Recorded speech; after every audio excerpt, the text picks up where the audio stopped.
He's got clout. You got to be oriented towards something, because otherwise you're disoriented. You just spin around in circles, and then you suffer, and so do people around you. It's not a good solution. Orient yourself towards something. You have to figure out what it is. What will work for you? What goal would justify the suffering of your life? Start trying to piece that together. You're going to get better at it. Start trying to piece that together. You're going to get better at it. But it's a personal process, so you need a personal place to stand, because otherwise you're going to be handed a place to stand on a plate. And it may be one that makes you a puppet of someone else's goals.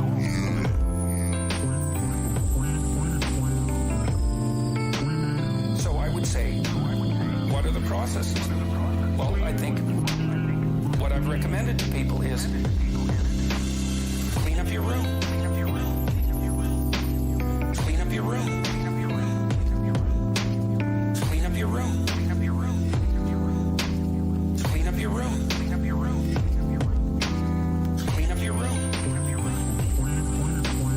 Clean up your room.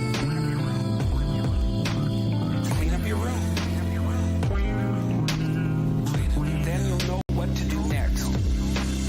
See if you can stop saying things you know to be lies. That's not the same as telling the truth. You don't get to do that to begin with, because you're not good enough at it to even attempt it in some sense. But everyone can stop saying things they know to be falsehoods. Stop saying things that violate your conscience. Here's another idea. Stop saying and doing things that make you feel weak. All you have to do is pay attention to that. Some things you do will make you feel disintegrated. It's a physiological sensation. Some things improve your integrity, and some things disintegrate you. The things that disintegrate you, you often do to impress other people. You're escaping what you know to be your moral obligation, and your moral obligation stems naturally from your aims. And if you don't have an aim, well then, you're aimless. Clean up your room. Clean up your room. Clean up your room. Clean up your room. Clean up your room. Clean up your room. Clean up your room. Clean up your room. Clean up your room. Clean up your room. Then you'll know what to do next. I had a girl come up to me last night. She said, I started cleaning up my room, and it completely changed my life. She said, your room is an externalization of your mind. And that's right. That's exactly true. To the degree that you're in your room, the room is you. So straighten up what you can straighten up, and quit saying things that make you feel weak. And then you'll know what to do next. Clean up your room. Clean up your room. Clean up your room. Clean up your room. Clean up your room. Clean up your room. Clean up your room. Clean up your room. Clean up your room. Clean up your room. Then you'll know what to do next. It's like, hey, man, you have a room.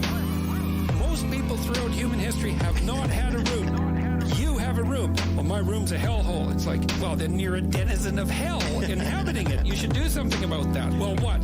Well, put it in minimal order. Get your clothes together, because you have to wear those. People are looking at your clothes. What clothes should you be wearing? Not the clothes of a total wretched loser. How about that? What about your bed? Well, is it comfortable? Do you make it in the morning so it looks like half civilized? Can you sleep there?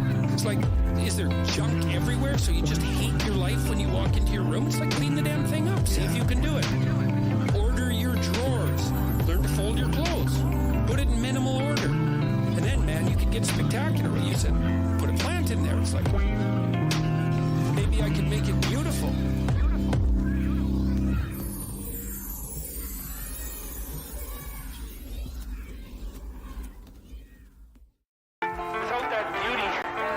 There's no call also why, I've mentioned to people that they should clean up their rooms. That's become quite the internet meme. But I'm really serious about it because it's really hard to do that. And it isn't just that you clean it up. You also make it beautiful. Make it beautiful. Make it beautiful. Make it beautiful. Make it beautiful. Make it beautiful. It's really hard to make something beautiful. Make it beautiful. It's really worthwhile. Make it beautiful. It's really hard to make something beautiful. Make it beautiful. It's really worthwhile. What's really cool is if you learn to make something beautiful, even one thing, if you can just make one thing in your life beautiful, then you've established a relationship with beauty. And then you can start to expand that relationship with beauty out into the world, like into other elements of your life. And that is so worthwhile. It's just incredibly, crazily worthwhile. Make it beautiful. Make it beautiful. Make it beautiful. Make it beautiful. Make it beautiful. It's really hard to make something beautiful.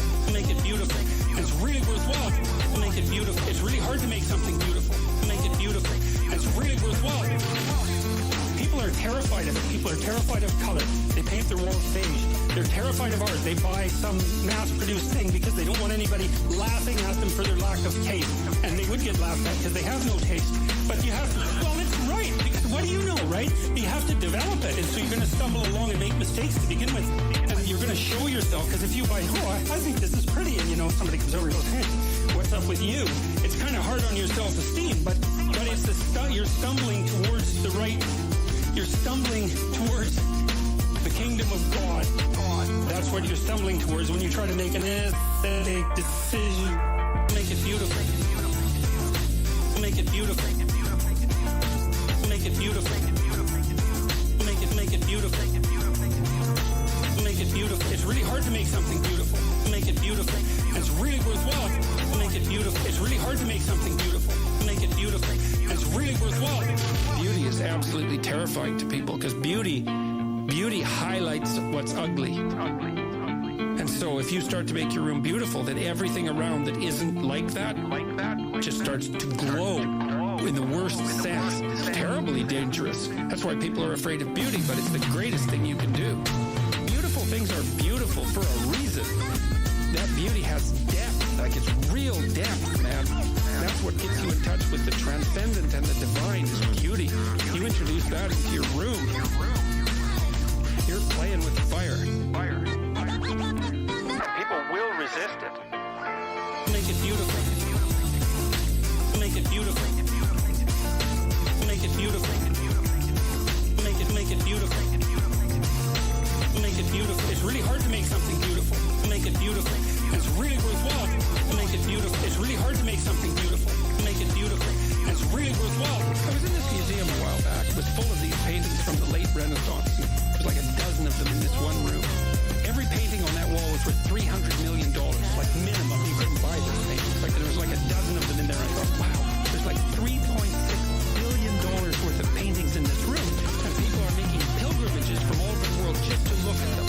It's like, what the hell's going on? It's like, yeah, no kidding. What the hell's going on? There's beauty in those paintings. There's beauty and it's magnificent. And part of what it does is say, you aren't who you should be.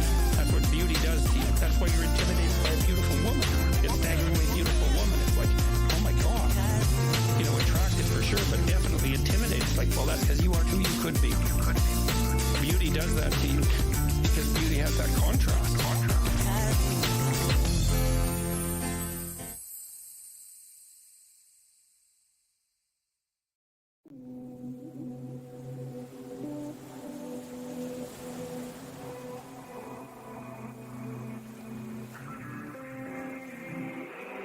I've really been trying to make sense of this, because, well, what the hell's going on?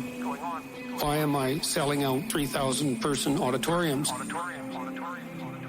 I use the stage, let's say, as a opportunity in real time to think. I've been thinking, well, if you're surfing, you don't confuse yourself with the wave. The wave. The wave. That's a real mistake. You might be on top of the wave, but you're not. The wave. The wave. The wave. That's the real mistake. You might be on top of the wave, but you're not the wave. I think this long-form discussion and the public hunger for that is best conceptualized like that. There's a technological revolution. It's a deep one. Online video and audio. Immediately accessible to everyone all over the world. It's turned the spoken word into a tool that has the same reach as the printed word. So it's a Gutenberg revolution in the domain of video and audio. And it might be even deeper than the original Gutenberg revolution because it isn't obvious how many people can read, but lots of people can listen. The wave. The wave. The wave.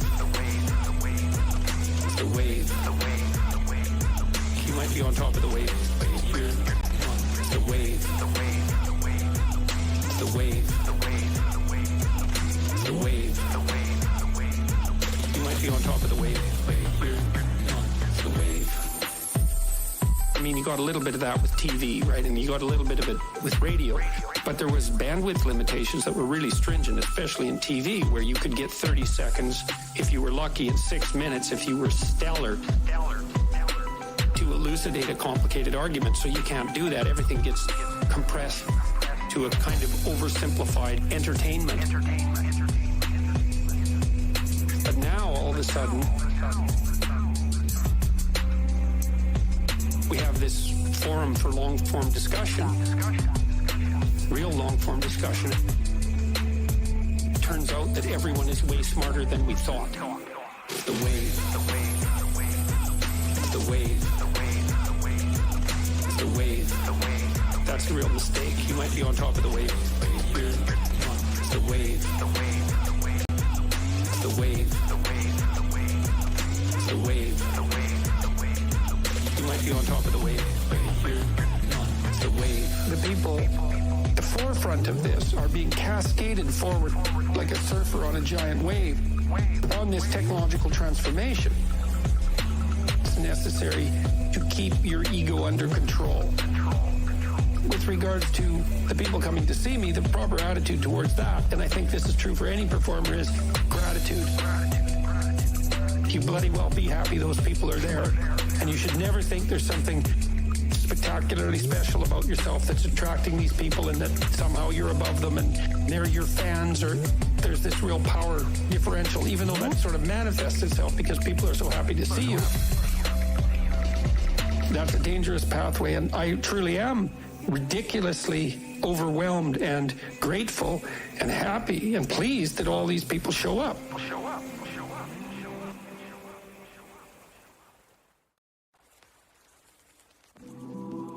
Genie is the root word for genius. And it's a really interesting idea because there's this unlimited power that's associated with genius, but it's constrained.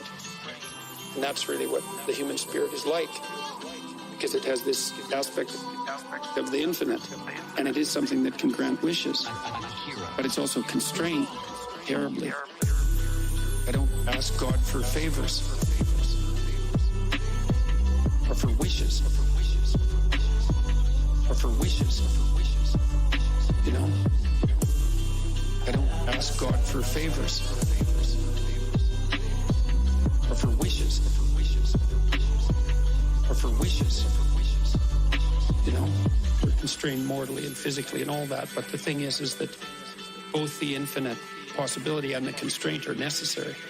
Right? That's what makes up the genie. It has to be both at the same time.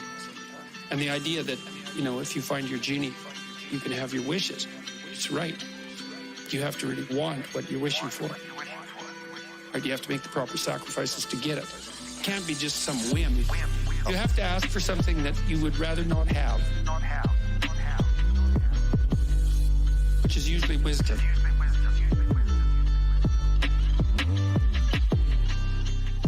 Somebody asked me about prayer.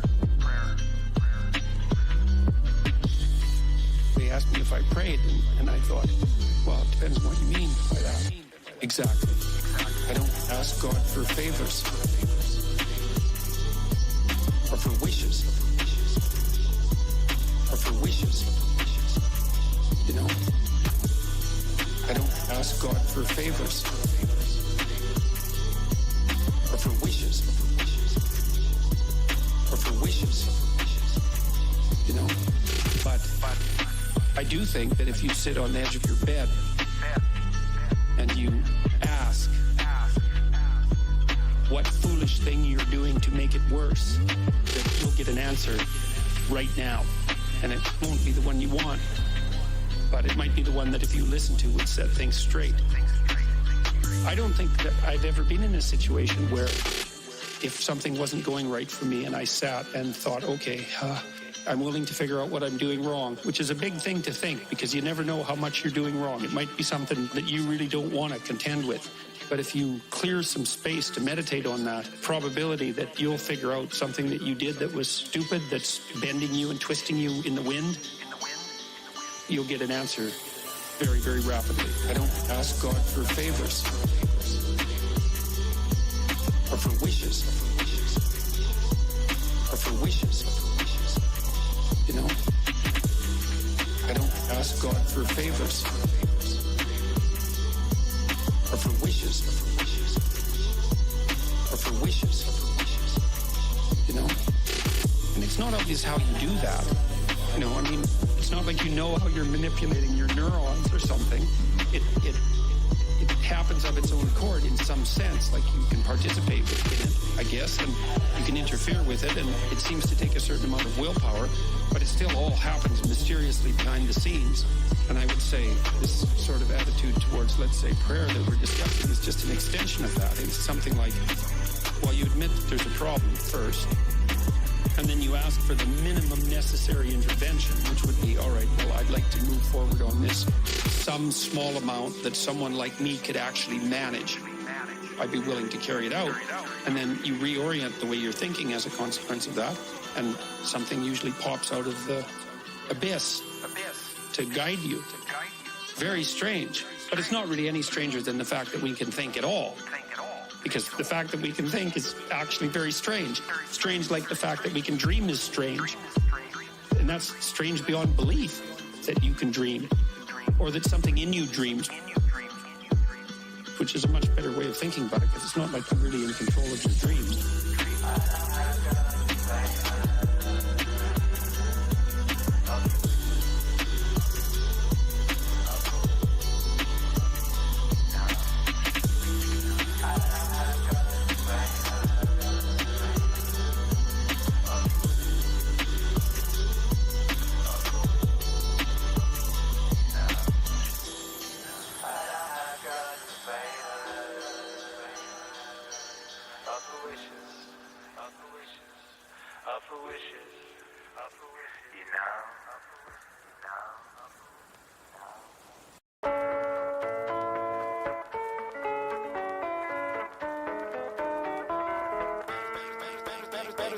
Better than alcohol, man.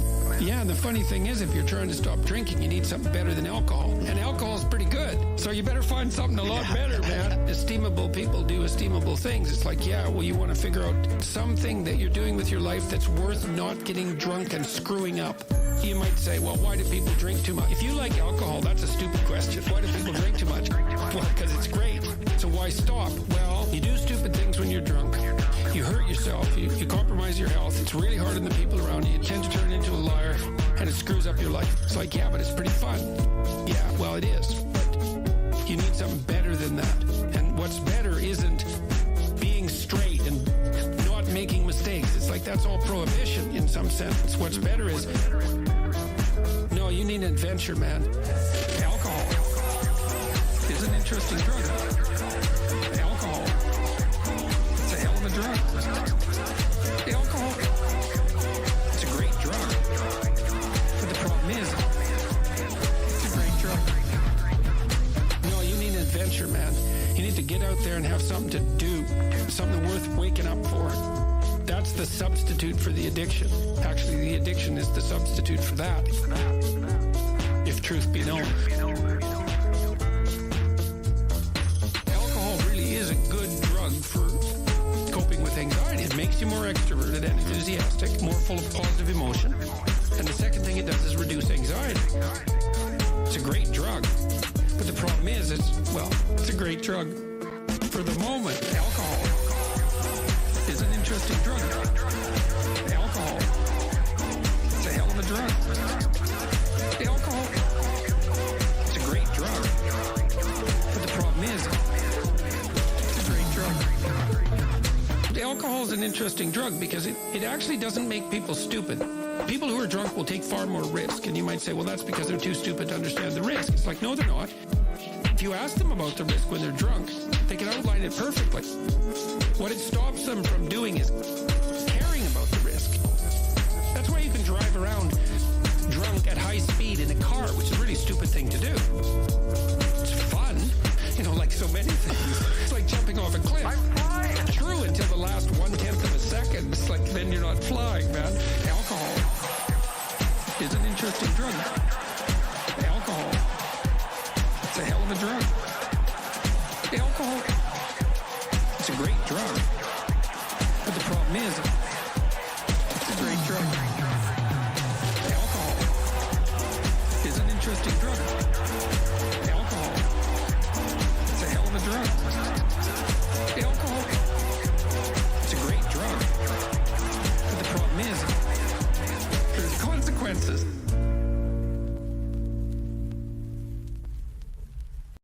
If you take people and you expose them voluntarily to things that they are avoiding and are afraid of, that they know they need to overcome in order to meet their goals, their self-defined goals. If you can teach people to stand up in the face of the things they're afraid of, they get stronger. And you don't know what the upper limits to that are, because you might ask yourself, if for 10 years, if you didn't avoid doing what you knew you needed to do, by your own definitions, right, within the value structure that you've created, to the degree that you've done that, what would you be like? What would you be like? What would you be like? What would you be like? What would you be like? What would you be like? What would you be like? There are remarkable people who come into the world from time to time, and there are people who do find out over decades-long periods what they could be like if they were who they were. If they spoke their being forward. And they get stronger and stronger and stronger, and we don't know the limits to that. We do not know the limits to that. And so you could say, well, in part, perhaps the reason that you're suffering unbearably can be left at your feet, because you're not everything you could be, and you know it. You know it. You know it. Because you're not everything you could be, and you know it. You know it. You know it. What would you be like? What would you be like? What would you be like? What would you be like? What would you be like? What would you be like? And of course, that's a terrible thing to admit, and it's a terrible thing to consider, but there's real promise in it, right? Because it means that perhaps there's another way that you could look at the world and another way that you could act in the world. So what it would reflect back to you would be much better than what it reflects back to you now. Imagine that many people did that. We've done a lot as human beings. We've done a lot of remarkable things. And I told you already today, for example, about 250,000 people will be lifted out of abject poverty. We're lifting people out of poverty collectively at a faster rate that's ever occurred in the history of humankind by a huge margin. So there's inequality developing in many places, and you hear lots of political agitation about that. But overall, the tide is lifting everyone up, and that's a great thing. We have no idea how fast we can multiply that if people got their act together and really aimed at it. If people got their act together and really aimed at it. What would you be like? What would you be like? What would you be like? What would you be like? What would you be like? What would you be like? What would you be like? What would you be like? What would you be like? What would you be like? What would you be like? What would you be like? My experience is with people that we're probably running at about 51% of our capacity. I often ask how many hours a day you waste or how many hours a week you waste. The classic answer is something like 4 to 6 hours a day. Inefficient studying, watching things that not only do you not want to watch, that you don't even care about, that make you feel horrible about watching after you're done. That's probably 4 hours right there. Well, that's 25 hours a week. It's 100 hours a month. That's 2.5 full work weeks. It's half a year of work weeks per year wasting $50,000 a year. And you are doing that right now. And so if your life isn't everything it could be, you could ask yourself, what would happen if you just stopped wasting the opportunities that are in front of you? You'd be, who knows how much more efficient, 10 times more efficient, 20 times more efficient. You have no idea how efficient people get. It's completely, it's off the charts. What would you be like? What would you be like? What would you be like? What would you be like? What would you be like? What would you be like? What would you be like? What would you be like? What would you be like? What would you be like? What would you be like? What would you be like?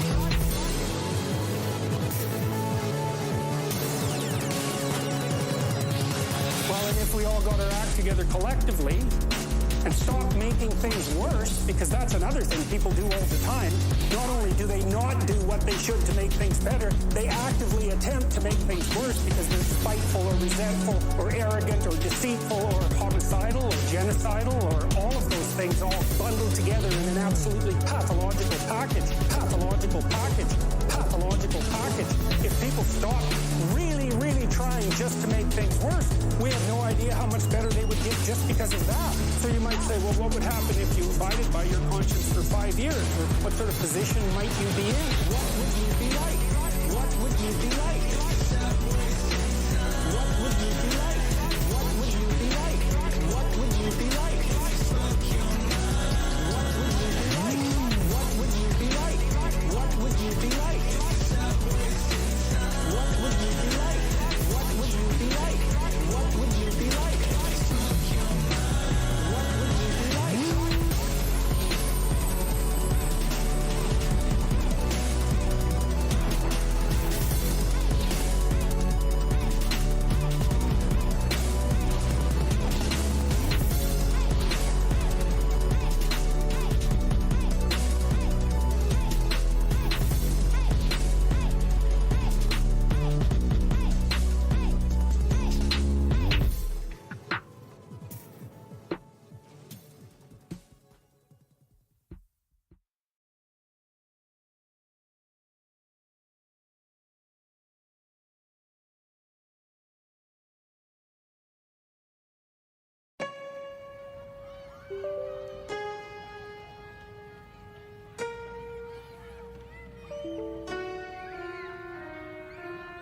Okay, so here's the problem. There's a big problem here. The problem is, it's true. You're oppressed, you're oppressed, you're oppressed, you're oppressed, you're oppressed, you're oppressed, you're oppressed, you're oppressed, you're oppressed, you're oppressed, you're oppressed, you're oppressed. God only knows why. You're oppressed, you're oppressed, you're oppressed, you're oppressed, you're oppressed, you're oppressed, you're oppressed, you're oppressed, you're oppressed, you're oppressed, you're oppressed, you're oppressed. God only knows why. Maybe you're too short or you're not as beautiful as you could be, or your grandparent was a serf. Likely, because almost everybody's great-grandparent was. You know, you're not as smart as you could be, and you have a sick relative, and you have your own physical problem. Frankly, you're a mess. Frankly, you're a mess. And you're oppressed in every possible way, including your ancestry and your biology. The entire sum of human history has conspired to produce victimized you with all your individual pathological problems. It's like, yes! True! You're oppressed, you're oppressed, you're oppressed, you're oppressed, you're oppressed, you're oppressed, you're oppressed, you're oppressed, you're oppressed, you're oppressed, you're oppressed, you're oppressed. God only knows why. You're oppressed, you're oppressed, you're oppressed, you're oppressed, you're oppressed, you're oppressed, you're oppressed, you're oppressed, you're oppressed, you're oppressed, you're oppressed, you're oppressed. God only knows why. Okay, but the problem is that it is true, and so if you take the oppressed, you have to fractionate them and fractionate them and fractionate them and fractionate them, and it's like, you're a woman. Yeah, okay, well, I'm a black woman. Well, I'm a black woman who has 2 children. Well, I'm a black woman who has 2 children, and one of them isn't very healthy. And then, well, I'm a Hispanic woman, and I have a genius son who doesn't have any money so that he can't go to university. My husband is an alcoholic brute. It's like, well, yeah, that sucks too. And so, let's fix all your oppression. Let's fix all your oppression. Let's fix all your And we'll take every single thing into account, and then we'll fix yours too. We'll take every single thing into account. It's like, no, you won't. No, you won't. No, you won't. Because you can't. You can't. It is technically impossible.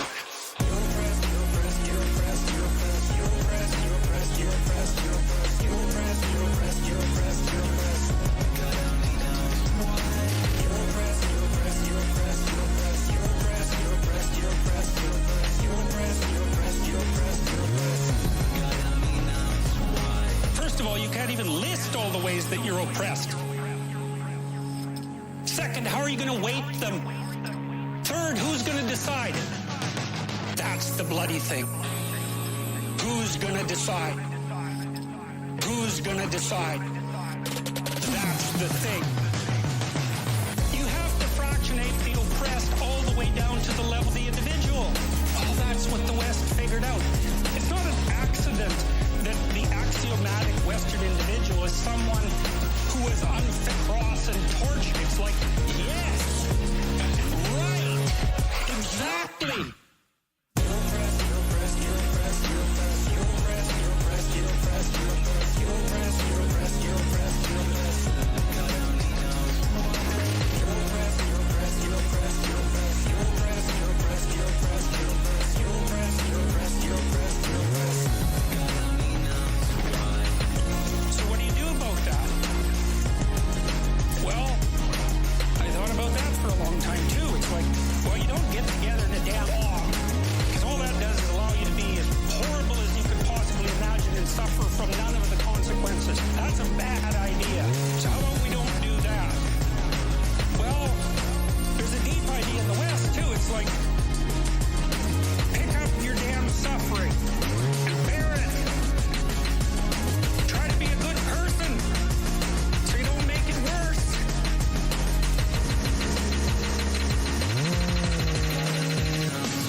Truth, you know?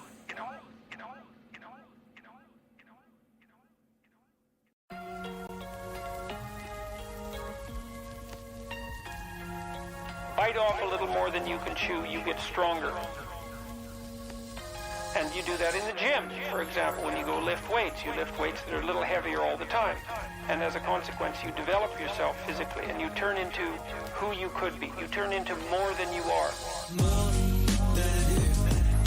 You are who you could be, more than who you are. You are more than you are, more than who you are. You are who you could be, more than who you are. You are more than you are. There's a mythological trope that I discuss fairly frequently about rescuing your father from the belly of the dragon or the belly of the beast. You see it in The Lion King. You see it when Simba is being initiated by the baboon, and he ends up contemplating himself in a dark pool, and then his father appears in the sky.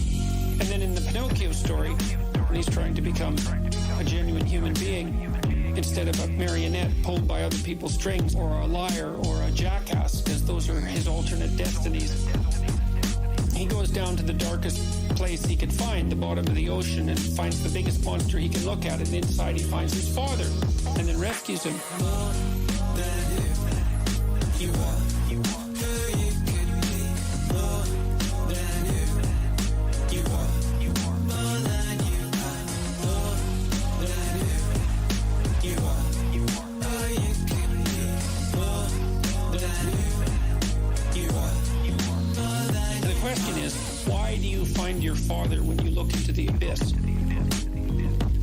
Imagine someone's pursuing a goal. Some of the things they have to accomplish or confront on the way to that goal frighten them, and they start to avoid, and then they get more afraid, and their ability to pursue their goal or to accomplish their goal deteriorates because they're avoiding. If you're a psychotherapist or even a friend or a supportive loved one, you're going to encourage the person to face the challenges that are making them afraid, to face them voluntarily. What happens as a consequence of that is that the person usually is able to overcome those fears and develop the necessary skill and to prevail. That's partly because, not so much because they get less afraid, but because they get more skilled and more courageous. If you bite off a little more than you can chew, you get stronger as a consequence. And you do that in the gym, for example, when you go lift weights. You lift weights that are a little heavier all the time. And as a consequence, you develop yourself physically and you turn into who you could be. You turn into more than you are. Okay, so if you face fears a little bit at a time, fears and challenges, and you do that voluntarily, then you become more than you are. You could be more than you are. More than you are. More than you are. You could be more than you are. Okay, now let's recast that in archetypal language and make it into a kind of ultimate. If you want to become everything that you could be, then you look into the abyss itself, which is the darkest place that you can possibly contemplate. The terror of mortality and insanity and of suffering and of malevolence, all of those. It would be like looking into hell, I suppose. And then by voluntarily doing that, you call upon the strongest part of yourself to respond.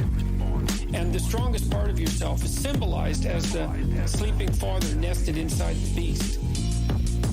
It's like an answer to Nietzsche's conundrum. If you look long enough into an abyss, then the abyss looks into you. It's like, well, if you look long enough into an abyss, past when the abyss looks into you, you see who you could become in the form of the great ancestral figures nested inside the catastrophe of life.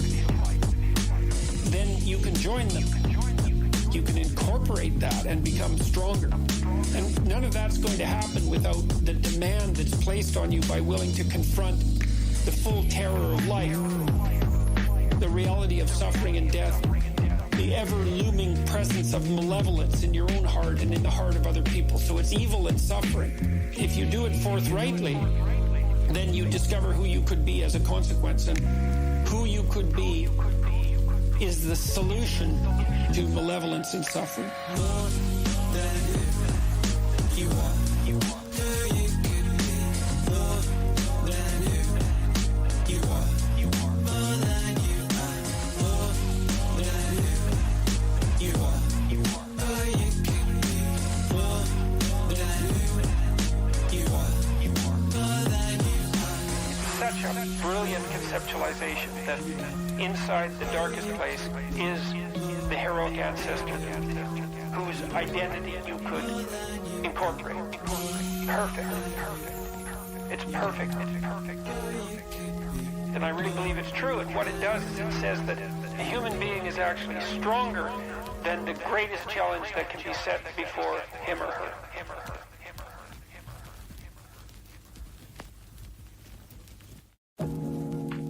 What should move forward in time with me, and what should be let go as if it's dead wood? The more dead wood that you let go of and burn off when you have the opportunity, the less it accretes around you. Dead wood.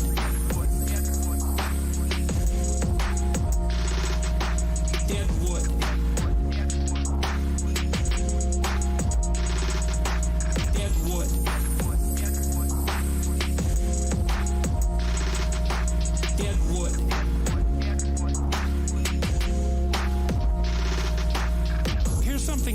About forest fires. People have been trying to prevent forest fires for a long time. It's because forest fires burn up the forest, and that can't be good. But here's what happens if you don't let forest fires burn. Forests collect a lot of dry branches, right? Because tree branches die and wood falls on the forest floor and collects. The amount of flammable material keeps increasing with time. And that's not so bad if it's wet, but if the amount of flammable material is increasing and it gets really dry, and then it burns, then you have a real problem. The forest fire can burn so hot that it burns this topsoil right off, in which case you don't have a forest at all anymore, you just have a desert.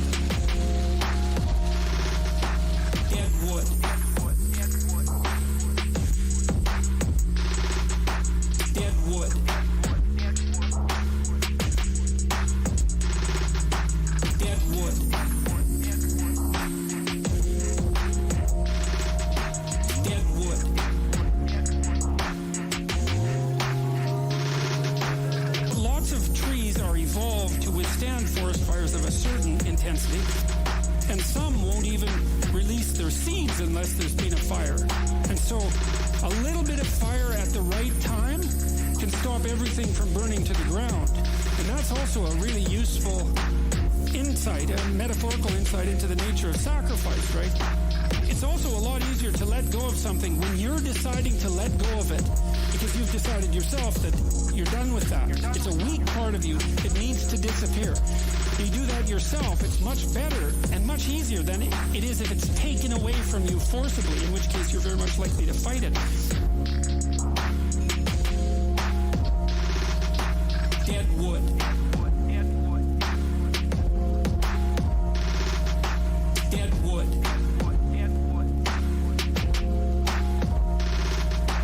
Dead wood.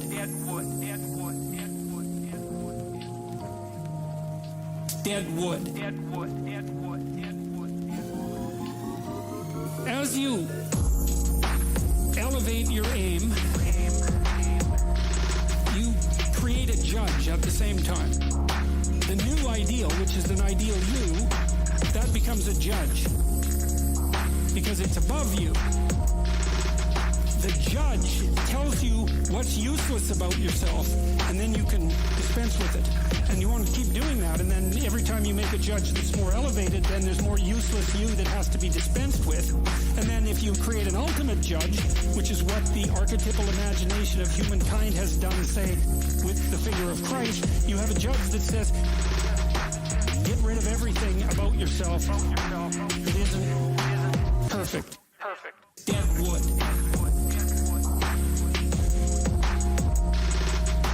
Dead wood.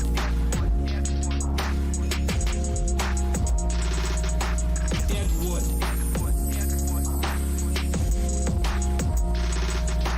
Dead wood. It's a phoenix-like process, right? You're shedding all those elements of you that are no longer worthy of the pursuits that you're valuing. And then I would say the idea here is that as you do that, you shape yourself ever more precisely into something that can withstand the tragedy of life and that can act as a beacon to the world. That's the right way of thinking about it. Maybe first to your friends and then to your family. It's like it's a hell of a fine ambition, and there's no reason that it can't happen. You know, every one of you knows people who are really bloody useful in a crisis, and people that you admire, right? You can think of all those people as partial incarnations of the archetypal Messiah. That's exactly right. Dead wood.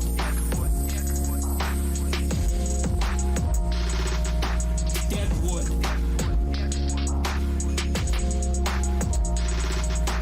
Dead wood.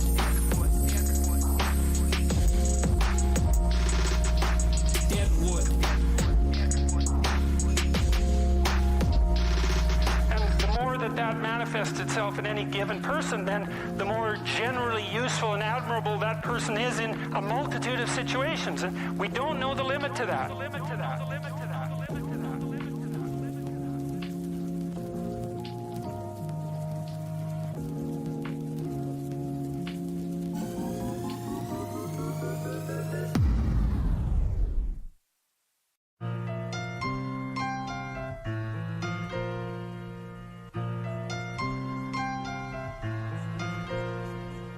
I read this New Testament line decades ago. I could never understand it. The line is, the meek shall inherit the earth. And I thought, there's something wrong with that line. It just doesn't make sense to me. Meek just doesn't seem to me to be a moral virtue. Meek is not a good translation. What it means is this: those who have swords and know how to use them, but keep them sheathed, will inherit the earth.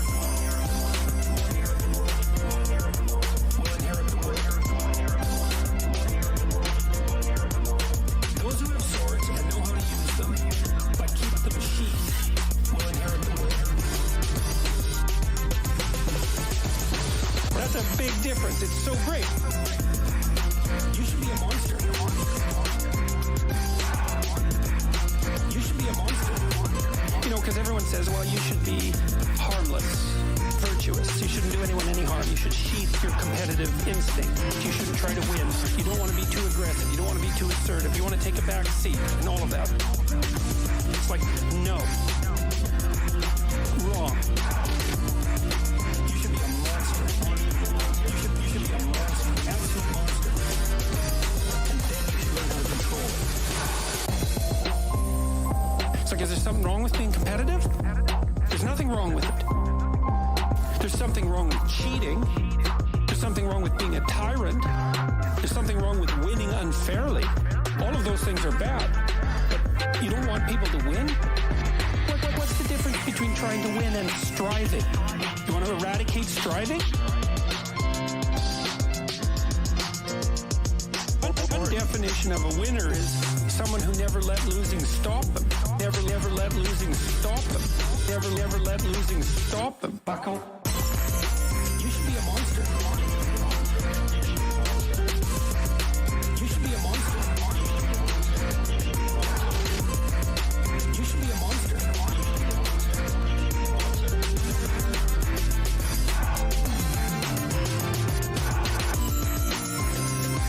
Life isn't a game. It's a series of games. And the right ethic is to be the winner of the series of games. And part of that means, well, you have to learn how to be a good loser. You're not going to win every single game. You should be a monster. You should be a monster. You should be a monster.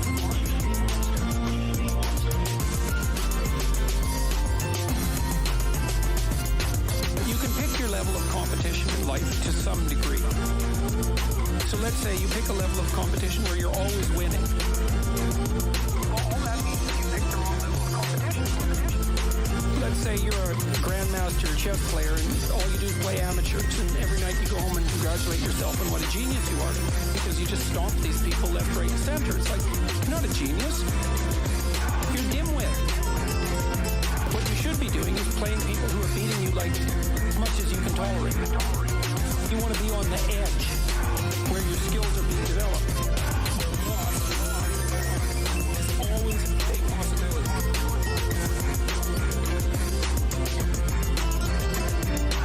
Loss is always a possibility.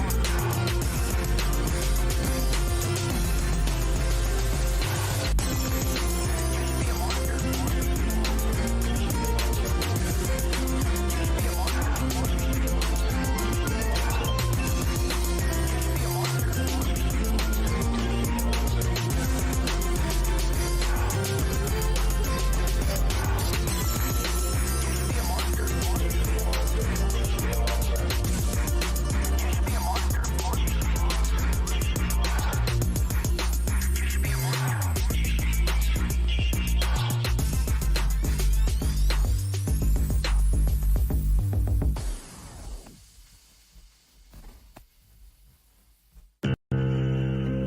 People often ask me, do you believe in God? I don't like that question. First of all, it's an attempt to box me in a sense. And the reason that it's an attempt to box me in is because the question is asked so that I can be firmly placed on one side of a binary argument. The reason I don't like to answer it is because A, I don't like to be boxed in, and B, because I don't know what the person means by believe or God. And they think they know. And the probability that they construe belief and construe God the same way I do is virtually zero.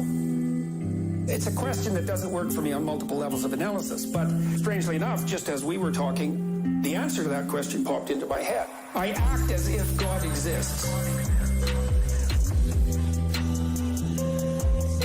I act as if God exists. I act as if God exists. I act as if God exists.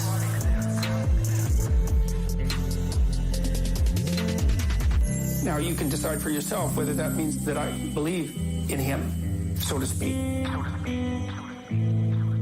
but I act as if he exists. Then with regards to these other issues, the divinity of Christ, I would say the same. Problems with the question formulation obtained. What do you mean by divine? And also, what do you mean by Christ? These are very, very difficult questions. Now, I believe that the Logos is divine. If by divine you mean of ultimate value, of ultimate transcendent value, yes. It's divine. It's associated with death and rebirth. Clearly, I act as if God exists because the Logos dismantles you and rebuilds you. I act as if God exists. That's what happens when you make an error. When you make an error, some part of you has to go. I act as if God exists. That's a sacrifice. You have to let it go. Sometimes it's a big part of you. I act as if God exists. Sometimes it can be such a big part of you that you actually die.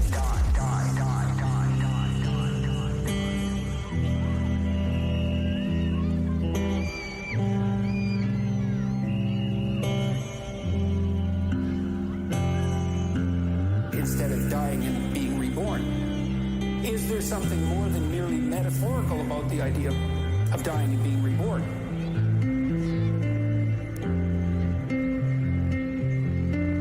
Yes, there is. Because those are associated with physiological transformations. What's the ultimate extent of that? That's a good question. What happens to the world around you as you increasingly embody the Logos? We don't know. We don't know. I act as if God exists. I act as if God exists. I act as if God exists.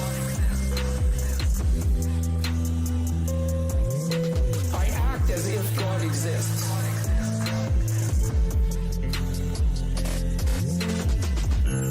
The hypothesis is that there has been one or two individuals who managed that, and that in their management of that, they transcended death itself. So what do you mean by transcended death? Well, in the case of Christ, let's assume he was a historical figure. Is his resurrection real? Well, his spirit lives on. That's certainly the case. Let's imagine that a spirit is a pattern of being. Patterns can be transmitted across multiple substrates. Vinyl, air, vibrations in your ear. It's all the translation of what you might describe as a spirit. It's that pattern. It's independent of its material substrate.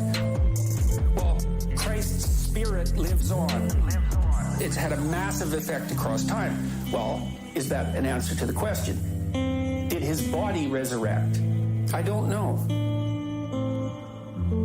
I don't know.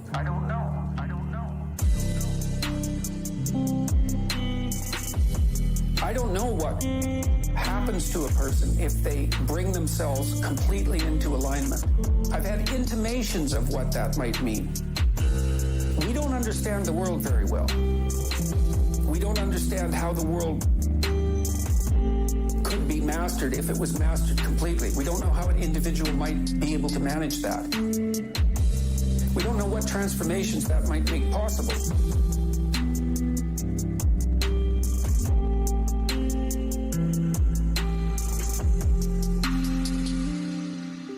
I act as if God exists. I act as if God exists. I act as if God exists. I act as if God exists.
It isn't merely that your fate depends on whether or not you get your act together and to what degree you decide that you're going to live out your own genuine being. It isn't only your fate. It's the fate of everyone that you're networked with.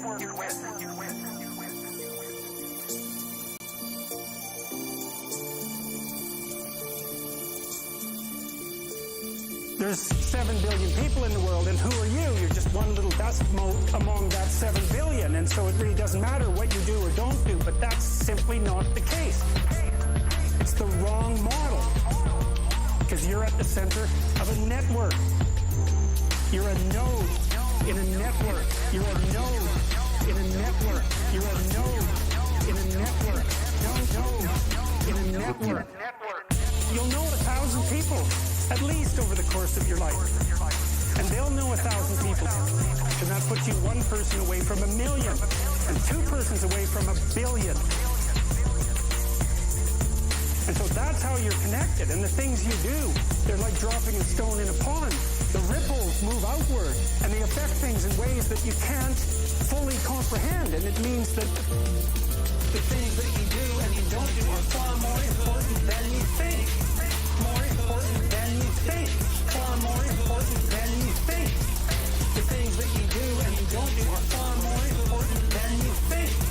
The terror of realizing that is that it actually starts to matter what you do. And you might say, well, that's better than living a meaningless existence. It's better for it to matter. But I mean, if you really ask yourself, would you be so sure? The things that you do and you don't do are far more important than you think. More important than you think. Far more important than you think. The things that you do and you don't do are far more important than you think. You have the choice. I can live with no responsibility whatsoever. The price I pay is that nothing matters. Or I can reverse it and everything matters. But I have to take the responsibility that's associated with that. It's not so obvious to me that people would take the meaningful path. You know, when you say, well, nihilists suffer dreadfully because there's no meaning in their life and they still suffer. Yeah, but the advantage is they have no responsibility. So that's the payoff, and I actually think that's the motivation. Say, well, I can't help being nihilistic. All my belief systems have collapsed. It's like, yeah, maybe. Maybe you just allowed them to collapse because it's a hell of a lot easier than acting them out. And the price you pay is some meaningless suffering, but you can always whine about that and people will feel sorry for you, and you have the option of taking the pathway of the martyr, so that's a pretty good deal, all things considered, especially when the alternative is to bear your burden properly and to live forthrightly in the world. If you live a pathological life, you pathologize your society. And if enough people do that, then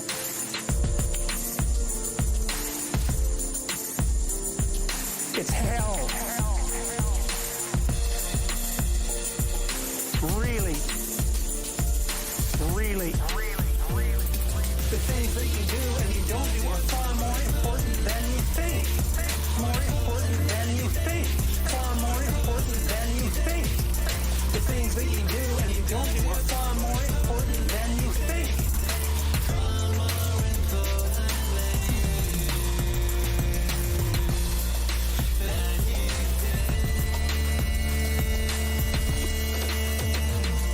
The things that you do and you don't do are far more important than you think. More important than you think. Far more important than you think. The things that you do and you don't do are far more important than you think.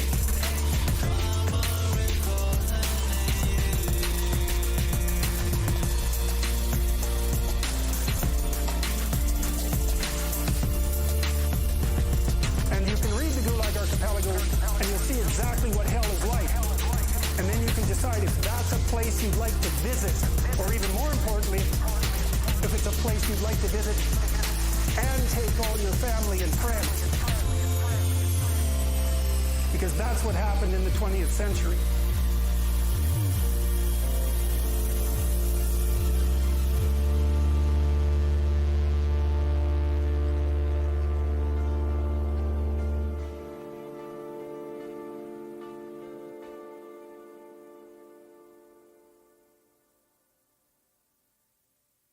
What's the answer to the meaning of life?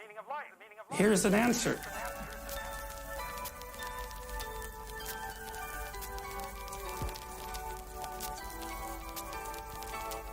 I was trying to solve this terrible puzzle about how it was that human beings got themselves in such a tangle about what they believed. Such a tangle that we were pointing the ultimate weapons of destruction at one another, which, by the way, we are still doing. And I thought, okay, well, I understand that. We need our belief systems. They orient us. And that means there will be conflict between belief systems, and that can be a catastrophe. And that's being played out everywhere, again, in very many ways. What's the solution to that? Well, one possibility is there's no solution. It's just mayhem all the way around. Could be the case. But it seemed to me, as I delved into it, that the proper solution to that was to live properly as an individual. You're more powerful than you think. Way more powerful. God only knows what you are in the final analysis. You're more powerful than you think. Way more powerful. You're blind to your own weaknesses, but you're also blind to your own strengths. And so then I think, well, if you got your act together, it'd be better for you, and instantly it would be better for your family, assuming they wanted you to get your act together, and not everyone does. And then it would be better for the community. Like, how far could you take that? If you stopped wasting time, and if you stopped lying, and if you oriented yourself to the highest possible good that you could conceive of, and you committed to that. How much good could you do? Well, I would say, why don't you find out? So, that's what I think you should do.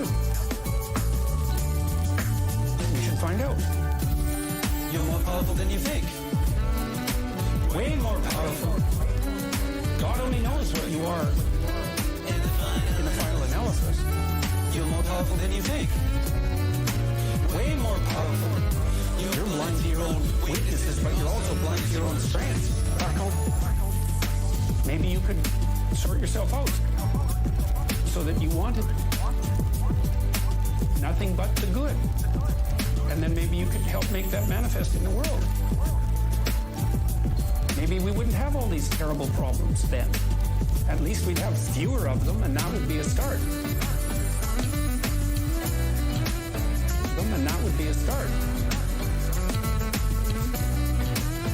And that would be a start. And that would be a start. The answer to the problem of humanity is the integrity of the individual. You're more powerful than you think. Way more powerful. God only knows what you are in the final analysis. You're more powerful than you think. Way more powerful.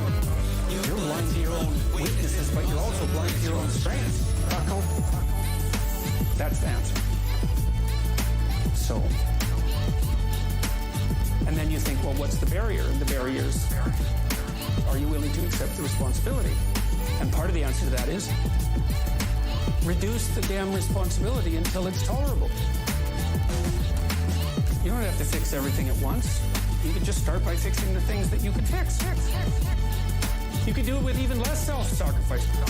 You could start by fixing only the things that you want to fix. God, you can get a massive way that way. So, do it. See what happens. That's what you should have been taught right from the beginning. Aim at the highest good. Tool yourself into something that can attain it. And go out there and manifest it in the world. Everything that comes your way will be... Everything that comes your way will be a blessing. Everything that comes your way will be a blessing. Everything that comes your way will be a blessing. Everything that comes your way will be a blessing.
5 most important skills are reading, writing, arithmetic, persuasion, which is talking, and then finally I would add computer programming. If you're good with computers, if you're good at basic mathematics, if you're good at writing, if you're good at speaking, and if you like reading, you're set for life.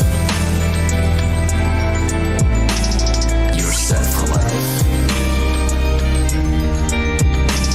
You're set for life. You're set for life. To me, foundational things are principles. They're algorithms. They're deep-seated logical understanding where you can defend it or attack it from any angle. That's why microeconomics is important. Because macroeconomics, a lot of memorization, a lot of macro bullshit, as Nassim Taleb says, it is easier to macro bullshit than it is to micro bullshit. Because macroeconomics is voodoo complex science meets politics. You can't find two macroeconomists to agree on anything these days.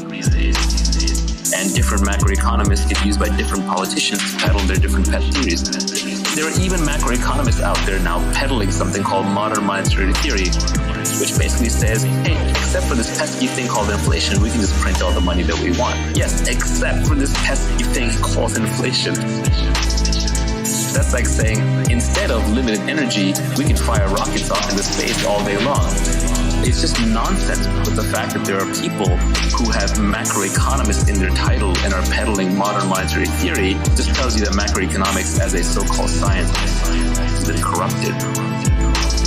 It's a branch of politics. The 5 most important skills are reading, writing, arithmetic, persuasion, which is talking, and then finally I would add computer programming. If you're good with computers, if you're good at basic mathematics, if you're good at writing, if you're good at speaking, and if you like reading, you're set for life. You're set for life. You're set for life.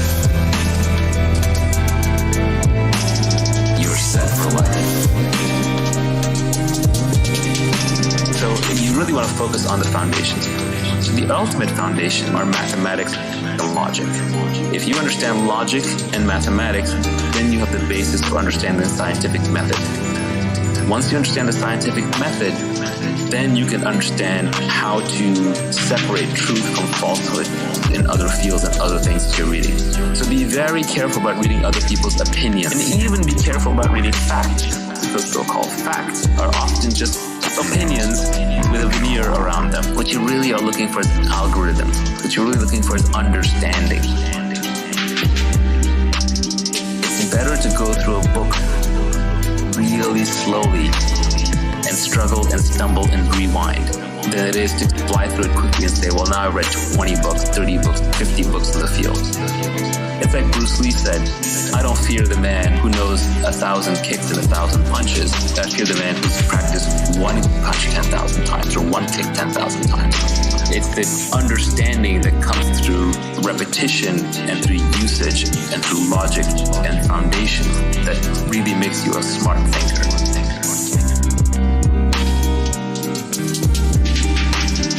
The 5 most important skills are reading, writing, arithmetic, persuasion, which is talking, and then finally I would add computer programming. If you're good with computers, if you're good at basic mathematics, if you're good at writing, if you're good at speaking, and if you like reading, you're set for life. You're set for life. You're set for life. You're set for life.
Business to me is bottom of the barrel.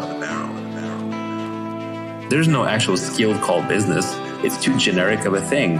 It's like a skill called relating, like relating to humans. That's not a skill. It's too broad. So a lot of what goes on in business is essentially just anecdotes. They call it case studies, but it's just anecdotes. And they're trying to help you pattern match by throwing lots of data points at you. But the reality is you'll never understand them fully until you're actually in that position yourself.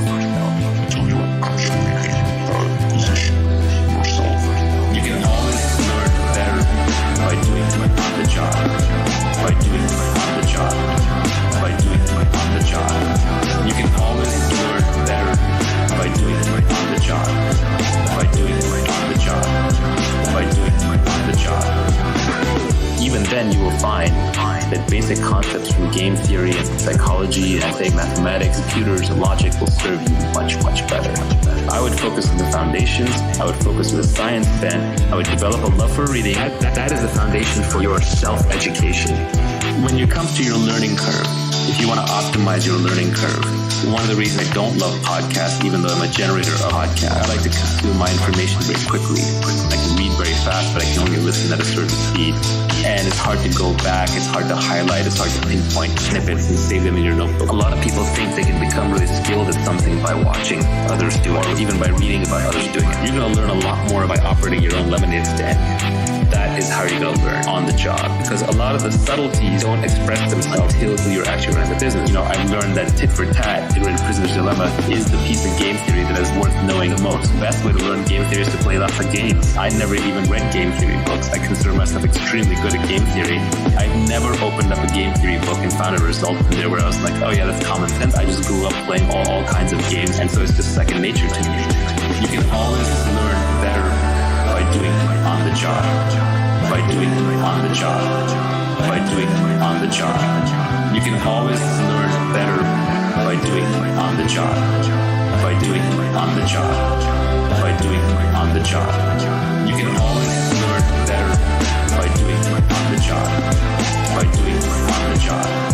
By doing it on the job. You can always learn better by doing it on the job. By doing it on the job. By doing it on the job.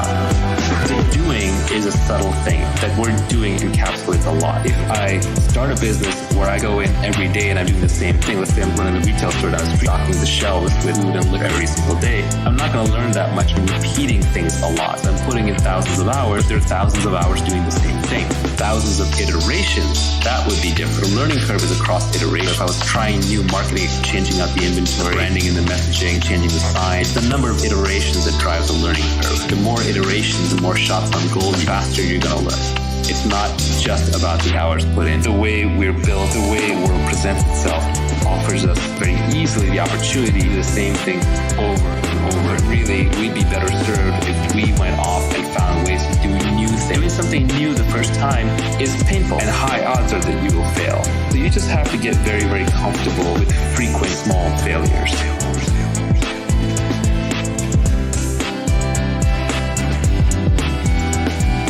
You just have to get very, very comfortable with frequent small failures. You can always learn better by doing it on the job. By doing it on the job. By doing it on the job. You can always learn better by doing it on the job. By doing it on the job. By doing it on the job.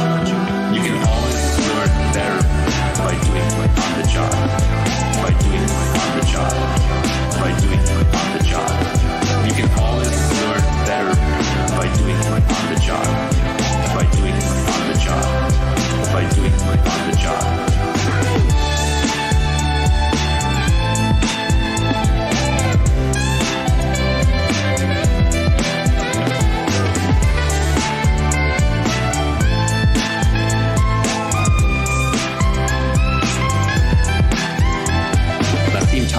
Made his wealth by being a trader. He relied upon black swans, losing little bits of money every day. And then once in a blue moon, he would make a lot when the unthinkable happened for other people. Most people want to make little bits of money every day. In exchange, they'll tolerate lots of low risk. They'll tolerate going completely bankrupt. We're not evolved to if you're out in the natural environment and you get a cut, you will eventually die. You have to stop that cut. We're evolved for small victories all the time, but that becomes very expensive. That's where the crowd is. That's where the herd is.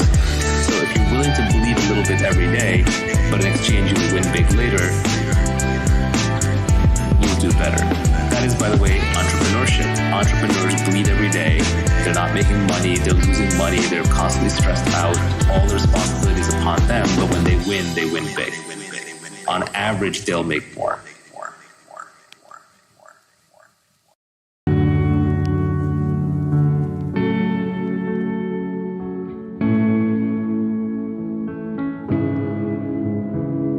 Embrace accountability and take business risks under your own name. Society will reward you with responsibility, equity, and leverage. To get rich, you're going to need leverage. Leverage comes in labor, it comes in capital, or it can come through code or media. But most of these, like labor and capital, people have to give to you. For labor, somebody has to follow you. For capital, somebody has to give you money or assets to manage, or machines. So to get these things, you have to build up credibility, and you have to do those under your own name as much as possible, which is risky. So accountability is a double-edged thing. It allows you to take credit when things go well and to bear the brunt of the failure when things go badly. But you take risk. That's right. Risk.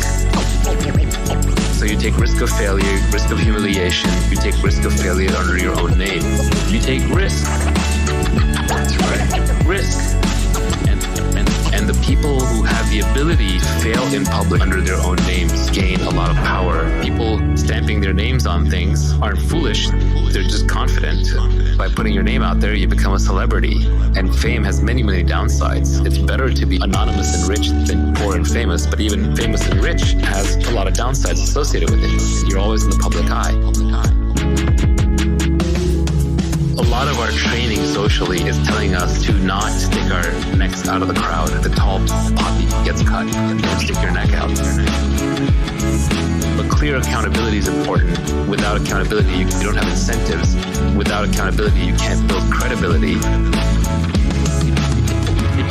You take risk. That's right. Risk. So you take risk of failure, risk of humiliation. You take risk of failure under your own name. You take risk. Risk. And the people who have the ability to fail in public under their own names gain a lot of power.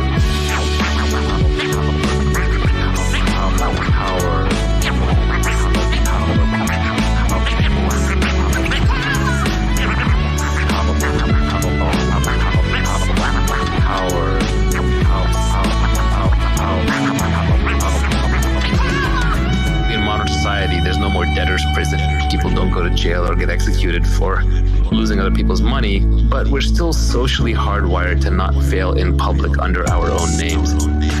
Up until about 2013, 2014, my public persona was entirely around startups and investing. And only around 2014, 2015 did I start talking about philosophy and psychological things. And it made me a little nervous because I was doing it under my own name.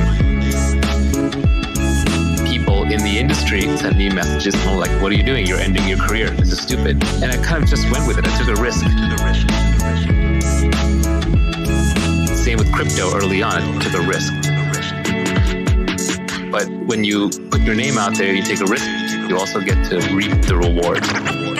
You get the benefits. People take risks. Take a risk. Take a risk.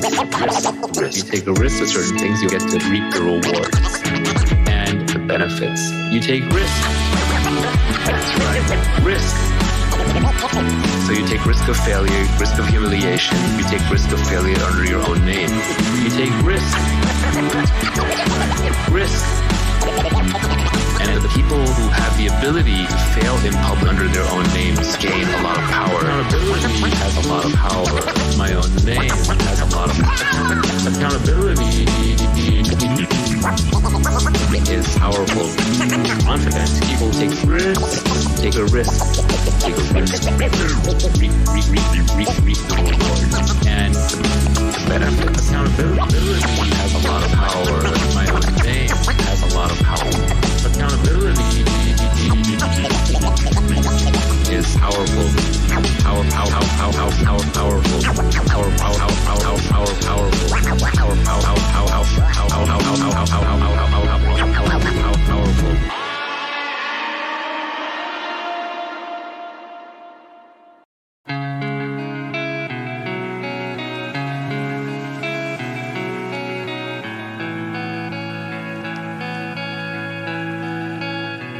You can't blame it on the steward or the stewardess. You can't blame it on the co-pilot.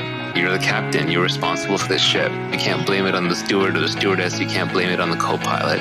You're the captain. You're responsible for the ship. Accountability.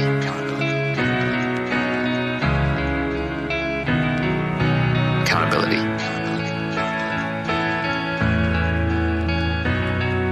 Accountability is important because that's how you're going to get leverage. That's how you're going to get credibility. It's also how you're going to get equity. You're going to get a piece of the business. When you're negotiating with other people, ultimately, if someone else is making a decision about how to compensate you, that decision will be based on how replaceable you are. If you have high accountability, that makes you less replaceable, and then they have to give you equity, which is a piece of the upside. But equity itself is a good example because equity is also a risk-based instrument. Equity means you get paid everything after all the people who need guaranteed money are paid back. So if you look at the hierarchy of capital in a company, the employees get paid first. They get to pay the salary first. Like in the legal proceedings, the salaries are sacrosanct. If you are a board member and the company spends too much money and has back salaries to pay, the government will go after you personally to pay back the salaries. So the employees get the most security. In exchange for that security, they don't have as much upside. You can't blame it on the steward or the stewardess. You can't blame it on the co-pilot. You're the captain. You're responsible for this ship. You can't blame it on the steward or the stewardess. You can't blame it on the co-pilot. You're the captain. You're responsible for this ship. Accountability. Accountability. Accountability.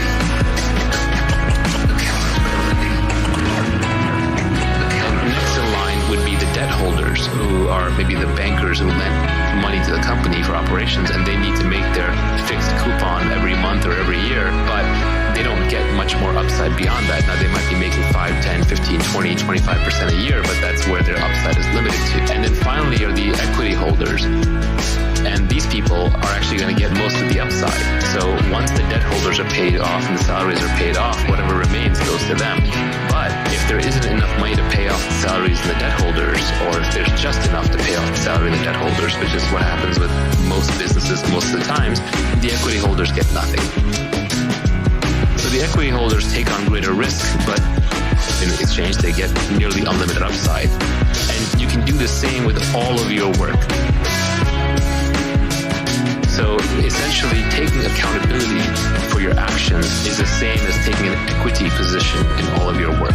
You're essentially taking greater downside risk and greater upside risk. But realize that in modern society, the downside risk is not that large. People will forgive failures as long as you are honest and made a high integrity effort. And so people should be taking on a lot more accountability than they actually are. You can't blame it on the steward or the stewardess. You can't blame it on the co-pilot. You're the captain. You're responsible for this ship. You can't blame it on the steward or the stewardess. You can't blame it on the co-pilot. You're the captain. You're responsible for this ship. Accountability. Accountability. Accountability.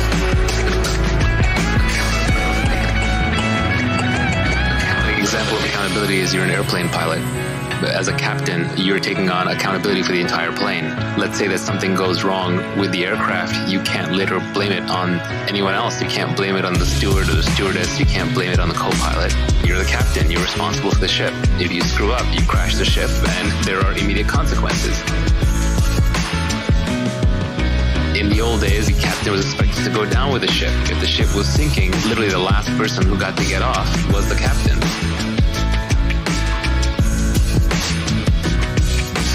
I think of accountability as reputational skin in the game. It's putting your personal reputation on the line as skin in the game.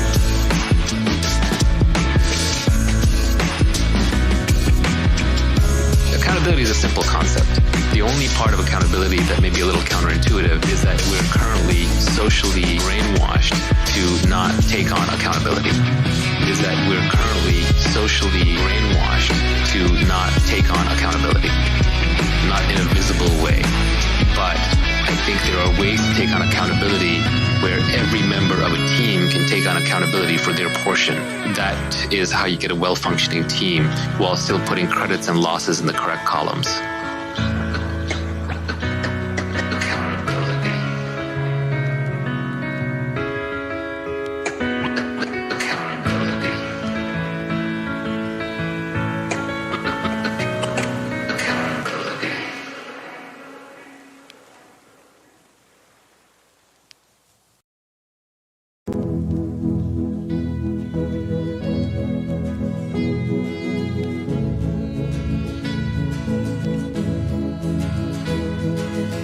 fortunes require leverage. Business leverage comes from capital, people, and products with no marginal cost of replication. Give me a lever long enough and a place to stand, and I will move the earth. Give me a lever long enough and a place to stand, and I will move the earth. Give me a lever long enough and a place to stand, and I will move the earth. Give me a lever long enough and a place to stand. Leverage is critical. We all know what leverage is when we use a seesaw or a lever. We understand how that works physically. But I think what our brains aren't really well evolved to comprehend is how much leverage is possible in modern society and what the newest forms of leverage are. The oldest form of leverage is labor, which is people working for you. So instead of me lifting rocks, I can have 10 people lift rocks. Then just by my guidance and where the rock should go, a lot more rocks get moved than I could do myself. Everybody understands this because we're evolved to understand the labor form of leverage. Give me a lever long enough and a place to stand, and I will move the earth.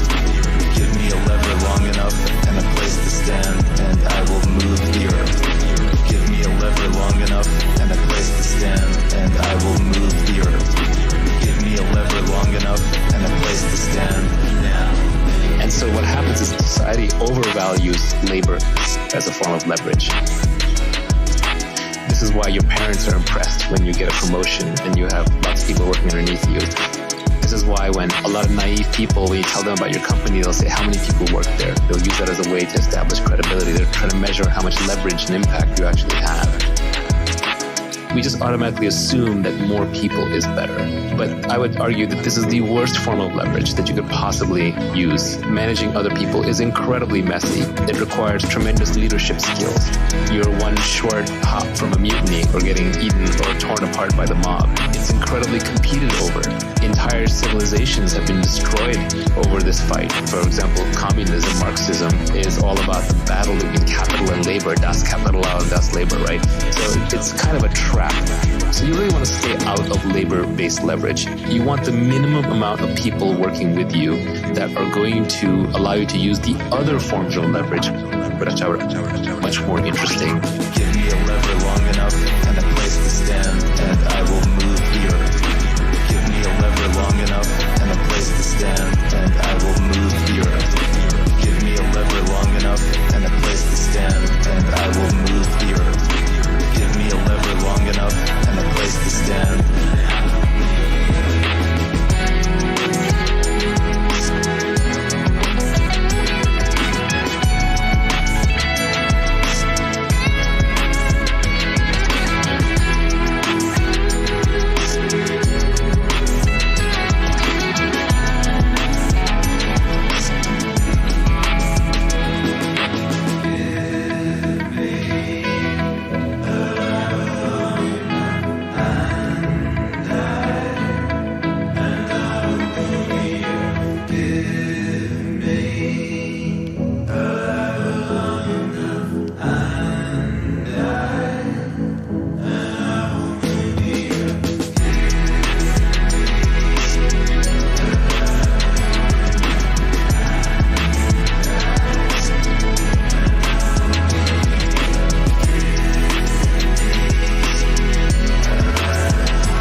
one's a little less hardwired into us because large amounts of money moving around and being saved and being invested in money markets, these are inventions of human beings in the last few hundred to few thousand years. They're not evolved with us from hundreds of thousands of years.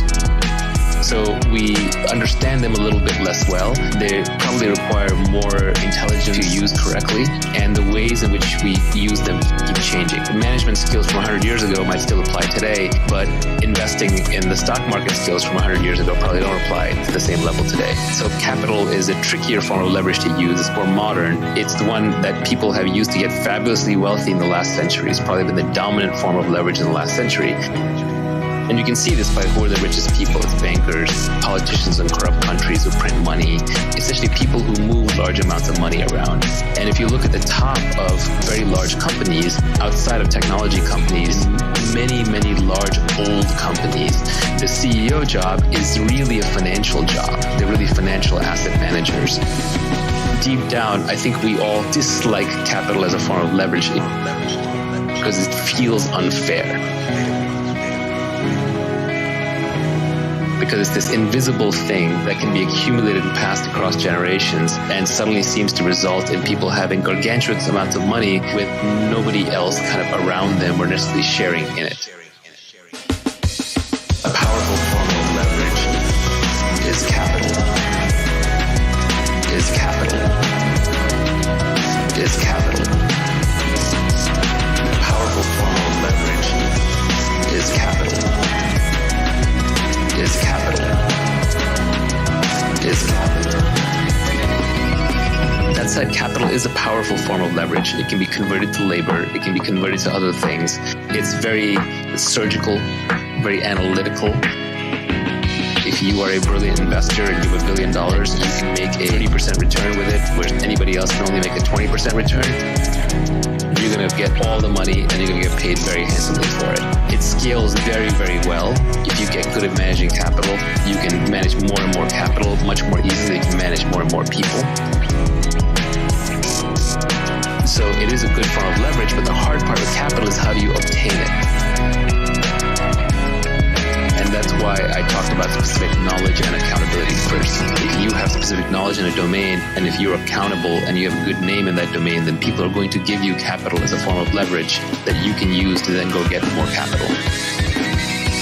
A powerful form of leverage is capital. Is capital. Is capital.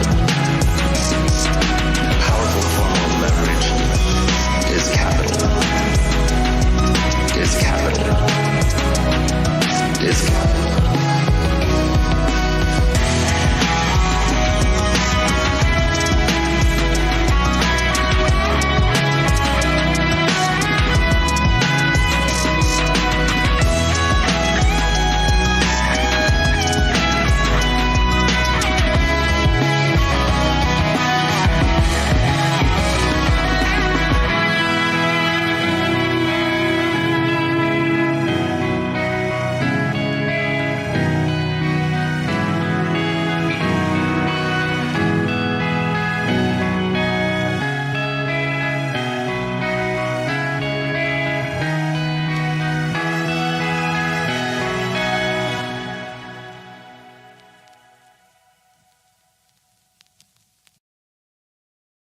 Most interesting and the most important form of leverage is this idea of products that have no marginal cost of replication. This is the new form of leverage. This is only invented in the last few hundred years. It got started with the printing press. It accelerated broadcast media, and now it's really blown up with the internet and with code. So now you can multiply your efforts without having to involve other humans and without needing money from other humans. This song is a form of leverage. This album is a form of leverage. Long ago, I would have had to sit in a lecture hall and lecture each of you personally, and I would have maybe reached a few hundred people, and that would have been that. 30 years ago, I would have to be lucky to get on TV, which is somebody else's leverage. They would have distorted the message, they would have taken the economics out of it or charged me for it. They would have muddled the message, and I would have been lucky to get that form of leverage. But today, thanks to the internet, I can buy a cheap microphone, hook it up to a laptop or an iPad, and there you are, all listening. This is leverage.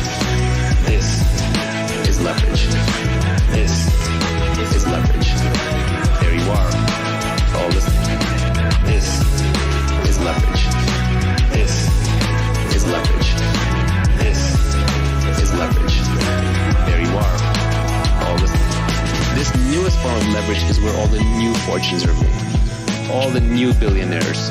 Last generation fortunes were made by capital, but the new generation fortunes are all made through code or media.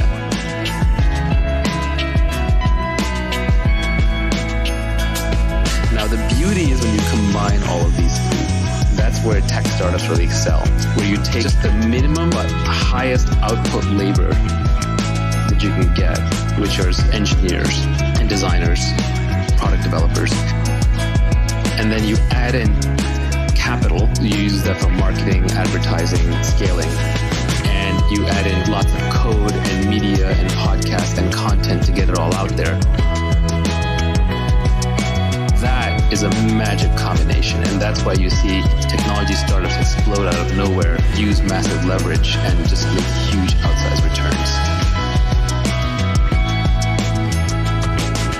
This is leverage. This is leverage. This is leverage. There you are, all listening.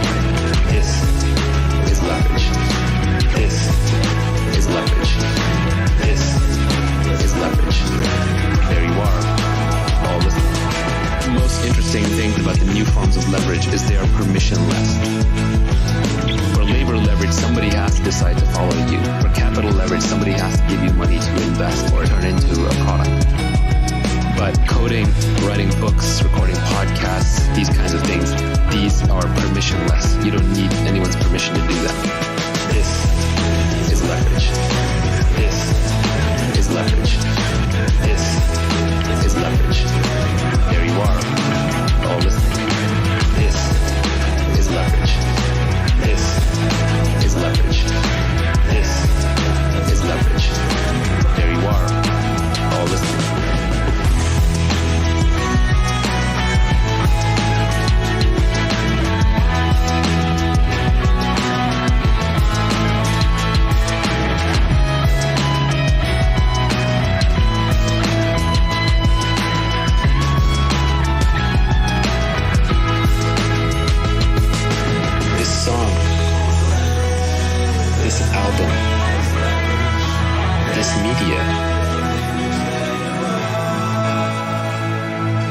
This song, this album, this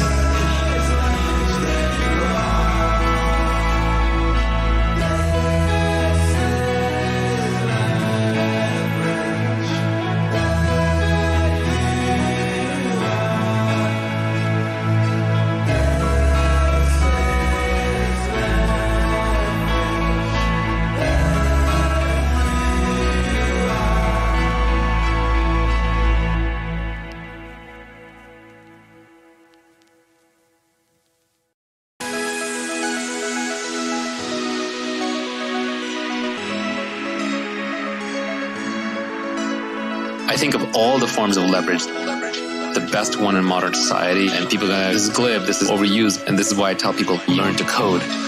We have this idea that in the future, there's going to be these robots, and they're going to be doing everything. And that may be true, but I would say the majority of the robot revolution has already happened. The robots are already here, and there are way more robots than there are humans. It's just that we pack them in data centers for heat and efficiency reasons. Put them in servers, they're inside the computers, all the circuits, the robot mind inside that's doing all the work. And so every great software developer, for example, now has an army of robots working for him at nighttime while he or she sleeps. The robot army is already here. The robot revolution has already happened. The robot army is already here. The robot revolution has already happened. The robot army is already here. The robot revolution has already happened. The robot army is already here. The robot revolution has already happened. About halfway through it, we're just adding in much more of the hardware component these days. As we get more familiar, we get more comfortable with the idea of autonomous vehicles and autonomous airplanes and autonomous ships and autonomous trucks and delivery bots and Boston Dynamics robots and all that. But robots who are doing web searching for you are already here. Cleaning up your video and audio are already here. Answering customer service queries that you would have had to call a human for are already here. An army of robots is already here. It's very cheaply available. The bottleneck is just figuring out intelligent and interesting things to do to them. So the robot army is already here. The robot revolution has already happened. The robot army is already here. The robot revolution has already happened. The robot army is already here. The robot revolution has already happened. The robot army is already here. The robot revolution has already happened. You can order this army of robots around. Just the commands have to be issued in the language that they understand. So these robots aren't very smart. They have to be told very precisely what to do and how to do it. So coding is such a great superpower. Now you can speak the language of the robot army and you can tell them what to do. Now you can speak the language of the robot army and you can tell them what to do. Now you can speak the language of the robot army and you can tell them what to do. Now you can speak the language of the robot army and you can tell them what to do. The robot army is already here. The robot revolution has already happened. The robot army is already here. The robot revolution has already happened. The robot army is already here. The robot revolution has already happened. The robot army is already here. The robot revolution has already happened.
Famously coined Metcalfe's law, which is the value of a network is proportional to the square of the number of nodes in the network.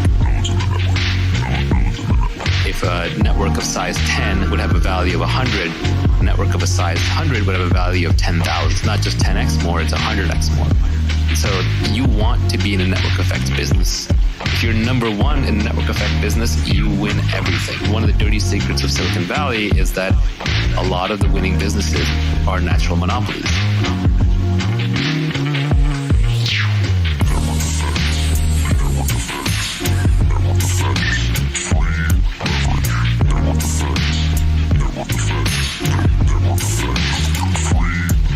What is a network effect? Let's just define it precisely. A network effect is when each additional user adds value to the existing user base. So your users themselves are creating some value for the existing users. The classic example that I think everybody can understand is language.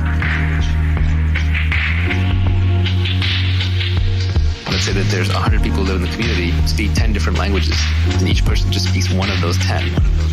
you're having to translate all the time. It's incredibly painful. But if all 100 of you spoke the same language, it would add tremendous value. 10 people start out speaking 10 languages, one extra person learns English. Well, now all of a sudden, 11 people know English. So the next person comes in to learn a new language, probably going to choose English. And at some point, let's say English gets to 20 or 25 people, it's done. It's just going to own the entire language marketplace, and the rest of the languages will get competed out.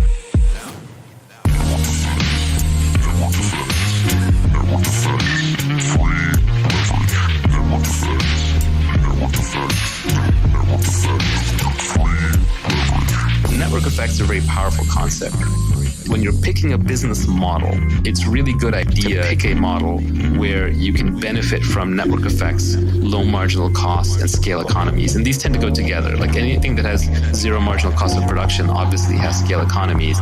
And things that have zero marginal cost of reproduction very often tend to have network effects because it doesn't cost you anything more to stamp out the thing. So then you can just create little hooks for users to add value to each other. So you should always be thinking about how your users, your customers, can add value to each other, because that is the ultimate form of leverage. You're on the beach in the Bahamas, or you're sleeping at night, and your customers are adding value to each other.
We are now living in an age of nearly infinite leverage, and all the great fortunes are created through leverage. So your first job is to obtain leverage. You can obtain leverage permission, taking risks, getting people to work for you, or by raising capital, or you can get leverage permissionlessly by learning how to code or becoming a good communicator, podcasting, broadcasting, creating videos, writing, etc., etc., etc. That's how you get leverage. That's how you get leverage. But once you have leverage, what do you do with it? Well, the first part of your career is spent hustling to get leverage. Once you have the leverage, then you want to slow down a bit, because your judgment really matters. It's like you've gone from steering your sailboat around to now you're steering an ocean liner or a tanker. You have a lot more at risk, but you have a lot more to gain as well. We are now living in an age of nearly infinite leverage. Nearly infinite leverage. Nearly infinite leverage. We are now living in an age of nearly infinite leverage. You have a lot more at risk, but you have a lot more to gain. So in an age of infinite leverage, judgment becomes the most important skill. My definition of wisdom is knowing the long-term consequences of your actions.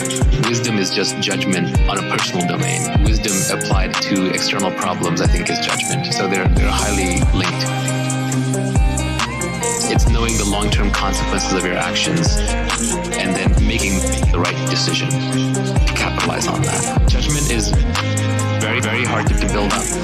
This is where both intellect and experience come in play. There are many problems with the so-called intellectuals in the ivory tower. They have no skin in the game. They have no real-world experience, so they just apply purely intellect. And intellect without any experience is often worse than useless, as you get the confidence that the intellect gives you, and you get some of the credibility, but because you had no skin in the game and you had no real experience and no real accountability, you're just throwing darts. The real world is always far, far more complex than we can intellectualize.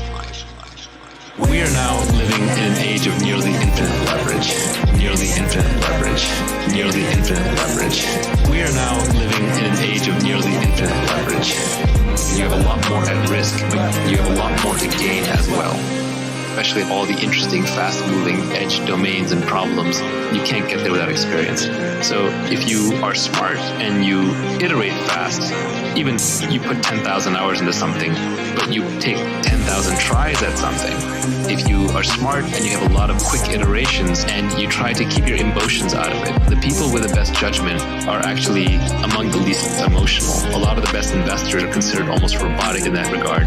I wouldn't be surprised if even the best entrepreneurs come across as unemotional. There is this archetype of the passionate entrepreneur, and yeah, they have to care about what they're doing, but they also have to see very clearly what's actually happening. The thing that prevents you from seeing what's actually happening are your emotions. Our emotions are constantly clouding our judgment. And in investing or in running companies, building products, or being an entrepreneur, emotions really get in the way.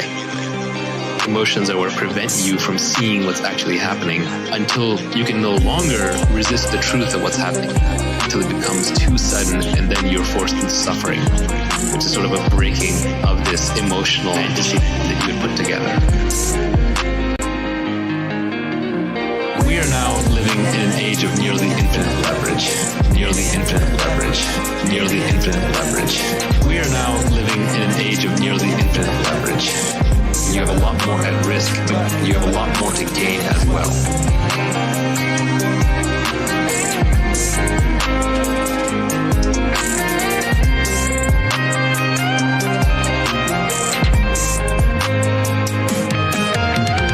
Investment books are the worst place to learn about investment because investment is a real-world activity that is highly multivariate. All the advantages are always being competed away. It's always on the cutting edge.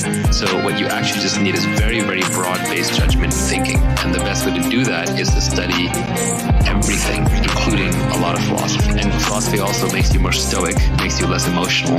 And so you make better decisions, you have better judgment. You can go within someone's feed and get at least some semblance of what it must be like to be in their head all the time. The more outraged somebody is, I guarantee you, the worse their judgment is. If someone's constantly tweeting political outrage, it seems like an angry person getting into fights. You don't want to hand this person the keys to your car, let alone the keys to your company.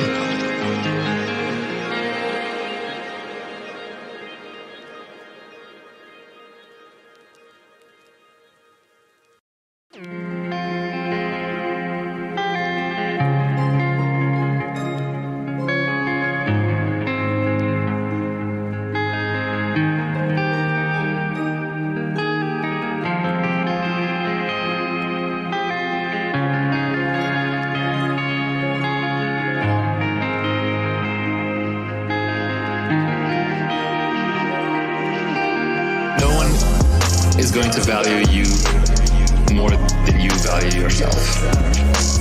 No one is going to value you more than you value yourself. We're here to talk about wealth creation. That has to be your number one priority. No one is going to value you more than you value yourself. So you just have to set a very high personal hourly rate, and you have to stick to it.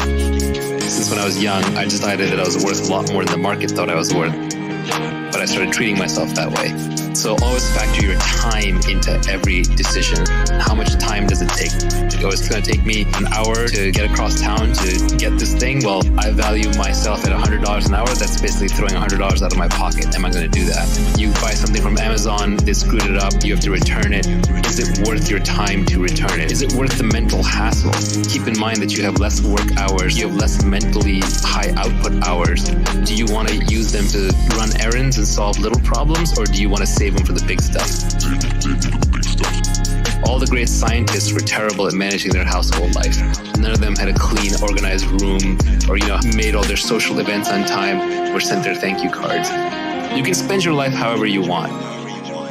But if you want to get rich, it has to be your number one overwhelming desire, which means that it has to come before anything else, which means you can't be penny pinching. You can penny pinch your way to a basic sustenance. You can keep your expenses low, maybe retire early and not spend too much, and that's perfectly valid. But we're here to talk about wealth creation. No one is going to value you more than you value yourself. No one is going to value you more than you value yourself. We're here to talk about wealth creation.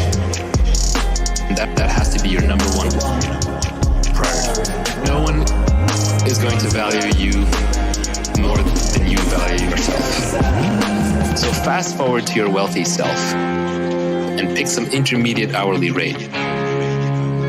For me, believe it or not, back when you could have hired me, my hourly rate, I used to say to myself over and over, is $5,000 an hour.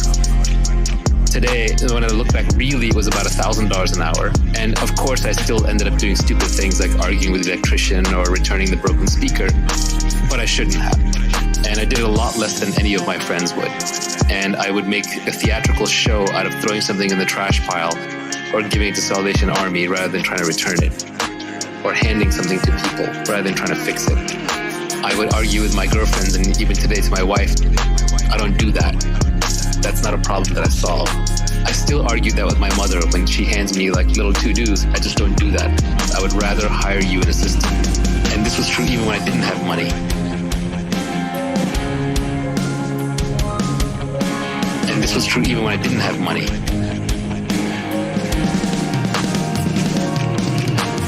No one is going to value you more than you value yourself. No one is going to value you more than you value yourself. We're here to talk about wealth creation. That has to be your number one priority. No one is going to value you more than you value yourself. Another way of thinking about something is that if you can outsource something or not do something for less than your hourly rate, outsource it or don't do it. Outsource it or don't do it. So if you can hire someone to do it for less than your hourly rate, hire them. And that even includes things like cooking. You may want to eat your healthy home-cooked meals, but if you can outsource it, do that instead. And I know some people will say, well, what about the joy of life and what about getting it right just your way? Sure, you can do that, but you're not going to be wealthy because now you've made something else a priority.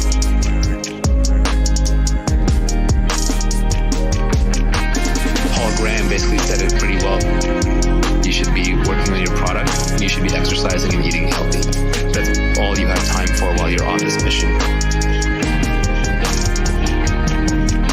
So set a very high hourly aspirational rate for yourself and stick to it. And it should seem and feel absurdly high. If it doesn't, it's not high enough.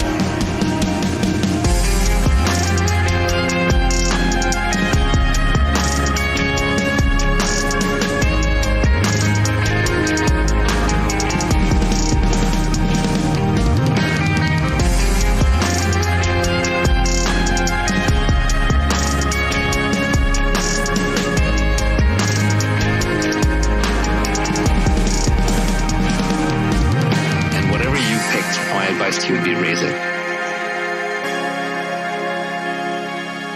And whatever you picked, my advice to you would be raise it.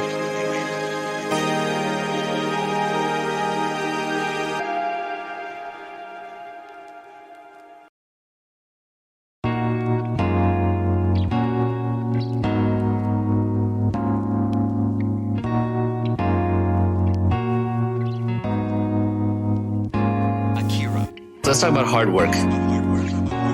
There's this battle that happens a lot. Should you work hard and should you not? You're slave driving people. All the great founders work their fingers to the bone. And they're talking past each other. First of all, they're talking about two different things. Employees in a lifestyle business, which is fine. Your number one thing in life, if you're doing that, is not getting wealthy. You have a job, you also have your family, you also have your life. But Keith is talking about the Olympics of startups. He's talking about the person going for the gold medal, trying to build a multi-billion-dollar public company. That person has to get everything right. They have to have great judgment. They have to pick the right thing to work on. They have to recruit the right team, and they have to work crazy hard because they're basically engaged in a competitive sprint. So if getting wealthy is your goal, you are going to have to work as hard as you can. If getting wealthy is your goal, you are going to have to work as hard as you can. But hard work is no substitute for who you work with and what you work on. Who you work with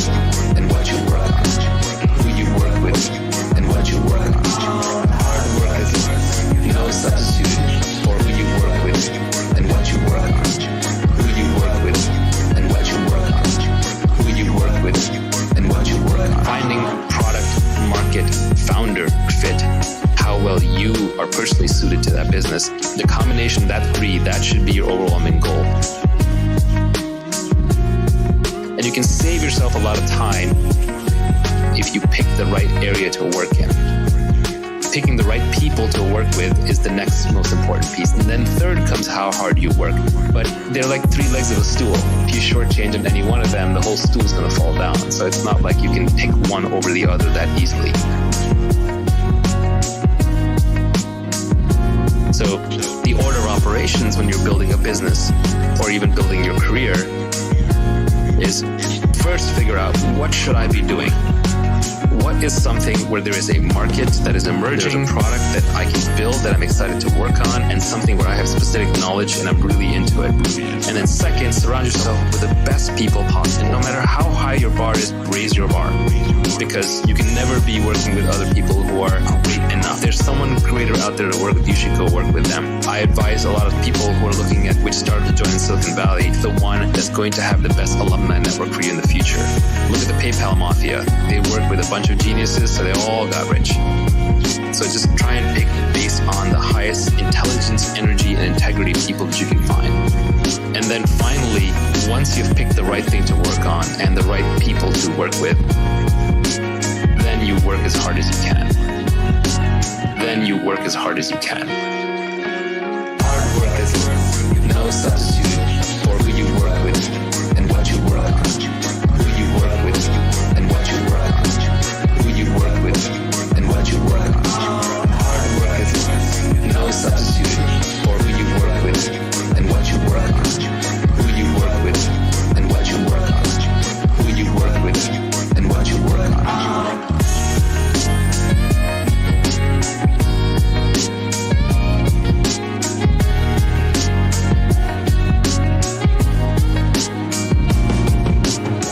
Where the mythology gets a little crazy. People work 80, 120-hour weeks. A lot of that's just status signaling. It's showing off. Nobody really works 80 to 120 hours a week sustained at high output with mental clarity. Your brain breaks down. You just won't have good ideas. So really the way people tend to work most effectively, especially in knowledge work, is they sprint as hard as they can while they're working on something and they're inspired and they're passionate, and then they rest, they take long breaks. It's more like a lion hunting and much less like a marathon runner running. So you sprint, then you rest, you reassess, and then you try again.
Inspiration is perishable. When you have your inspiration, do it right then and there. Inspiration is perishable. When you have your inspiration, do it right then and there.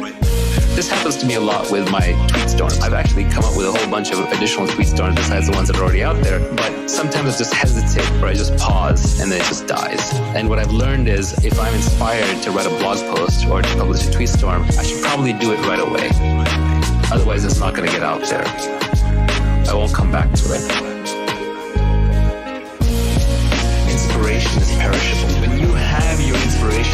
it right then and there. Inspiration is perishable. When you have your inspiration, do it right then and there. Do it right then and there. Do it right then and there. Do it right then and there. Do it right then and there. Inspiration is perishable. When you have your inspiration, do it right then and there. Inspiration is a beautiful and powerful thing, and when you have it, just seize it. Inspiration is a beautiful and powerful thing, and when you have it, just seize it. Impatience with actions and patience with results.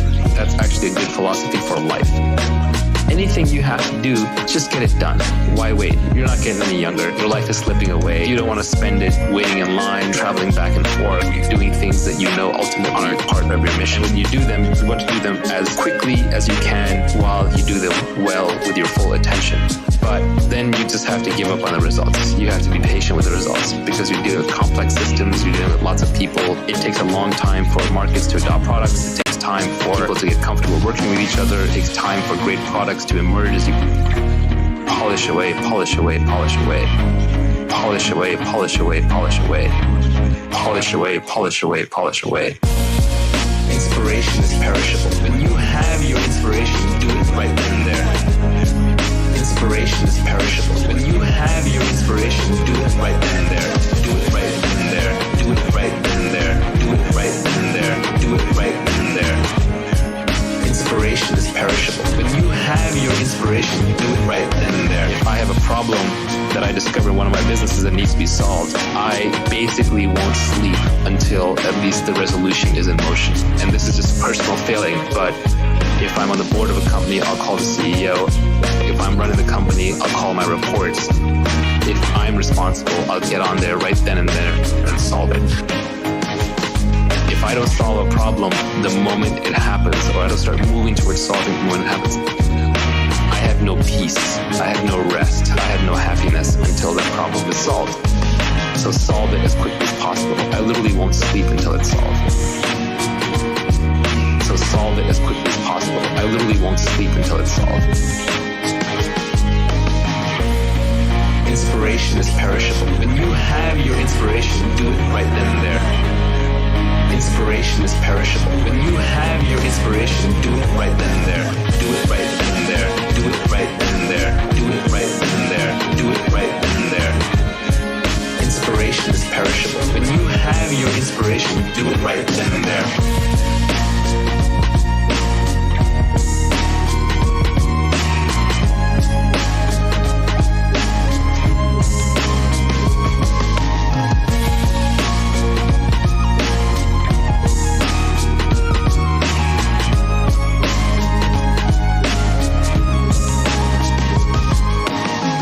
Personal characteristic, but it's worked out well in business. We squander our time with a death of 1,000 cuts. We squander our time with a death of 1,000 cuts. A busy calendar and a busy mind will destroy your ability to do great things in this world. To do great things in this world. You need free time and a free mind to do great things in this world. You need free time and a free mind to do great things in this world. You should be too busy to do coffee while still keeping an uncluttered calendar. People who know me know that I'm famous for simultaneously doing two things. One is having a very clean calendar. I have almost no meetings on it, while at the same time, I am busy all the time. I'm always doing something. And it's usually quote-unquote work-related. But it is whatever the highest impact thing is that needs to be done at that time, and that I'm most interested and inspired about. But the only way to do that is to constantly, ruthlessly decline meetings. People want to do coffee and build relationships. That's fine early in your career when you're still exploring, but later in your career when exploiting and there are more things coming at you than you have time for, you have to ruthlessly cut meetings out of your life. If someone wants to do a meeting, see if you can do it with a phone call instead. If they want to do a phone call, see if they can do it with an email instead. If they want to do an email, see if they can do it with a text message instead. If they're text messaging, you should probably be ignoring most text messages unless they're true emergencies. One has to be utterly ruthless about dodging meetings. When you do meetings, do walking meetings, do standing meetings, keep them short, keep them actionable, keep them small. Any meeting with 8 people that sit around a conference table, nothing is getting done in that meeting. You're literally just dying 1 hour at a time.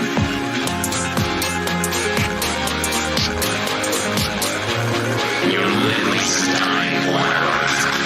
A busy calendar and a busy mind will destroy your ability to do great things in this world. To do great things in this world.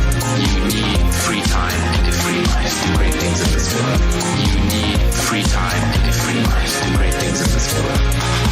When you have something important or something valuable, other busy, interesting people will meet with you. Your calling card has to be, hey, here's what I've done. Here's what I can show you. Let's meet. And I'll be respectful of your time if this is useful to you. And I find that there are very busy, important people who will take your meeting, but you have to come with a proper calling card. All the people who tweet and who email famous or rich people saying, hey, if I could just get one meeting with you, and they're vague about it, they're not going to get anywhere in life. You have to build up the credibility.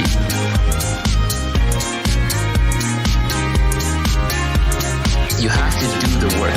You have to have proof of work. If you have proof of work and you truly have something interesting, then you shouldn't hesitate to put it together and send it to somebody. But even then, when you're asking for a meeting, you want to be super actionable about it. Even if you yourself haven't made it yet, you think you're going to make it by going out and networking and doing a whole bunch of meetings, you're probably incorrect. Yes, networking can be important early in your career. And yes, you can get serendipitous with meetings, but the odds are pretty low. Just meeting people and hoping to get that lucky break. You rely on type 1 luck, which is blind luck, and type 2 luck, which is hustle luck. But what you're not getting is type 3 or type 4 luck, which are the better kinds, where you spend time developing a reputation, working on something, developing a unique point of view, being able to spot opportunities that others can't. A busy calendar and a busy mind will destroy your ability to do great things in this world. To do great things in this world. You need free time and a free mind to do great things in this world.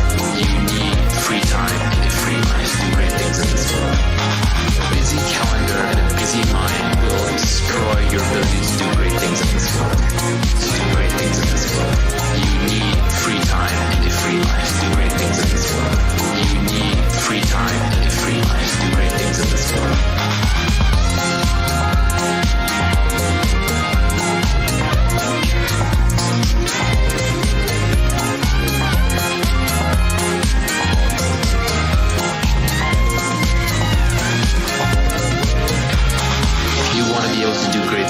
Whether you're a musician, entrepreneur, or you're an investor, you need free time and you need a free mind. If you want to be able to do great things, you need free time and you need a free mind.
Successful people in the world are that way.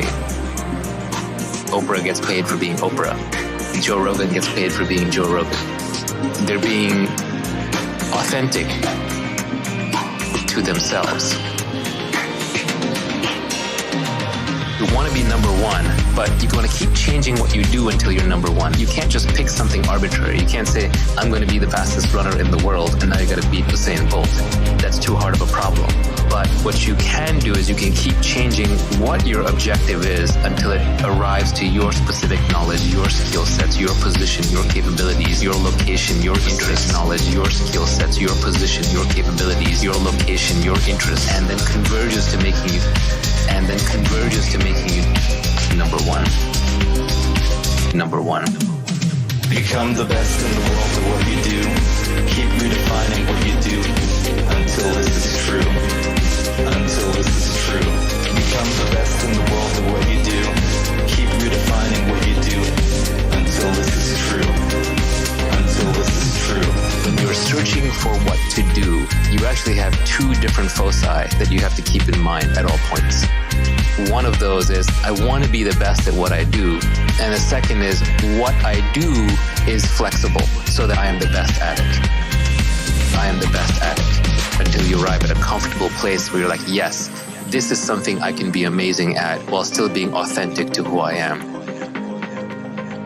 And this is not going to be an overnight discovery. It's going to be a long journey. But at least you know how to think about it. The most important thing for a company is to find product market fit. The important thing for an entrepreneur is to find founder product market fit, where you are naturally inclined to build the right product which has a market. That's the three focus problem, which is you got to make all three of those work at once. If you want to be successful in life, you just have to get comfortable managing multivariate problems, multiple objective functions at once. And this is one of those cases where you have to map at least two or three at once. Become the best in the world at what you do.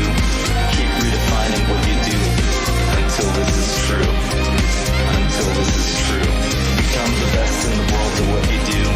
Keep redefining what you do until this is true. Until this is true.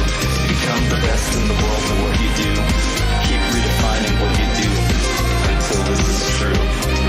Until this is true. Become the best in the world at what you do. Keep redefining what you do until this is true. Until this is true.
After 6 million years of boredom, the evolutionary ascent of our species from the last common ancestor with the chimpanzee, something extraordinary happened to us less than 100,000 years ago, which, by the way, is long after we'd become anatomically modern.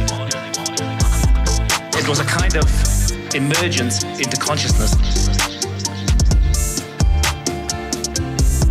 We became fully symbolic creatures. Fully symbolic creatures. And we became fully symbolic creatures. Fully symbolic creatures. change has been defined as the single most important step forward in the evolution of human behavior, is intimately associated with the emergence of the great and transcendent rock and cave art all around the world.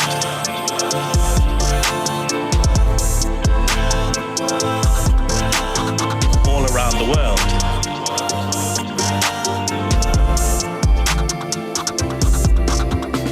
Over the last 30 years, researchers have suggested an intriguing and radical possibility, which is that this emergence into consciousness was triggered by our ancestors' encounters with visionary plants. We became fully symbolic creatures. Fully symbolic creatures. And we became fully symbolic creatures. Fully symbolic creatures.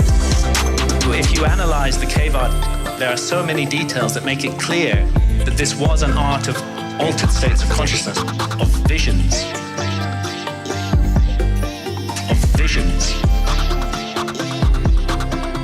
Plants like the Amanita muscaria mushroom or psilocybin mushroom appear to have been directly connected with this sudden and radical change.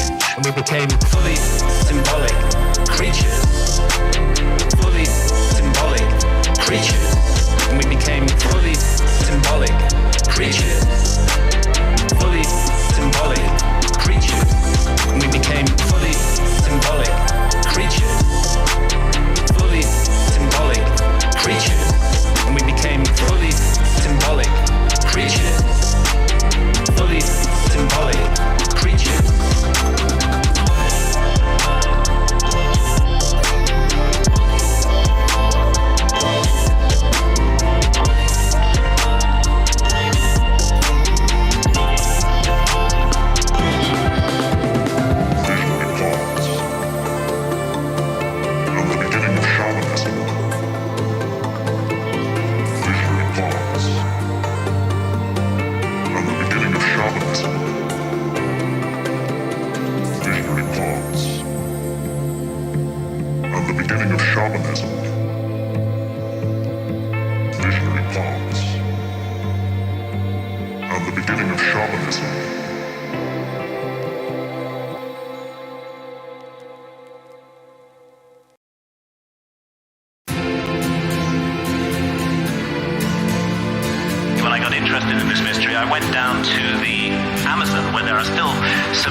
Shamanistic cultures today, and where they drink the powerful visionary brew.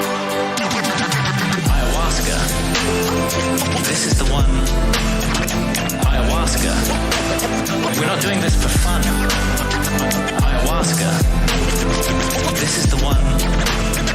Ayahuasca. We're not doing this for fun. The active ingredient is dimethyltryptamine, DMT. Which is actually closely related at the molecular level to psilocybin. Normally, DMT cannot be activated orally. When we encounter it in the West, it's generally smoked. There's an enzyme in our stomachs called monoamine oxidase, which switches off DMT on contact. But in the Amazon, they've got around this problem. They say it was the spirits that taught them how to do it. Ayahuasca. This is the one. Ayahuasca. We're not doing this for fun. Ayahuasca. This is the one. Ayahuasca. We're not doing this for fun.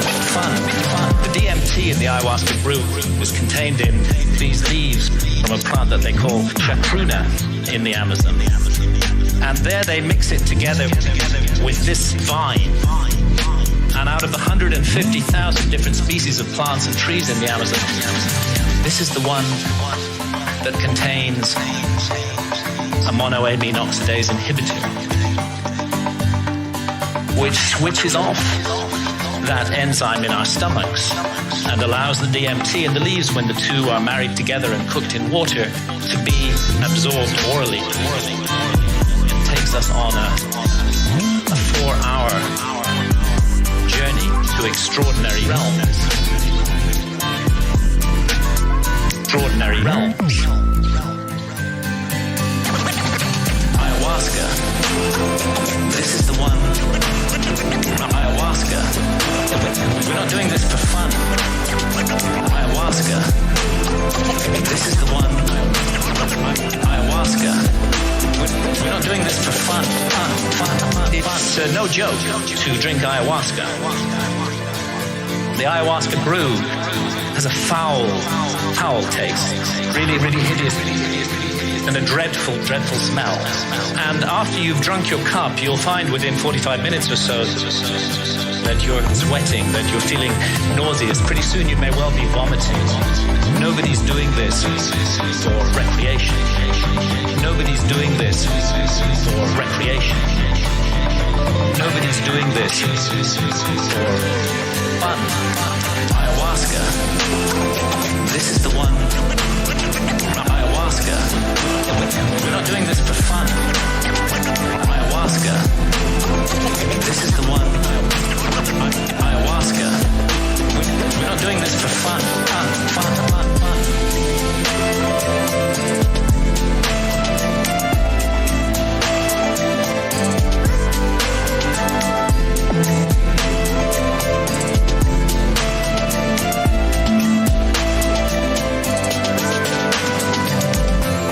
I'd like to add that I don't think any of the psychedelics should be used for recreation.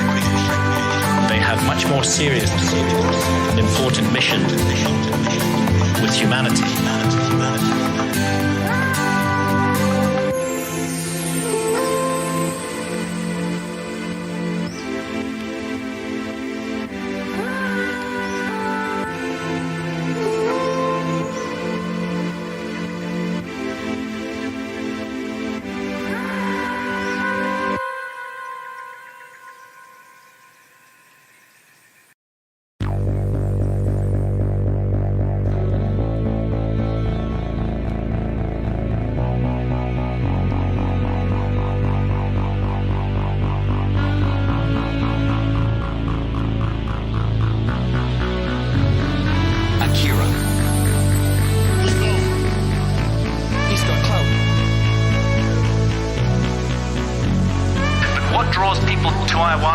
Again and again to brace themselves for this experience, and you do have to brace yourself. Is this extraordinary effect at the level of consciousness, and one of those effects has to do with creativity, and we can see the creative cosmogenic impulse of ayahuasca in the paintings of ayahuasca shamans. As these paintings show another universal experience of ayahuasca, the encounter with seemingly intelligent entities which communicate with us telepathically. I'm making no claim one way or another as to the reality status of these entities we encounter. Simply that phenomenologically, in the ayahuasca experience, they are encountered by people all over the world, and most frequently of all, the spirit of ayahuasca herself. Mother Ayahuasca, who is a healer. Mother Ayahuasca, who is a healer. And although she's kind of the mother goddess of the planet, she seems to take a direct personal interest in us as individuals, to heal our ills, to want us to be the best that we can possibly be, to correct errors and mistakes in our behavior that may be leading us down the wrong path. And this is perhaps why ayahuasca has been fantastically successful in getting people off harmful addictions to hard drugs such as heroin and cocaine. Jacques Mabit at the Takiwasi Clinic in Peru brings heroin and cocaine addicts out there for a month, gives them 12 ayahuasca sessions. They have encounters with Mother Ayahuasca during those sessions that lead them not to wish to take heroin or cocaine anymore. More than half leave completely free of their addiction, never return to it, and don't even have withdrawal symptoms. The same incredible healing work was being done in Canada by Dr. Gabor Mate until the Canadian government intervened and stopped his healing practice on the grounds that ayahuasca itself was an illegal drug. Mother Ayahuasca, who is a healer. Mother Ayahuasca, who is a healer. Mother Ayahuasca, who is a healer. Mother Ayahuasca, who is a healer.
Now, I have some personal experience of this, not being addicted to heroin or cocaine. I had a 24-year non-stop cannabis habit. This started off smoking the herb and laterally vaporizing it, but the basic truth is that for 24 years, I was pretty much permanently stoned.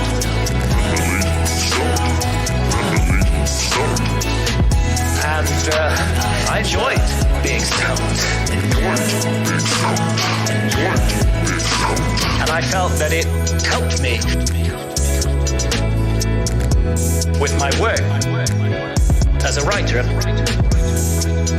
Perhaps at some point it did, but when I first encountered ayahuasca, I'd already been smoking cannabis for 16 years, and almost immediately, ayahuasca started giving me messages that this was no longer serving me, that it was leading me to behave in negative and unhelpful ways towards others. And of course, I ignored those messages for years and years.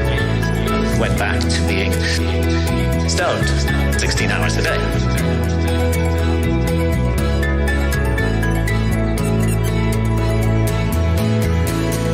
But for 24 years, I was pretty much permanently stoned.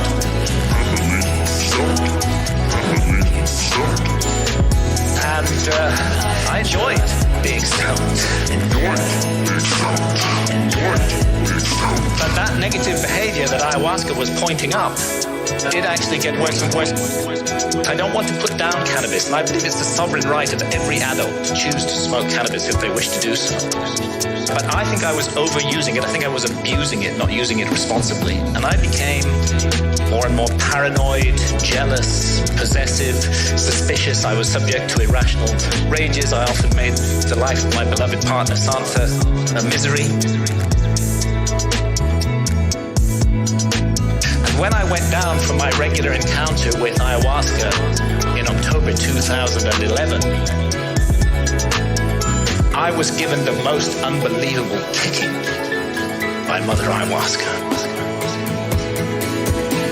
For 24 years, I was pretty much permanently stoned.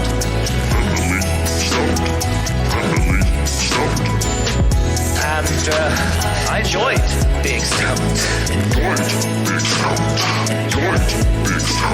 And I was put through an ordeal. It was a kind of life review. And it's not an accident that ayahuasca is the vine of the dead. I was shown my death. And I was shown that if I came to death and what awaits us after death, without having corrected the mistakes that I was making in my life, that it would be a very bad thing for me. And actually, Mother Ayahuasca literally took me to hell. And that hell was a little like hell, painted by Hieronymus Bosch, a truly terrible place. And a little like the place that the ancient Egyptians call the Judgment Hall of Osiris, where our souls are weighed in the scales in the presence of the gods against the feather of truth, of justice, cosmic. Where our souls are weighed in the scales in the presence of the gods against the feather of truth, of justice, cosmic harmony. And I was shown that the path I was walking, my abuse of cannabis and the behavior associated with it, was going to lead me to be found wanting in the judgment, and that I might face annihilation in the world beyond death.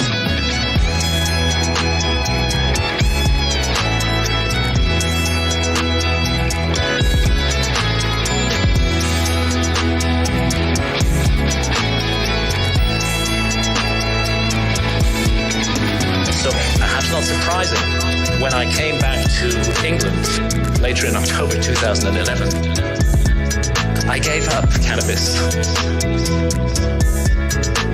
I've never smoked it again since then.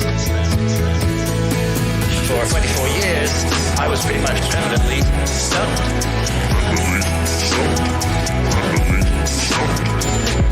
And I enjoyed being stoned.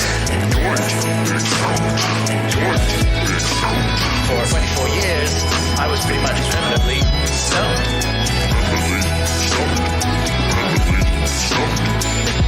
And I enjoyed being stoned.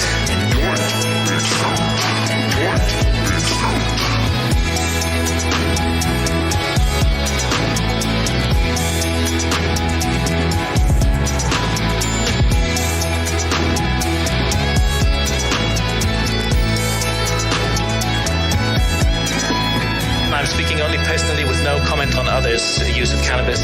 It's as though a monkey has been lifted off my back. I'm liberated in incredible ways.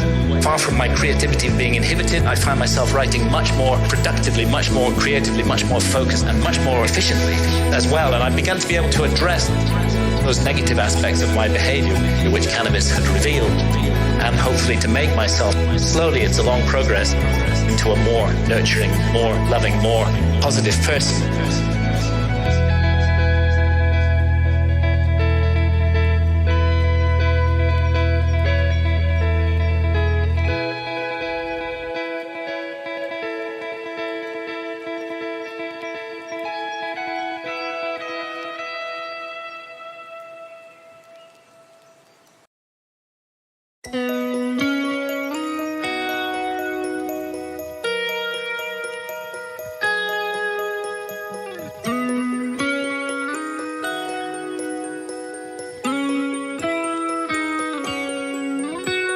And this whole transformation was made possible by this encounter with death that Mother Ayahuasca gave me.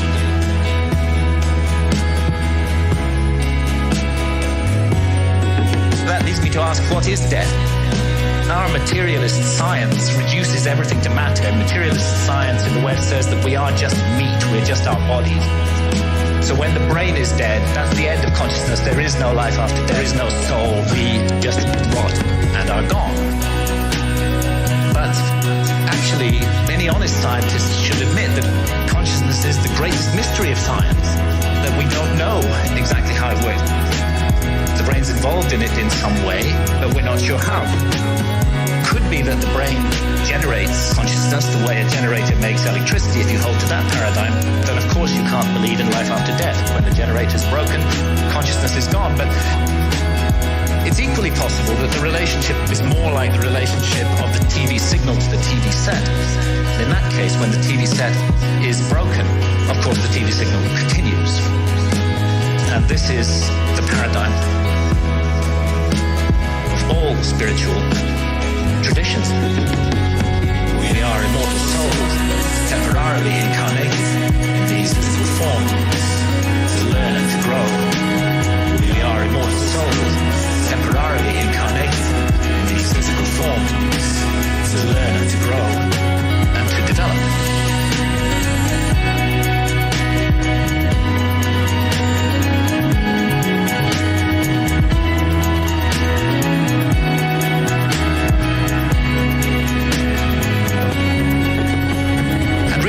To know about this mystery, the last people we should ask are materialist, reductionist scientists.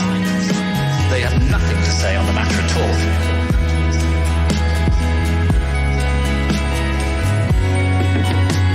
Let's go rather to the ancient Egyptians who put their best minds to work for 3,000 years on the problem of death and on the problem of how we should live our lives to prepare for what we will confront after death.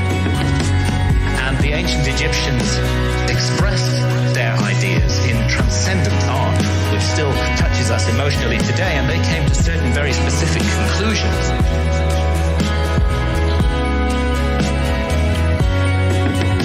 That the soul does survive death, and that we will be held accountable for every thought, every action, every deed we have lived through in our lives. That we better take this precious opportunity to be born in a human body seriously and make the most of it. We are immortal souls, temporarily incarnated in these physical forms to learn and to grow. We are immortal souls, temporarily incarnated in these physical forms to learn and to grow. We are immortal souls, temporarily incarnated in these physical forms to learn and to grow. We are immortal souls, temporarily incarnated in these physical forms to learn and to grow.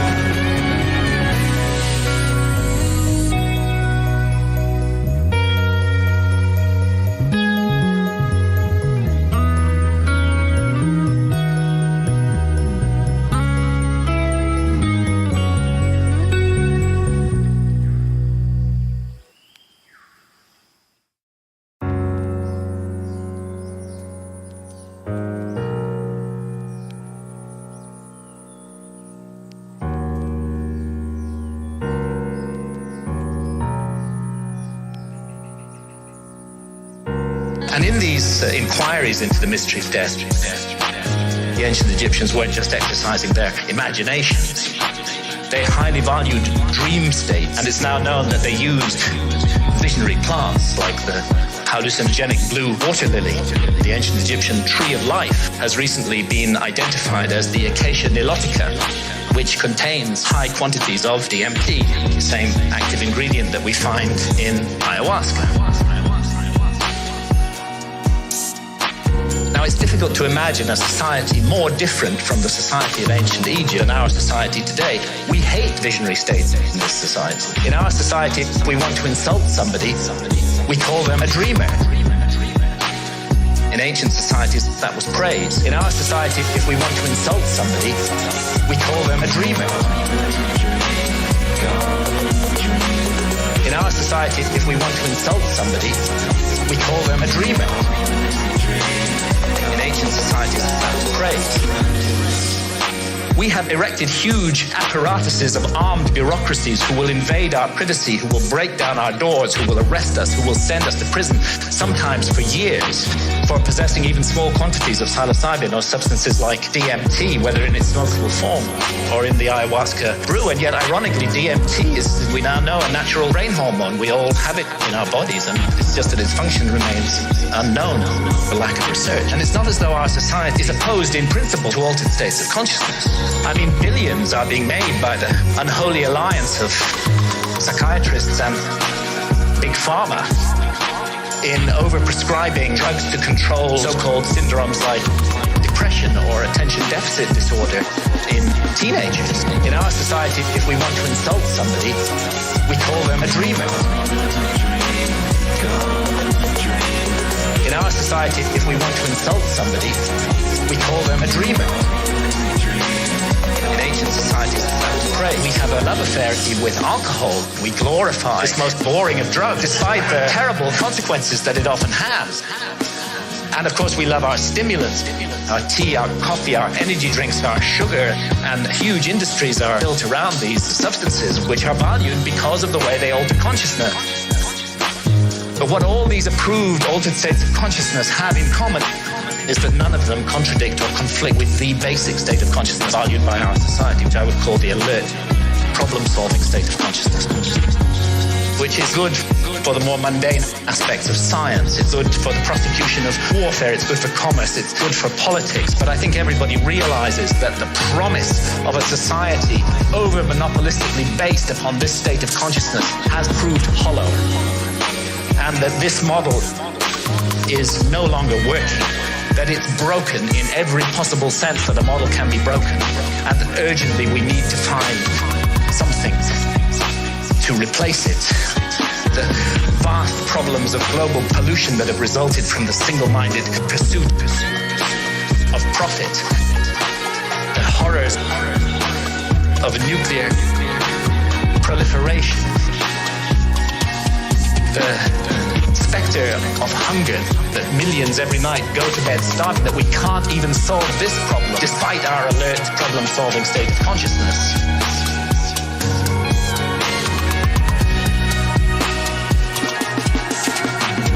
In our society, if we want to insult somebody, we call them a dreamer.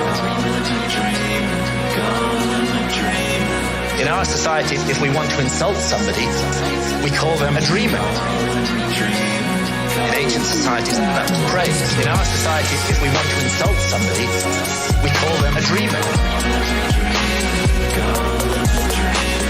In our society, if we want to insult somebody, we call them a dreamer. In ancient societies, that was praise.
What's happening in the Amazon, the lungs of our planet, this precious home of biodiversity.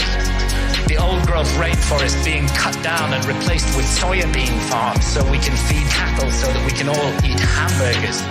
Only a truly insane global state of consciousness could allow such an abomination to occur. I did a back-of-an-envelope calculation during the Iraq War. It seems to me that 6 months' expenditure on the Iraq War would have solved the problem of the Amazon forever. Sufficient to compensate the peoples of the Amazon so that no single tree ever needed to be cut down again to garden and look after that amazing resource. We can't make that decision as a global community. We can spend countless billions on warfare, on hatred, on fear, on suspicion, on division, but we can't get together the collective effort to save the lungs of our planet. The message I was is about the sacred, magical, enchanted, infinitely precious nature of life on Earth. Nature of life on Earth. Nature of life on Earth. Nature of life on Earth. The message I was the universal message is about the sacred, magical, enchanted, infinitely precious nature of life on Earth. Nature of life on Earth. Nature of life on Earth. Nature of life Shamans from the Amazon are now mounting a kind of reverse missionary activity. When I've asked shamans about the sickness of the West, they say it's quite simple. You guys have severed your connection with spirit. Unless you reconnect with spirit and do so soon, you're going to bring the whole house of cards down around your heads and ours. And rightly or wrongly, they believe that ayahuasca is the remedy for that sickness. And many now are being called to the Amazon to drink ayahuasca. And ayahuasca shamans are traveling throughout the West, offering the brew, often under the radar, often at personal risk, to bring about consciousness change. And it's true that the message of ayahuasca is about the sacred, magical, enchanted, infinitely precious nature of life on earth. Nature of life on earth. Nature of life on earth. Nature of life on earth. The message of ayahuasca, the universal message, is about the sacred, magical, enchanted, infinitely precious nature of life on earth. Nature of life on earth. Nature of life on earth. Nature of life on earth.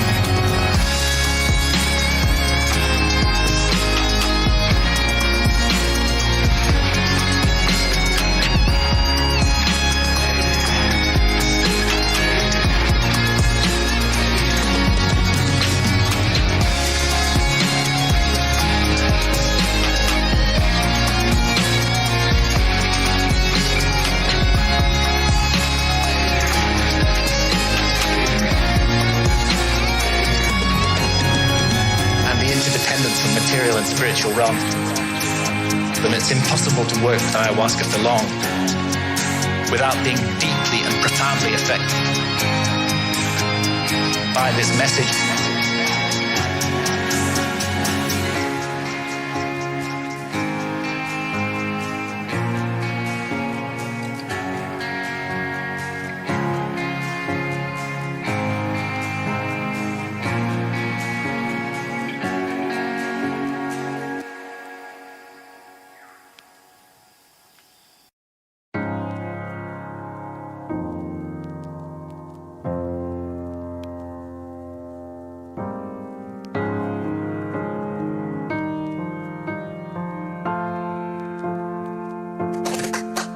There's a war on consciousness. There's a war on consciousness. There's a war on consciousness. There's a war on consciousness.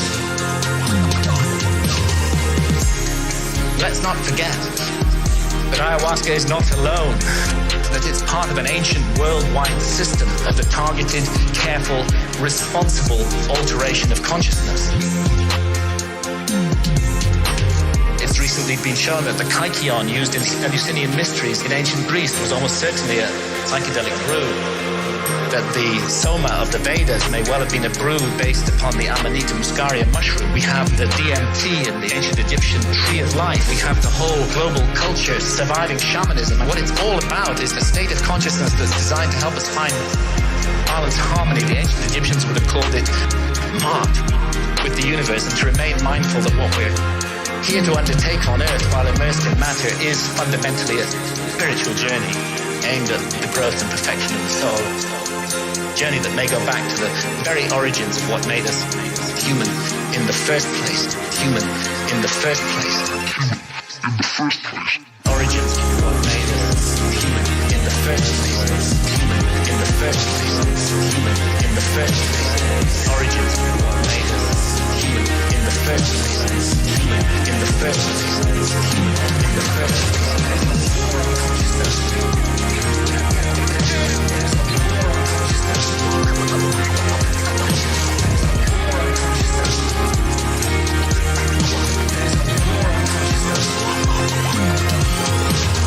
And I stand here invoking the hard-won right of freedom of speech to call for and demand another right to be recognized, and that is the right of adult sovereignty over consciousness.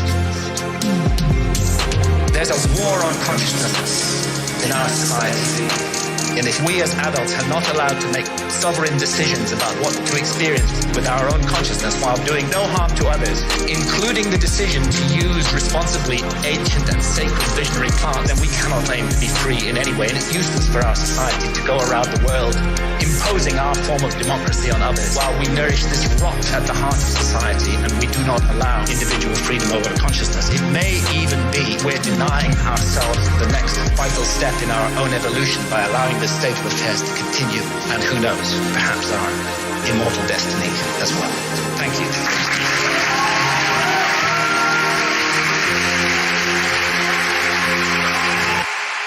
Origins, what made us human in the first place? Human in the first place. Human in the first place. Origins, what made us human in the first place? Human in the first place. Human in the first place. Origins, what made us human in the first place? Human in the first place. Human in the first place. Origins, what made us human in the first place? Human in the first place. Human in the first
Happiness is fleeting, and suffering requires a sustaining meaning.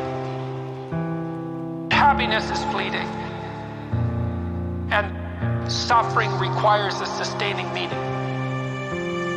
That place where the meaning and the fact are conjoined, that's the proper place to lecture from. What you want to do as an academic is tell your students about something that you've encountered, that you've fallen in love with, and to communicate the love that you have for that. And not to say, well, you should read this book, but to say, well, here's this book, and here's what it can open up for you, and this is how it does it. This is what you'll gain from it. There's something in it that's of unbelievable utility, and you have to believe that in order to communicate it.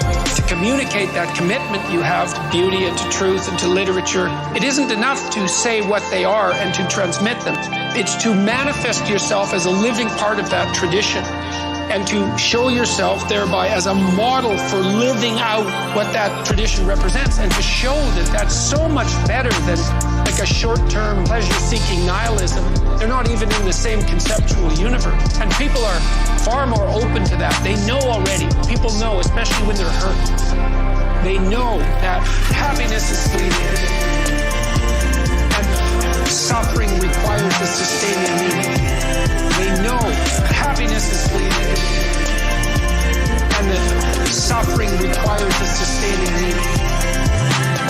King's Chapel, the people who started it didn't live to see its completion. They were driven by this nobility of transcendent vision, and they produced these enduring forms. And out of the bloody misery of history, we've erected all this spectacular infrastructure that we're so fortunate to be part of. And none of that gratitude is taught. Partly not taught because people have no sense of the absolute catastrophe of history. It's like nasty, brutish, and short. The simplest and most likely social circumstances. Catastrophe punctuated by hell. And to see that not happening in a sustained manner constantly, and to see things improving around us, and to be reliable in that manner, and then not not to be grateful for that. It's an unbelievable combination of ignorance, ingratitude, and willful blindness. And to not instill that sense in young people, for them to understand that they are standing on the bones of generations of people who suffered to make this possible, despite all their errors, and have brought this forward. Happiness is fleeting, and suffering requires the sustaining meaning. They know happiness is fleeting, and that suffering requires the sustaining meaning. We could concentrate on building the future instead of criticizing the past.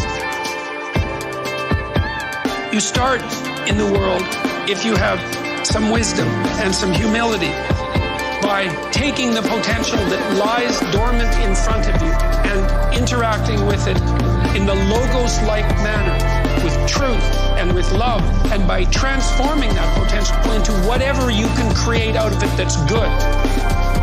It won't be small if you do that. You can transform your whole household by transforming your room. You can transform your whole neighborhood by transforming your house.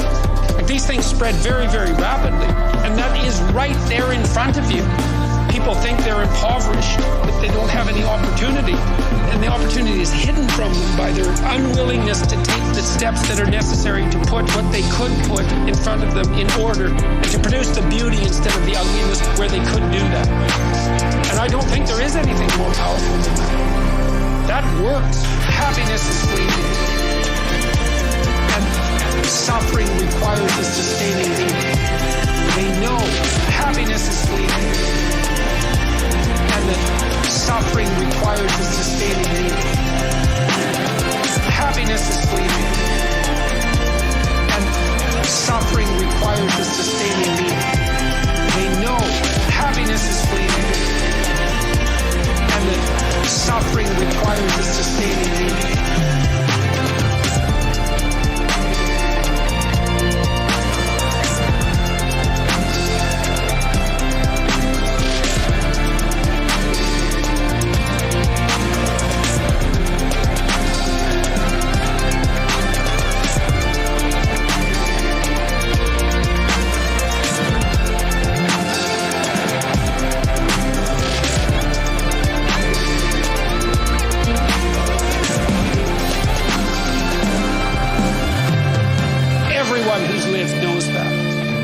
So to say, well, here is a balm for the suffering, and it's profound and deep, and here's what it's meant to me, and here's how you can incorporate it into your life.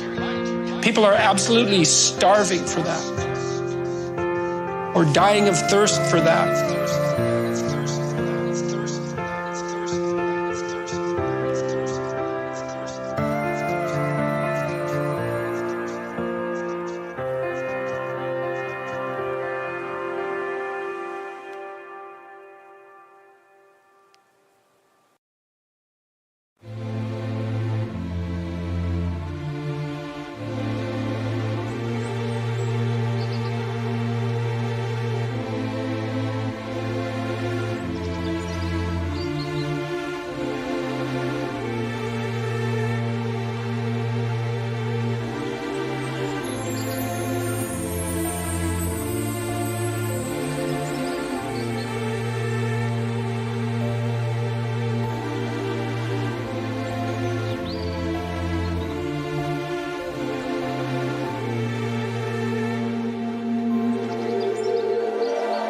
Without that beauty, there's no call to higher being.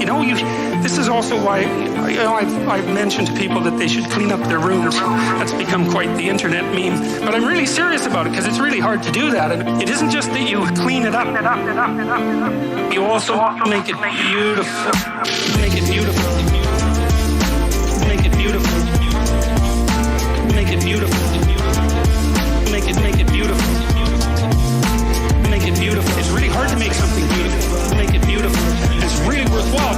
Make it beautiful. It's really hard to make something beautiful. Make it beautiful. It's really worthwhile. What's really cool is if you learn to make something beautiful, even one thing, if you could just make one thing in your life beautiful, then you've established a relationship with beauty. And then you can start to expand that relationship with beauty out into the world, like into other elements of your life. And that is so worthwhile. It's just incredibly, crazily worthwhile. beautiful. Make it beautiful. Make it beautiful. Make it beautiful. It's really hard to make something beautiful. Make it beautiful. It's really worthwhile.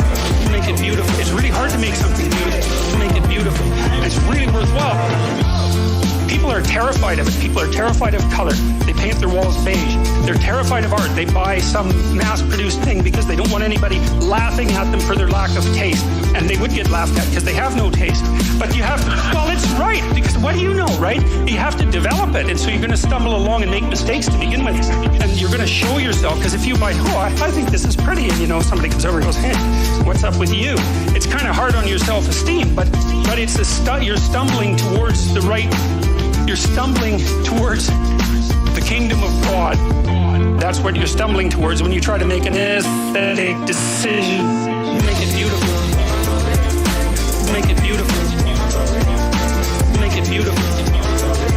Make it beautiful. Make it beautiful. It's really hard to make something beautiful. Make it beautiful. It's really worthwhile. Make it beautiful. It's really hard to make something beautiful. Make it beautiful. It's really worthwhile. Beauty is absolutely terrifying to people because beauty highlights what's ugly. And so if you start to make your room beautiful, then everything around that isn't like that just starts to glow in the worst sense. It's terribly dangerous. That's why people are afraid of beauty, but it's the greatest thing you can do. Beautiful things are beautiful for a reason. That beauty has depth, like it's real depth, man. That's what gets you in touch with the transcendent and the divine is beauty. You introduce that into your room, you're playing with fire. And people will resist it. Make it beautiful. Make it beautiful. Make it beautiful. Make it beautiful. Make it beautiful. It's really hard to make something beautiful. Make it beautiful. It's really worthwhile. Make it beautiful. It's really hard to make something beautiful. Make it beautiful. It's really worthwhile. I was in this museum a while back. It was full of these paintings from the late Renaissance. There's like a dozen of them in this one room. Every painting on that wall was worth $300 million, like minimum. You couldn't buy those paintings. Like there was like a dozen of them in there. I thought, wow, there's like $3.6 billion worth of paintings in this room. And people are making pilgrimages from all over the world just to look at them. It's like, what the hell's going on? It's like, yeah, no kidding.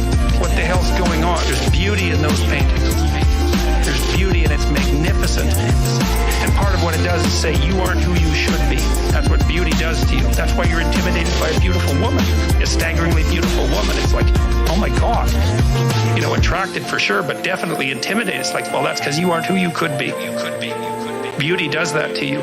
Because beauty has that contrast.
Beauty is so valuable and we're so afraid of it.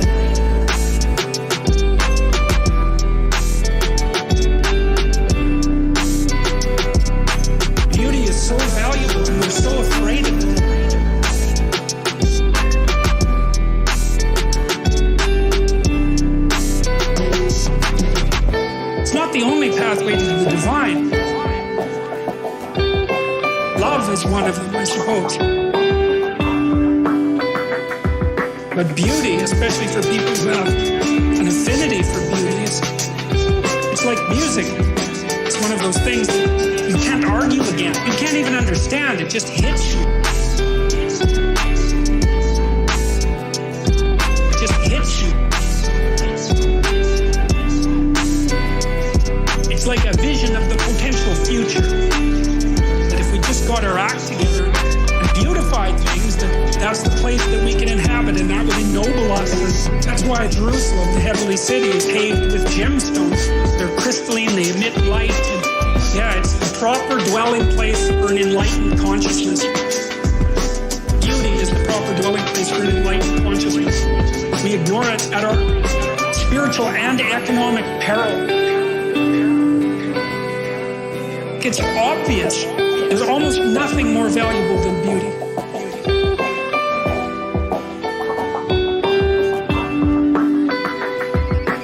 Beauty is so valuable, and we're so afraid of it.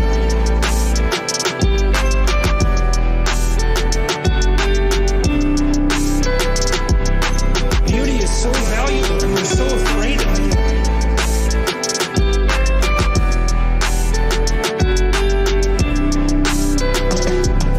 Beauty is so valuable, and we're so afraid of it.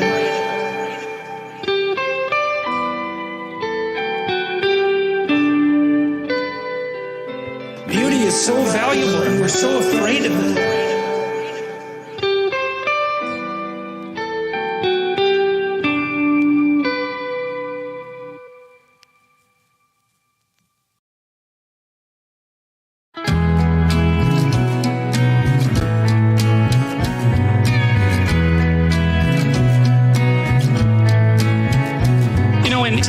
Sleeping Beauty goes to sleep, and the reason she goes to sleep is because she has parents who are quite old, so they're pretty desperate to have a child, like so many people are now, and they only have one child, like so many people do now. They don't want anything to happen to this child, because like, hey, it's a miracle, and she's the princess. We're not letting anything around her, so they have a big christening party, and they invite everybody, but they don't invite Maleficent, and Maleficent is the terrible mother. She's nature, the thing that goes bump in the night.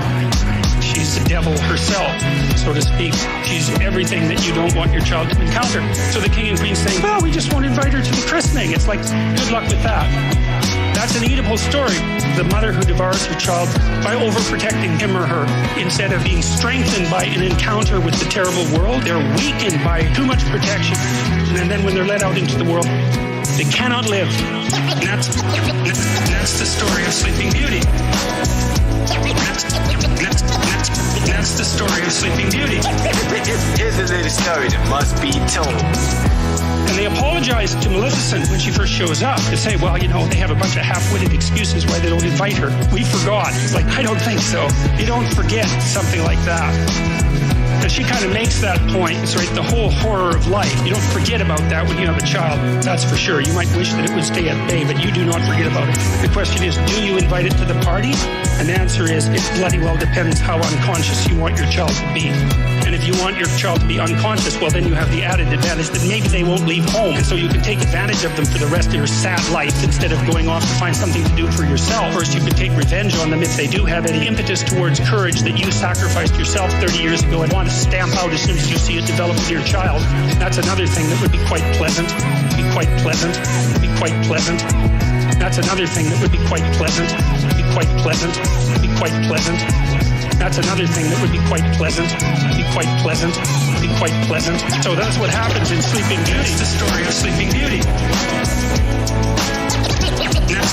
That's the story of Sleeping Beauty.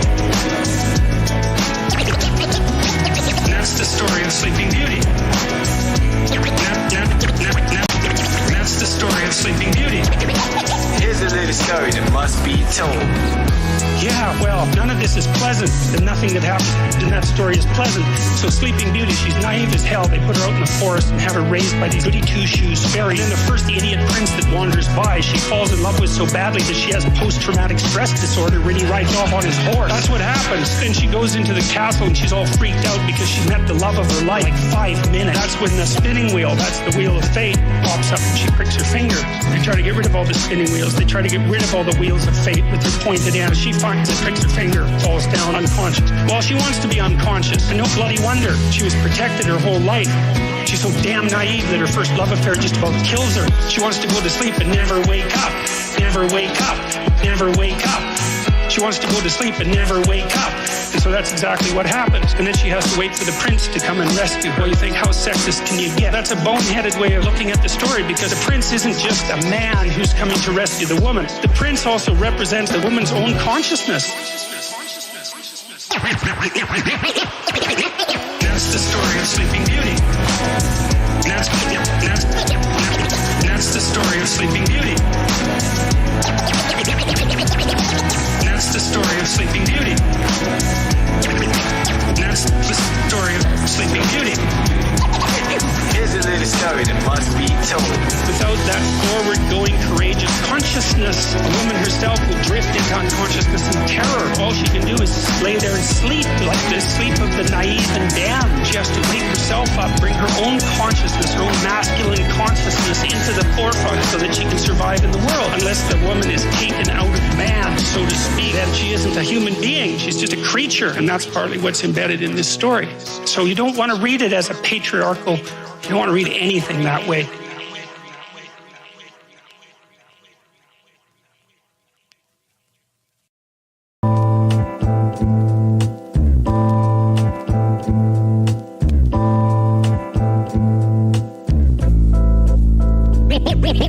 New age people are creative, but they can't think critically. But they can't think critically. But I can think critically. But I can think critically. New age people are creative, but they can't think critically. But they can't think critically. But I can think critically. Yes, I think very deeply. So this is a creative, theoretical enterprise conjoined with the capacity to tell the difference between bad ideas and good ideas. And hopefully what I'm going to talk to you about are the greatest ideas that humanity has ever produced. There are also ideas that we don't understand well and whose highest level of formal development we risk forgetting because we're criticizing things that we invented as a species but that we cannot understand rationally. And we're predisposed to believe that ideas that we can't understand rationally have to be wrong. And sometimes that's true, but sometimes we're just not smart enough to understand them.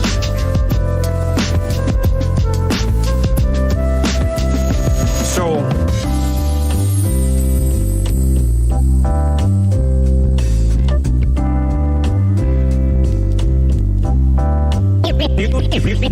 New age people are creative, but they can't think critically. But they can't think critically. But I can think critically. But I can think critically. New age people are creative, but they can't think critically. But they can't think critically. But I can think critically. Yes, I think very deeply. New age people are creative, but they can't think critically. They can't think critically. But I can think critically.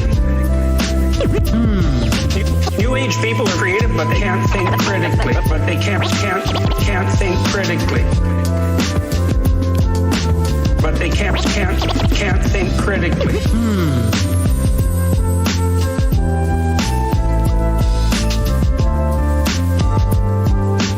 I think very deeply. Think critically. But they can't think critically. I think very deeply.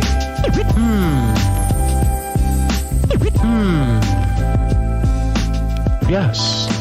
Think critically.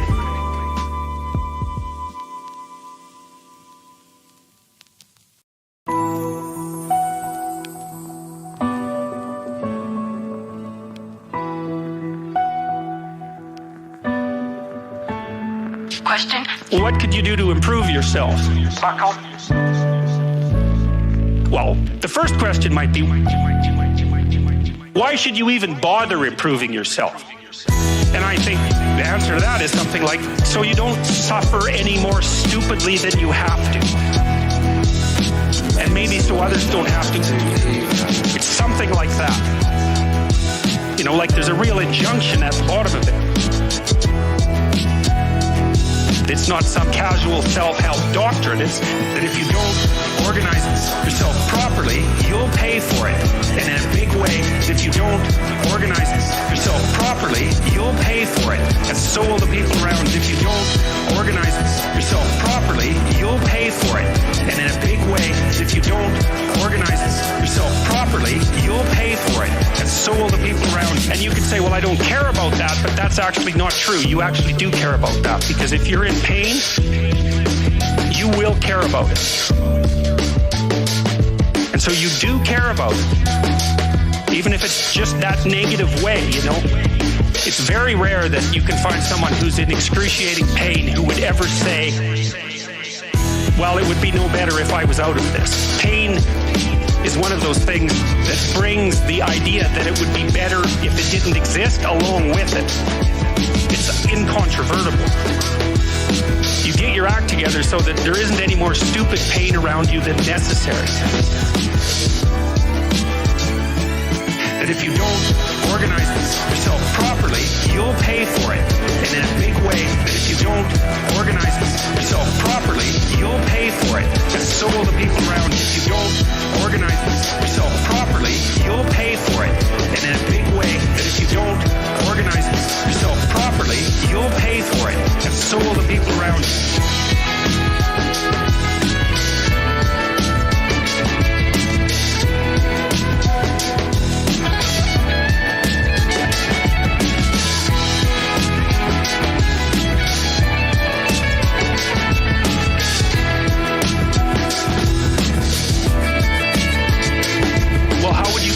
Getting your act together.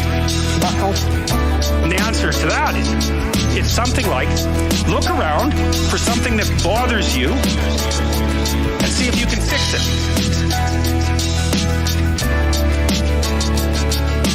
Fix it.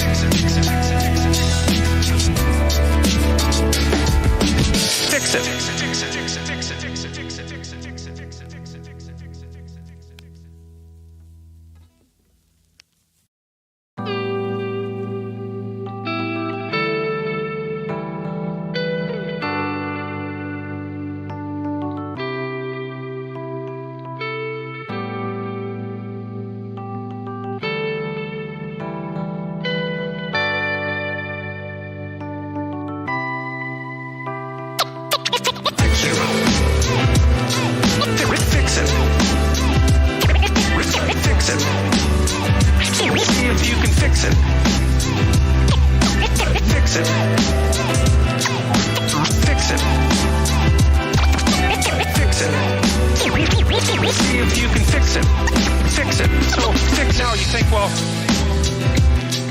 In a room, it's quite fun. Maybe your bedroom, you can sit there and just sort of meditate on it. If I wanted to spend 10 minutes making this room better, what would I have to do? But you have to ask yourself that, right? It's not a command, it's like a genuine question. And things will pop out in the room. There's a stack of papers over there that's kind of bugging you, and things will pop out in the room. You know that maybe a little order there would be a good thing. And things will pop out in the room. There's some rubbish behind your computer monitor, and things will pop out in the room. The room would be slightly better. It was a little less dusty, and the cables weren't all tangled up. Fix it. Fix it. Fix it. See if you can fix it. Fix it. Fix it. Fix it. See if you can fix it. Fix it. Now you think, well, if you allow yourself just to consider the expanse in which you exist at that moment, there'll be all sorts of things that'll pop out in it that you could just fix. And, you know, I might say, well, if you were coming to see me for psychotherapy, the easiest thing for us to do first would just be to get you to organize your room. You think, well, is that psychotherapy? And the answer is, well, it depends on how you conceive the limits of your being. And I would say, start where you can start. You know, if something announces itself to you, which is a strange way of thinking about it, as in need of repair, that you could repair, then, hey, fix it. You fix 100 things like that, your life will be a lot different. Fix it. Now, I often tell people, too, fix the things you repeat every day. Fix it. Because people tend to think of those as trivial. You can fix it. Those probably constitute 50% of your life. Fix it. And people think, well, they're mundane, I don't need to pay attention to them. It's like, no, that's exactly wrong. The things you do every day, those are the most important things you do. Hands down. So 100 adjustments to your broader domain of being, and there's a lot less rubbish around and a lot fewer traps for you to step into. Once you've got your mind and your emotions together, and once you're acting that out, then you can extend what you're willing to consider yourself and start fixing up the things that are a part of your broader extent. Now, just because things announce themselves as in need of repair doesn't mean that it's you right then and there that should repair them. You have to have some humility. You don't walk up to a helicopter that isn't working and just start tinkering away with it. You have to stay within your domain of competence. Fix it. Fix it. Fix it. Fix it. Fix it. Fix it. Fix it. Fix it.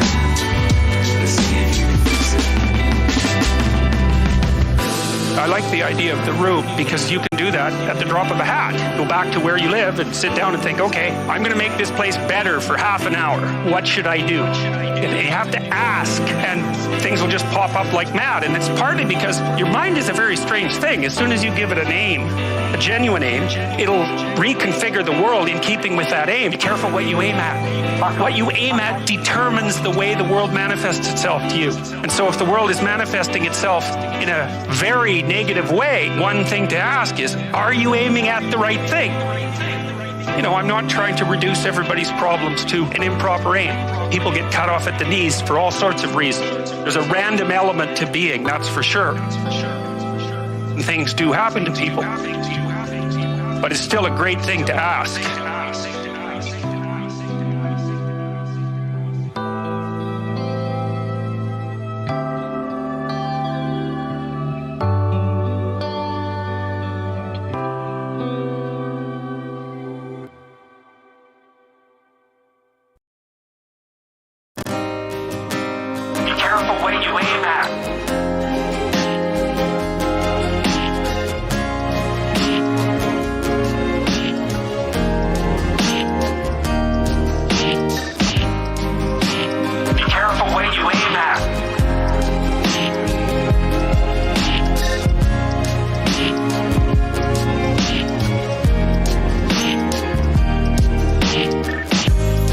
When I started working on this problem, or I guess when it started working on me, it was probably really in the mid-'80s.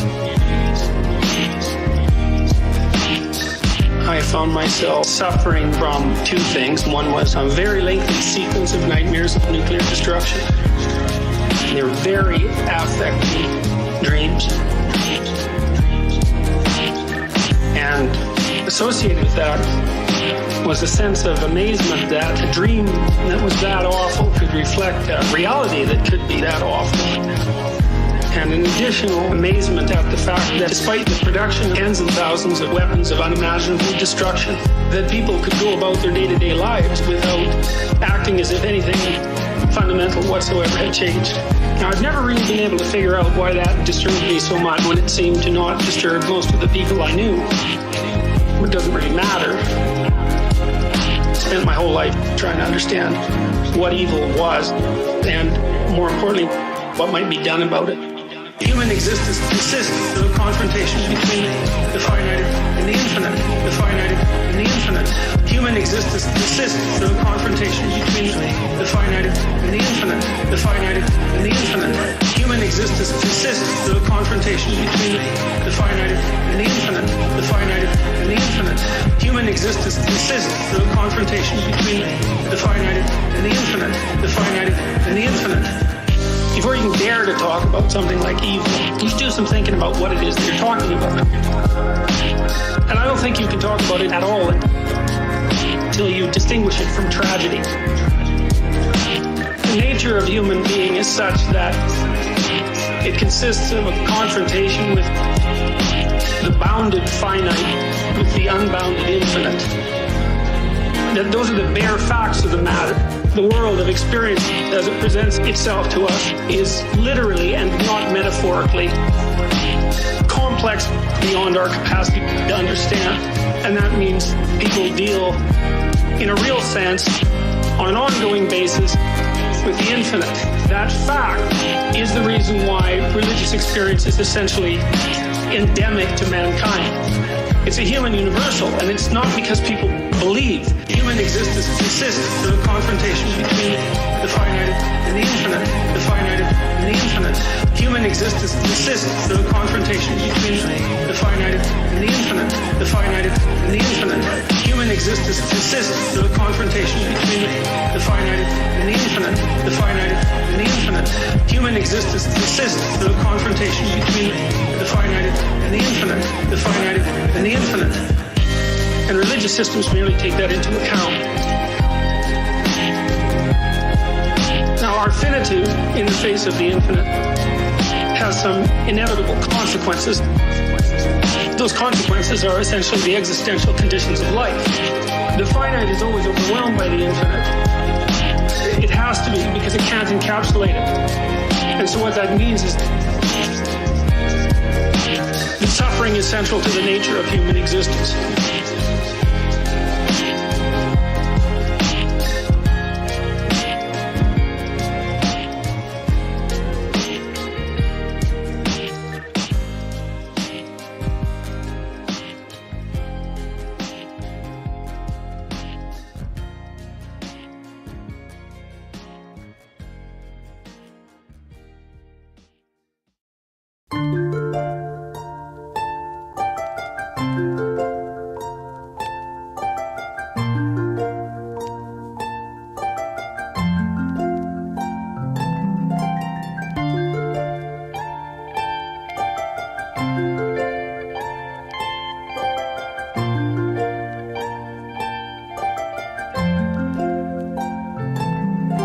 Suffering exists as a consequence of our limitations.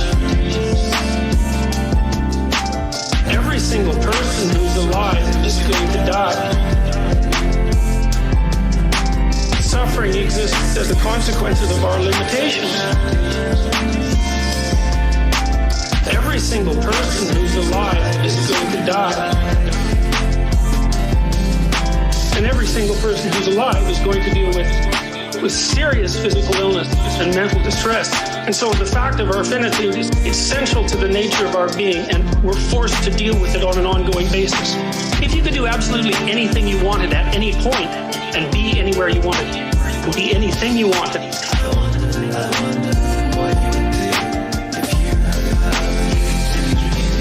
if there was nothing that was out of your reach, there would be nothing to do.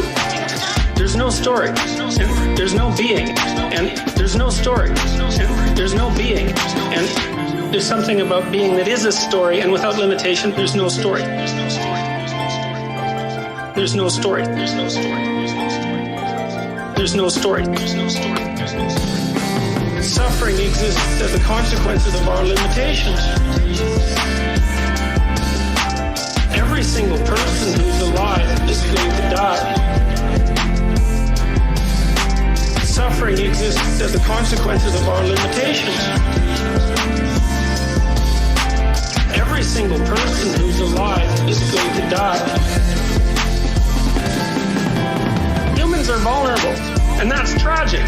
But if tragedy is the price that we pay for existence, then so be it. So tragedy itself can't be regarded as evil. It's a condition of existence. So earthquakes aren't evil, and cancer isn't evil, and mental illness isn't evil, and predators aren't evil.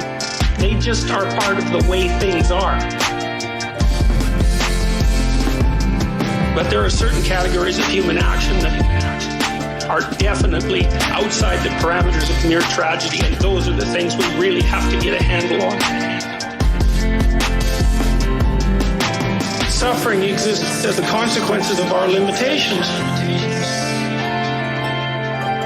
Every single person who's alive is going to die. Suffering exists as the consequences of our limitations.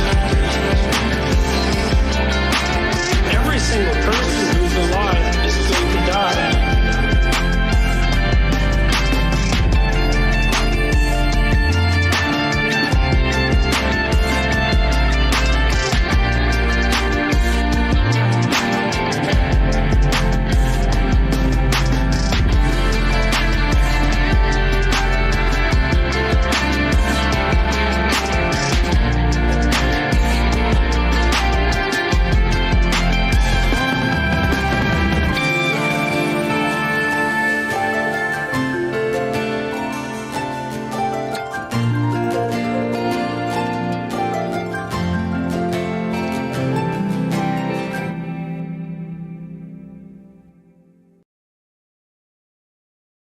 Akira. The Dawn. He's got clout.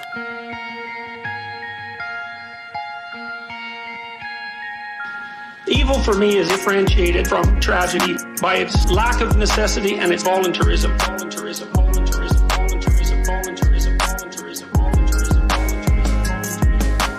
Evil is more pernicious than that which is generated by social inequality.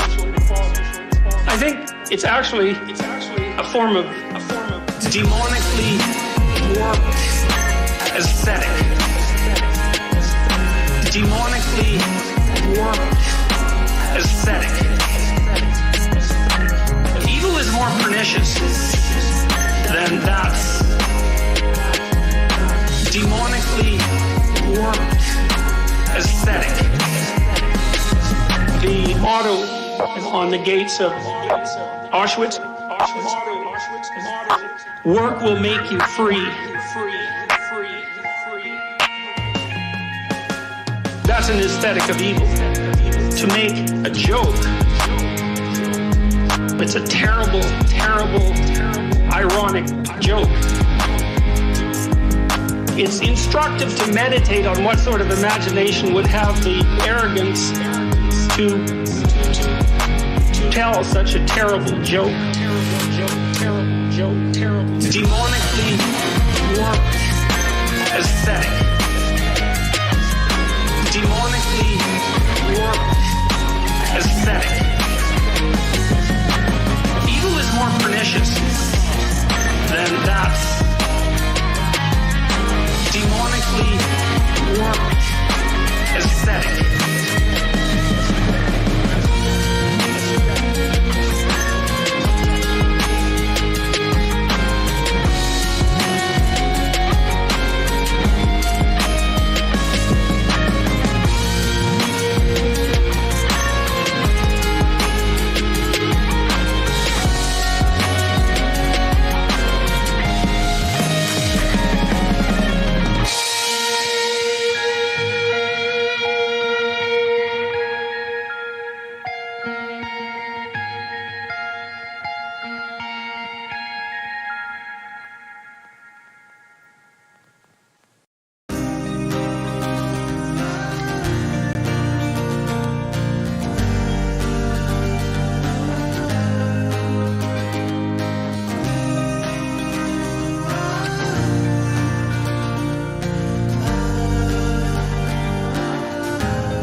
Consider the lilies of the field, how they grow.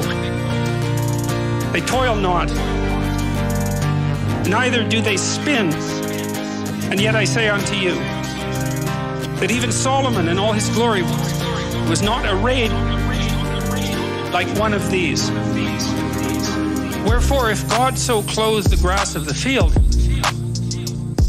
which today is and tomorrow is cast into the oven,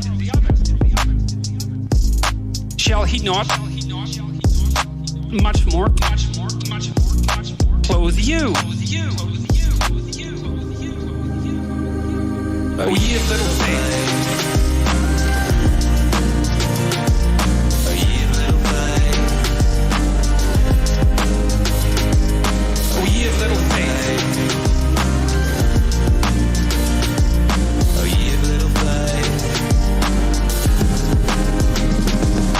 Shall he not much more clothe you?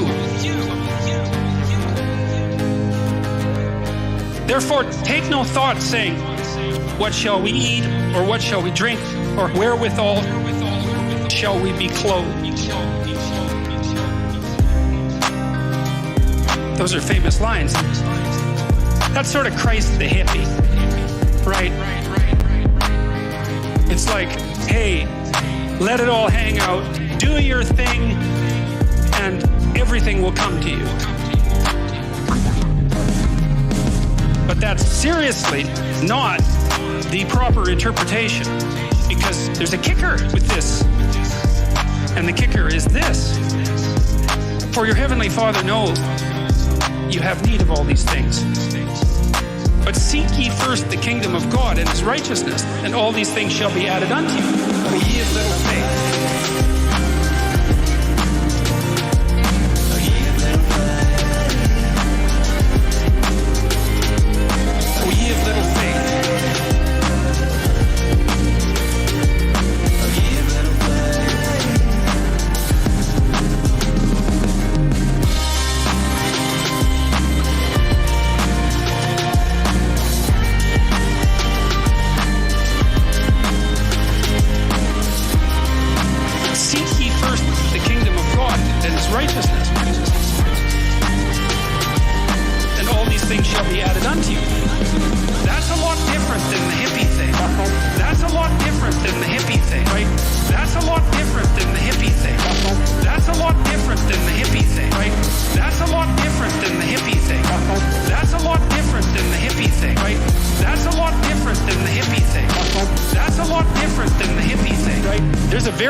Very interesting idea here.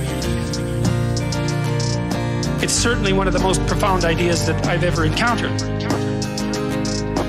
If you configure your life so that what you are genuinely doing is aiming at the highest possible good, then the things that you need to survive and to thrive on a day-to-day basis will deliver themselves to you. If you dare to do the most difficult thing that you can conceptualize, your life will work out better than it will if you do anything else. Well, how are you going to find out if that's true? There's no way you're going to find out whether or not that's true unless you do it. You have to be all in this game. All in this game. All in this game. All in this game. O ye of little faith. O ye of little faith. O ye of little faith. O ye of little faith.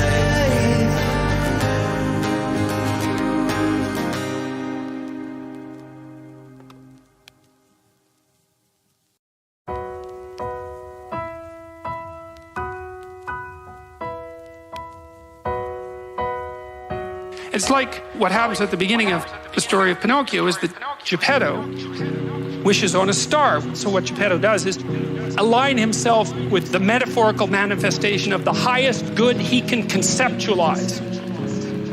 He aims at the star. And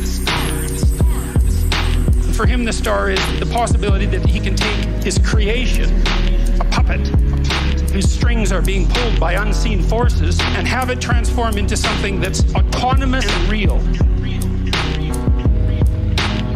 Well, that's a hell of an ambition.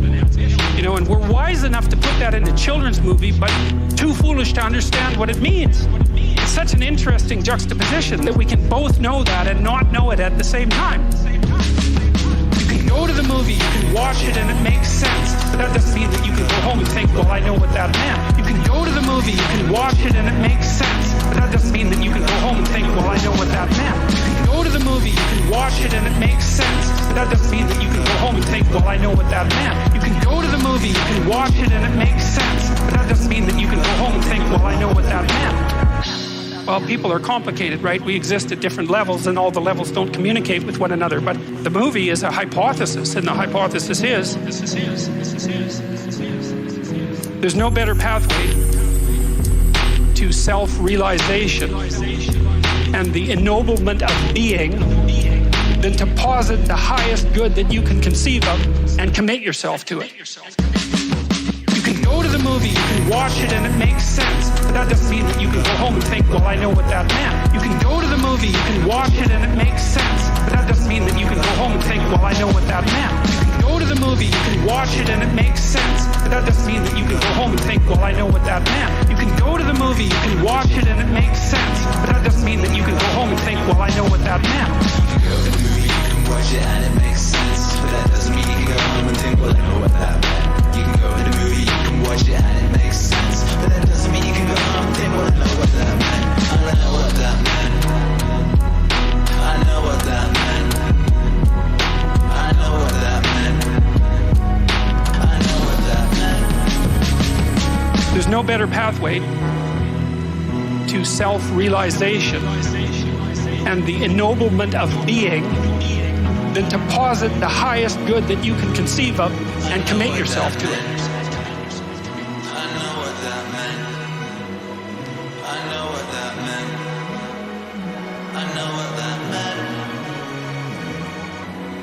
And then you might also ask yourself, and this is definitely worth asking, is do you really have anything better to do?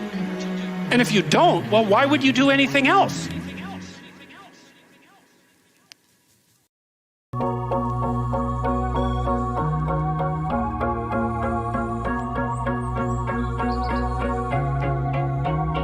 Therefore, take no thought for the morrow shall take thought for the things of itself. Sufficient unto the day is the evil thereof. I spent a long time trying to figure out what that meant too, because it's another one of those lines that can easily be read as pro-grasshopper and anti-ant. Remember the old fable of the grasshopper and the ant? Maybe not. I'm not going to tell it, but the ant works and the grasshopper fiddles. The ant has a pretty good time in the winter and the grasshopper dies. And so this is like a pro-grasshopper line, but it's not. It says something else. It says that if you orient yourself properly and then pay attention to what you do every day, that works. That works. That works. That works. And you can live in the day. You're a creature that has an aim. You have to have an aim. That makes every moment supercharged with meaning. Live in the day. You're a creature that has an aim. You have to have an aim. That makes every moment supercharged with meaning. The world shifts itself around your aim. You're a creature that has an aim. You have to have an aim in order to do something. You're an aiming creature. You look at a point and you move towards it. It's built right into you. And so you have an aim. Well, let's say your aim is the highest possible aim. That sets up the world around you. It organizes all of your perception, what you see and you don't see, your emotions and your motivation. So you organize yourself around that aim, and then what happens? The day manifests itself as a set of challenges and problems, and if you solve them properly, you stay on the pathway towards that aim, and you can concentrate on the day. And so that way, you get to have your cake and eat it too. Because you can point into the distance, the far distance. Point into the distance, the far distance. And you can live in the day. You're a creature that has an aim. You have to have an aim. That makes every moment supercharged with meaning. Live in the day. You're a creature that has an aim. You have to have an aim.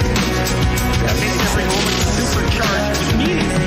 If everything that you're doing is related to the highest possible aim that you can conceptualize, that's the very definition of the meaning that would sustain you in your life. Well, and then the issue is back to Noah.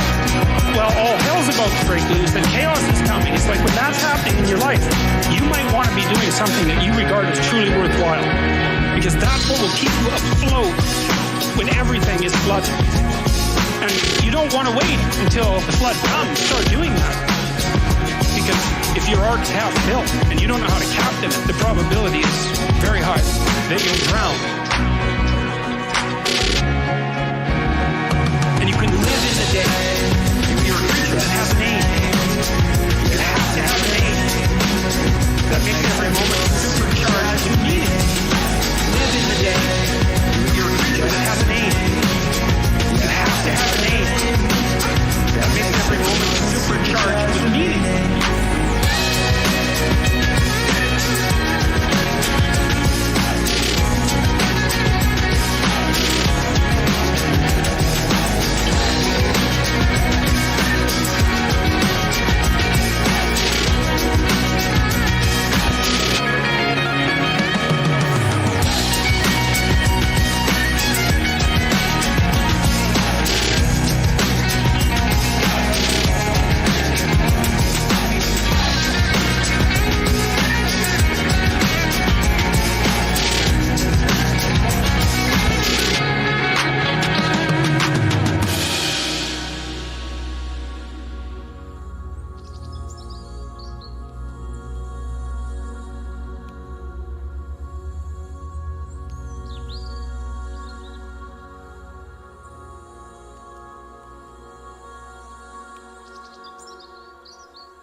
I'm quite enamored of lobsters, as some of you might know, because I found out, this just blew me away when I found it out, just exactly how much continuity there was in the neurochemistry of human beings and the neurochemistry of animals. It's absolutely staggering.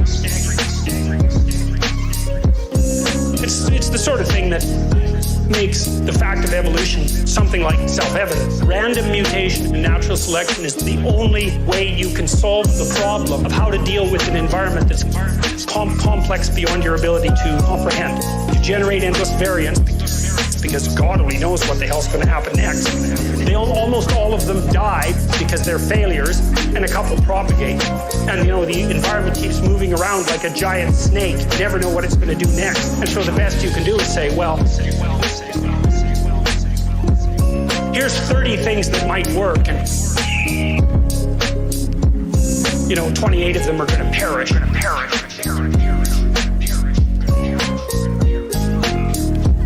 Anyways, back to the lobsters. Back to the lobsters. Back to the lobsters. Back to the lobsters. Back to the lobsters. Back to the lobsters. Back to the lobsters.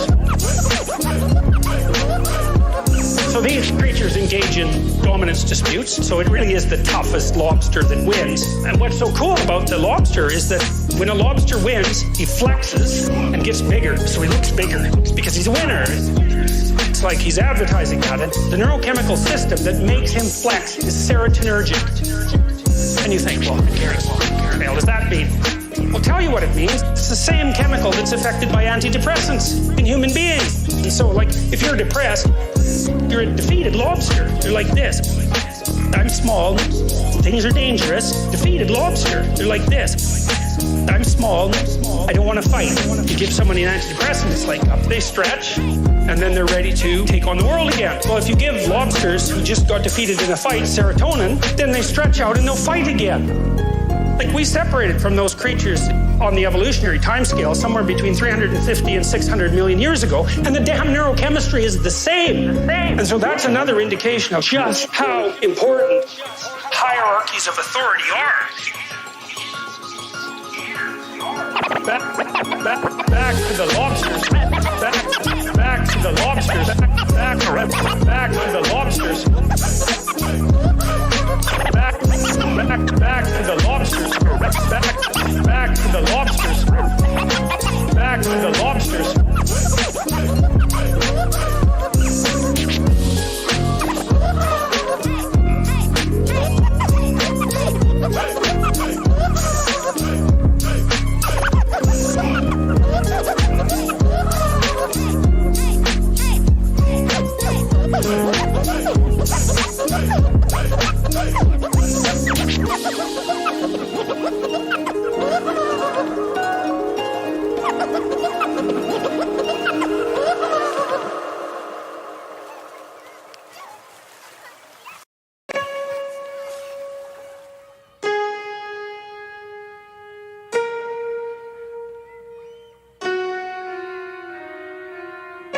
So here's the problem. There's a big problem here. The problem is, it's true. You're oppressed, you're oppressed, you're oppressed, you're oppressed, you're oppressed, you're oppressed, you're oppressed, you're oppressed, you're oppressed, you're oppressed, you're oppressed, you're oppressed. God only knows why. You're oppressed, you're oppressed, you're oppressed, you're oppressed, you're oppressed, you're oppressed, you're oppressed, you're oppressed, you're oppressed, you're oppressed, you're oppressed, you're oppressed. Maybe you're too short, or you're not as beautiful as you could be, or your grandparent was a serf, likely, because almost everybody's great-grandparent was. You know, and you're not as smart as you could be, and you have a sick relative, and you have your own physical problem. Frankly, you're a mess. Frankly, you're a mess. And you're oppressed in every possible way, including your ancestry and your biology. The entire sum of human history has conspired to produce victimized you with all your individual pathological problems. It's like, yes! True! You're oppressed, you're oppressed, you're oppressed, you're oppressed, you're oppressed, you're oppressed, you're oppressed, you're oppressed, you're oppressed, you're oppressed, you're oppressed, you're oppressed. God only knows why. You're oppressed, you're oppressed, you're oppressed, you're oppressed, you're oppressed, you're oppressed, you're oppressed, you're oppressed, you're oppressed, you're oppressed, you're oppressed, you're oppressed. Okay, but the problem is that it is true, and so if you take the oppressed, you have to fractionate them and fractionate them and fractionate them and fractionate them. It's like, you're a woman. Yeah, okay, well, I'm a black woman. Well, I'm a black woman who has 2 children. Well, I'm a black woman who has 2 children, and one of them isn't very healthy. And then, well, I'm a Hispanic woman, and I have a genius son who doesn't have any money so that he can't go to university. My husband is an alcoholic brute. It's like, well, yeah, that sucks too. And so, let's fix all your oppression. Let's fix all your oppression. Let's fix all your oppression. And we'll take every single thing into account, and then we'll fix yours too. We'll take every single thing into account. It's like, no, you won't. No, you won't. No, you won't. Because you can't. You can't. It is technically impossible. You're oppressed, you're oppressed, you're oppressed, you're oppressed, you're oppressed, you're oppressed, you're oppressed, you're oppressed, you're oppressed, you're oppressed, you're oppressed, you're oppressed. God only knows why. You're oppressed, you're oppressed, you're oppressed, you're oppressed, you're oppressed, you're oppressed, you're oppressed, you're oppressed, you're oppressed, you're oppressed, you're oppressed, you're oppressed. First of all, you can't even list all the ways that you're oppressed. Second, how are you going to weight them? Third, who's going to decide? That's the bloody thing. Who's going to decide? Who's going to decide? That's the thing. You have to fractionate the oppressed all the way down to the level of the individual. Oh, that's what the West figured out. It's not an accident that the axiomatic Western individual is someone who is unfit, cross, and tortured. It's like, yes, oppressed, you're oppressed, you're oppressed, you're oppressed, you're oppressed, you're oppressed, you're oppressed, you're oppressed, you're oppressed, you're oppressed, you're oppressed, you're oppressed. God only knows why. You're oppressed, you're oppressed, you're oppressed, you're oppressed, you're oppressed, you're oppressed, you're oppressed, you're oppressed, you're oppressed, you're oppressed, you're oppressed, you're oppressed. So what do you do about that? Well, I thought about that for a long time too. It's like, well, you don't get together in a damn bar, because all that does is allow you to be as horrible as you could possibly imagine and suffer from none of the consequences. That's a bad idea. So how about we don't do that? Well, there's a deep idea in the West too. It's like, pick up your damn suffering and bear it.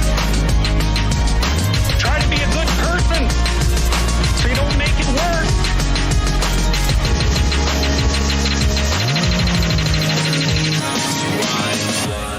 Well, that's a truth, you know?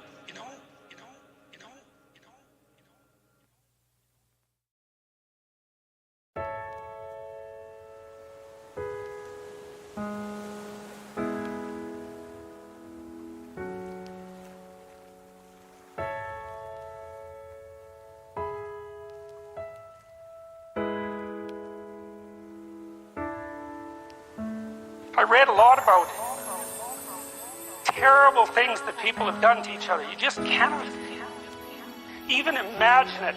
It's so awful. So you don't want to be someone like that. Now, do you have a reason to be? Yes, you have lots of reasons to be.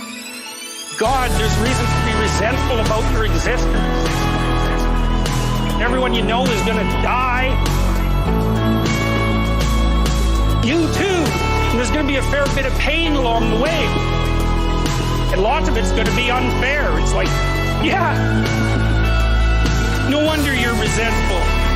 It's like, act it out. See what happens. You make everything you're complaining about infinitely worse. There's this idea that hell is a bottomless pit. And that's because no matter how bad it is, some stupid son of a bitch like you could figure out a way to make it a lot worse.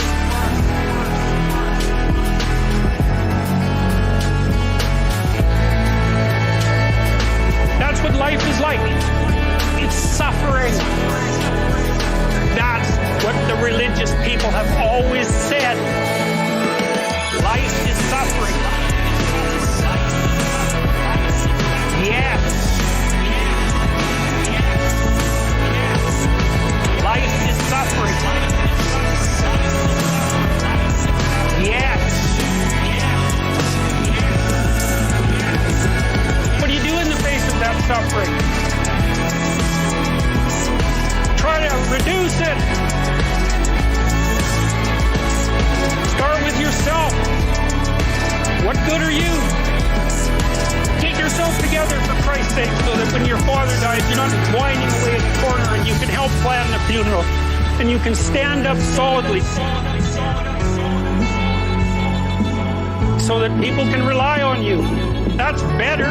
Don't be a damn victim. Of course you're a victim. Jesus. Obviously. Put yourself together. You know how to do that. You know what's wrong with you, if you'll admit it. You know there's a few things you could, like, polish up a little bit, that you might even be able to manage in your insufficient present condition. And so you might shine yourself up a little bit, and then your eyes will be a little more open, then you can shine yourself up a little bit more, and then maybe you could bring your family together instead of having to be the hateful, spiteful, neurotic, infighting batch that you're doomed to spend Christmas with. Life is suffering. Yes. Life is suffering. Yes. So then you fix yourself up a little bit, kind of humbly, because, you know, God, you're a fixer-upper if there ever was one. And then you got to figure out how to make peace with your idiot brother, and probably not, because he's just as dumb as you, so how the hell are you going to manage that? So then maybe you get somewhere that way and your family sort of functioning and you find out that kind of relieved a little bit of suffering, although it reduced the opportunities for spiteful revenge, and that's kind of a pain in the neck. And so then you get your family together a little bit and you're a little clued in then, at least a bit, because you've done something difficult that's actually difficult. You're a little wiser, and so then maybe you could put a tentative finger out beyond the family and try to change some little thing without wrecking it. Our society is complex, and we teach our students that they can just fix it. It's like, go fix a military helicopter and see how far you get with that. You're like a chimp with a wrench. Whack! Oh, look, it's better. It's like, no, it's not better. Things are complicated, and to fix things is really hard. And you have to be like a golden tool to fix things. And you're not. And that's the other message of the West. How do you overcome the suffering of life? Be a better person. Life is suffering. Yes. Life is suffering. Yes. Life is suffering. Yes. Life is suffering. Yes.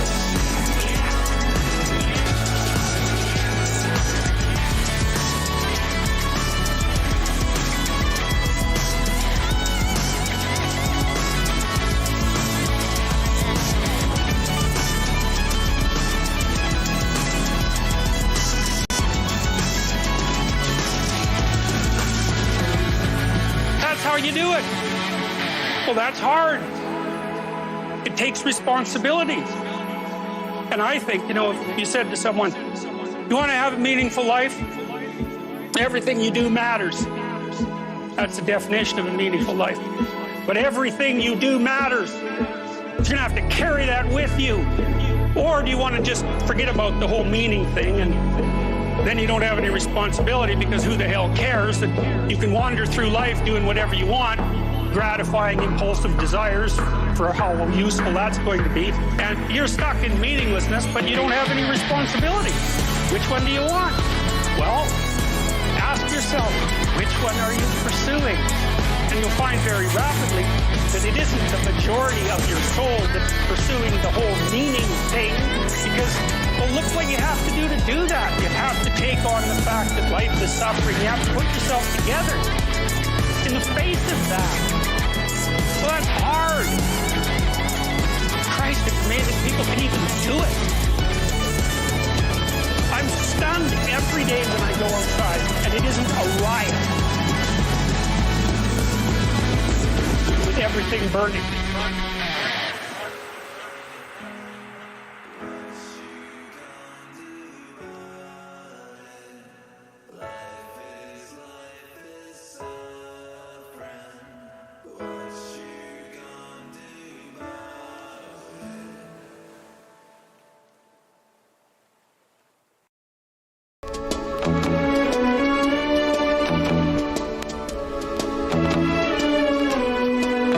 I knew this guy. He'd been in a motorcycle accident, and it really ruined him. And he was like a linesman, working on the power. And he was working with someone who had Parkinson's disease, and they had complementary inadequacies. And so two of them could do the job of one person. So they're out there fixing power lines in the freezing cold, despite the fact that one was 3/4 wrecked with a motorcycle accident. The other one had Parkinson's. It's like, that's how our civilization works. There's all these ruined people out there. They've got problems like you can't believe.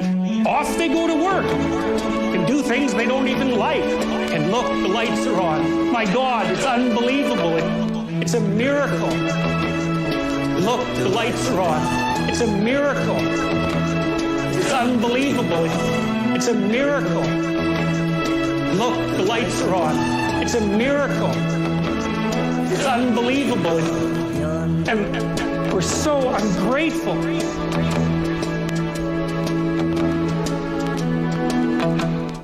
College students, postmodern types, they're so ungrateful. You know, they don't know that they're surrounded by just a bloody miracle. A miracle that all this stuff works. That all you crazy chimpanzees that don't know each other can sit in the same room for 2 hours sweltering away without tearing each other apart, because that's what chimps do. Without tearing each other apart, because that's what chimps do. It's a miracle. Look, the lights are on. It's a miracle. It's unbelievable. It's a miracle. Look, the lights are on. It's a miracle. It's unbelievable. It's a miracle. Look, the lights are on. It's a miracle. It's unbelievable. It's a miracle. Look, the lights are on. It's a miracle. It's unbelievable. So, anyways, so, what happened? Well, I made some videos and I got to the bottom of some things, at least as far as I can tell. So I told you what the bottom is. Then I got this idea about what you might do about it, which isn't my idea. It's not my idea. It's an old idea. It's far older than Christianity. It's the oldest story of mankind. It's old. Get yourself together. Transcend your suffering.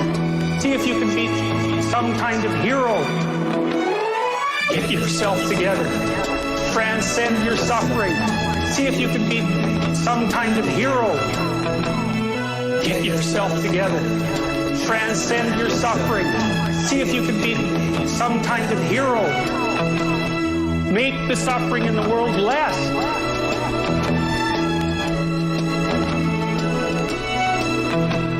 Well, that's the way forward, as far as I can tell. If there is any way forward. And that's what it looks like to me. So, that's it.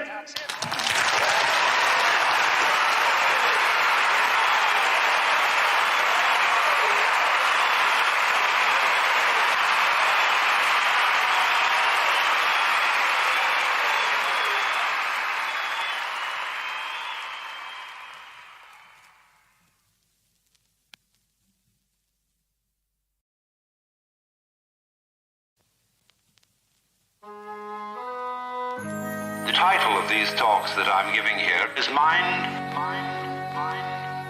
Over Mind.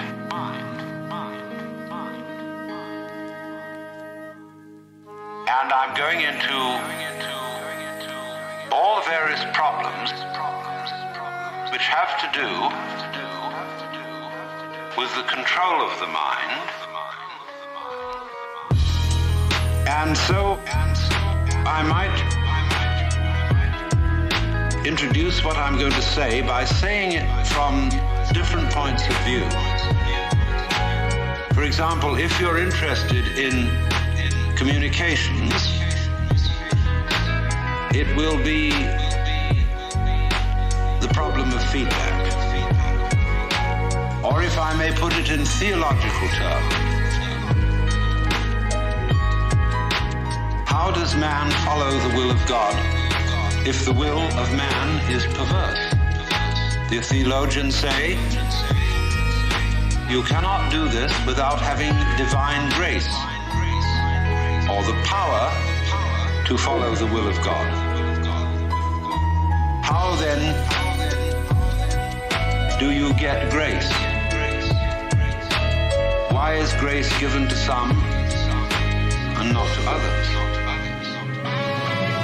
If I cannot follow the will of God by my own effort because my will is selfish, how will my will, which is selfish, be transformed into an unselfish will? If I cannot do it because I am already the selfish will, then grace must do it. Then grace must do it. If grace has not already done it, why not? Because I didn't accept it. But by definition, I had no power to accept it because my will was selfish. Must I then become a Calvinist and say that only those people who are predestined to receive grace will be able to live the good life? The good life. Then we come back to the inadmissible position that people who live evil lives do not get grace because they are not predestined to it out of the infinite wisdom of the Godhead. Then God himself must be held responsible for their evil deeds.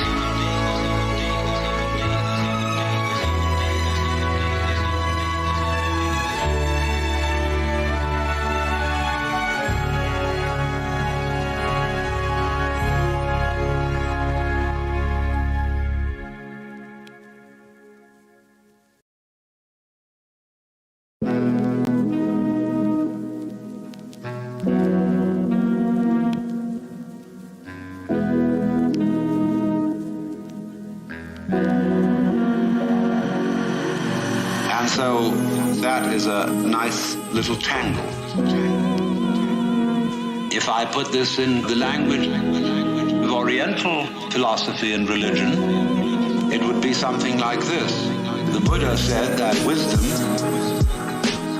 must come only from the abandonment of selfish craving or desire. The Buddha said that wisdom must come only from the abandonment of selfish craving or desire. One who abandons that desire attains nirvana, which is supreme peace, liberation. Nirvana means in Sanskrit, blow out. That is, exhale the breath. Exhale the breath. The opposite, desire, is to breathe in. Now, if you breathe in and hold it, you lose your breath. But if you breathe out, it comes back to you.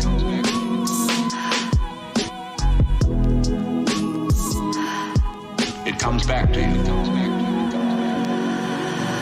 The Buddha said that wisdom must come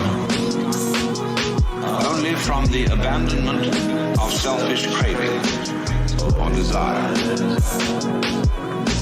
The Buddha said that wisdom must come only from the abandonment of selfish craving or desire. So the principle here is, if you want life, don't cling to it. Let go. Let go.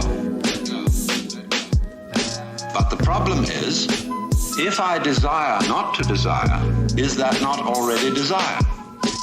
How can I desire not to desire?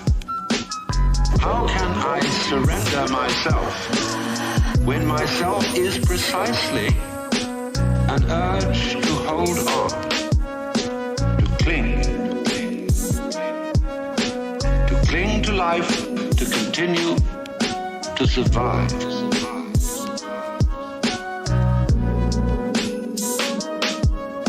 To survive.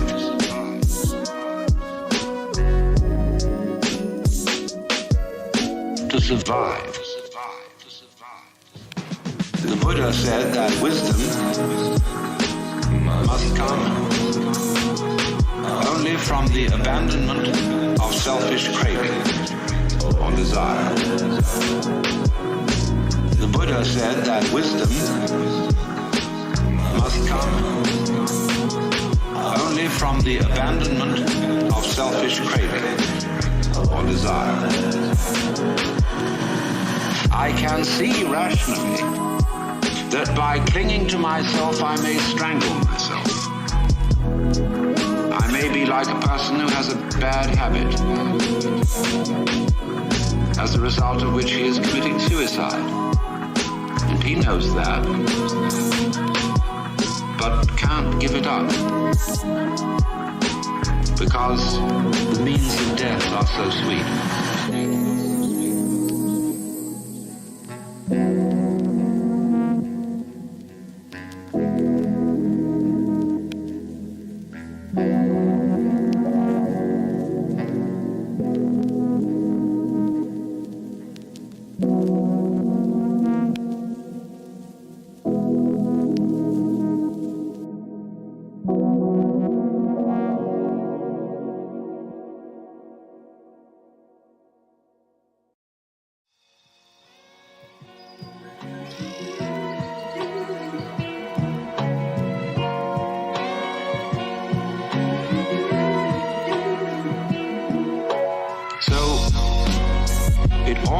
Down to this basic question, that human beings have for a long, long time been concerned about transforming their minds. Is there any way in which one's mind can be transformed? Or is it simply a process which is nothing more than a vicious circle? I could ask, why have you come here? What were you looking for? Why have you come here? What were you looking for? Why have you come here? What were you looking for? Why have you come here? What were you looking for? Would it be too presumptuous of me to say that you were looking for help? That you hoped you would hear somebody who had something to say that would be of help and relevance to you as members of a world which is running into the most intense difficulties. A world beset by a complex of problems, any one of which would be bad enough. But when you add together all the great political, social, and ecological problems with which we are faced, they are appalling. And one naturally says, the reason why we are in such a mess is not simply that we have wrong systems for doing things, whether they be technological, political, or religious, but we have the wrong people. The systems may be all right, but they are in the wrong hands because we are all, in various ways, self-seeking, lacking in wisdom, lacking in courage, afraid of death, afraid of pain, unwilling really to cooperate with others, unwilling to be open to others. And we all think that's too bad. It's me that's wrong. Why have you come here? What were you looking for? Why have you come here? What were you looking for? Why have you come here? What were you looking for? Why have you come here? What were you looking for?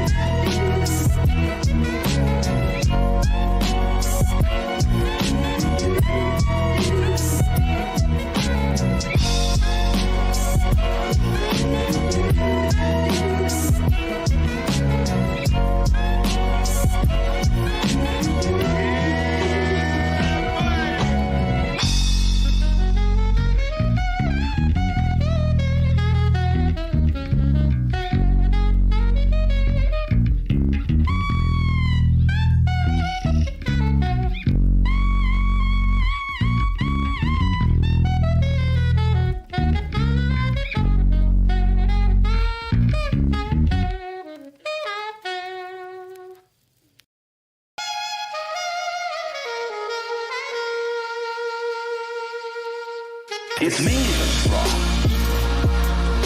It's me that's wrong. I would like to improve. I would like to improve. It's me that's wrong. It's me that's wrong. I would like to improve. I would like to improve. And if only I could be the right person. Is this man going to tell me something that will help me to change myself so that I will be a more creative and cooperative member of the human race? I would like to improve. It's me that's wrong. It's me that's wrong. I would like to improve. I would like to improve. It's me that's wrong. It's me that's wrong. I would like to improve. I would like to improve. So in so many people's minds and from so many different angles, there is this urgent feeling that I must improve me. And this is critically important. Because it's obvious, at least it's superficially obvious, that the way things are, we are going to hell fast. Now in this question,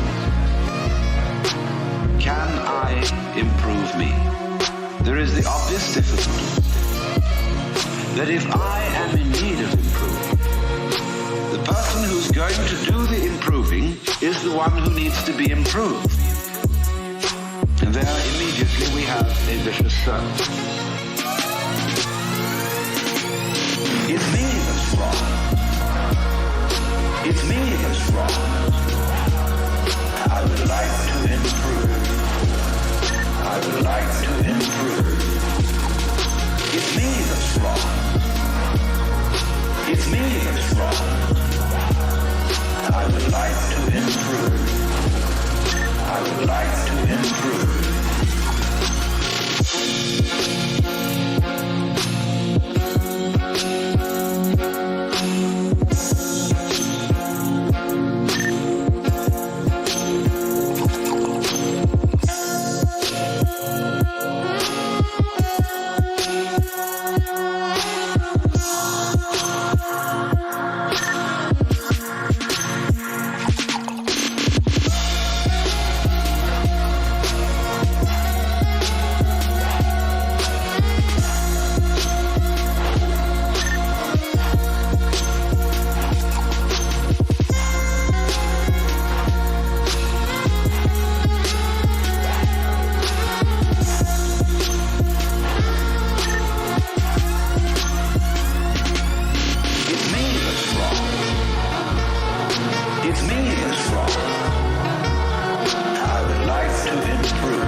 Grace. Well, ask God, maybe he'll give it to you. And the theologian will tell you, yes, God gives his grace freely. He gives it to all because he loves all. It's here like the air. All you have to do is receive it.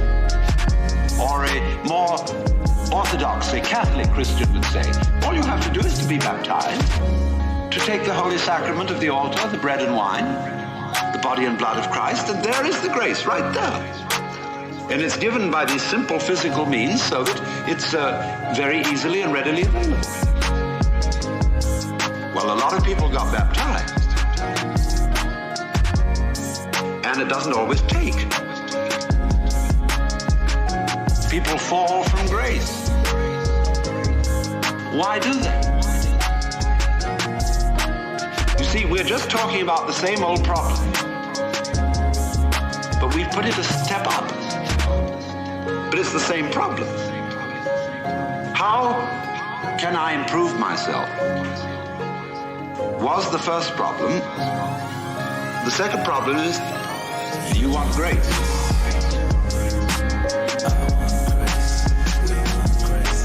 Do you want grace?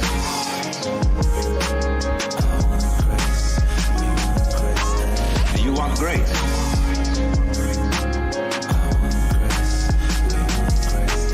Do you want grace?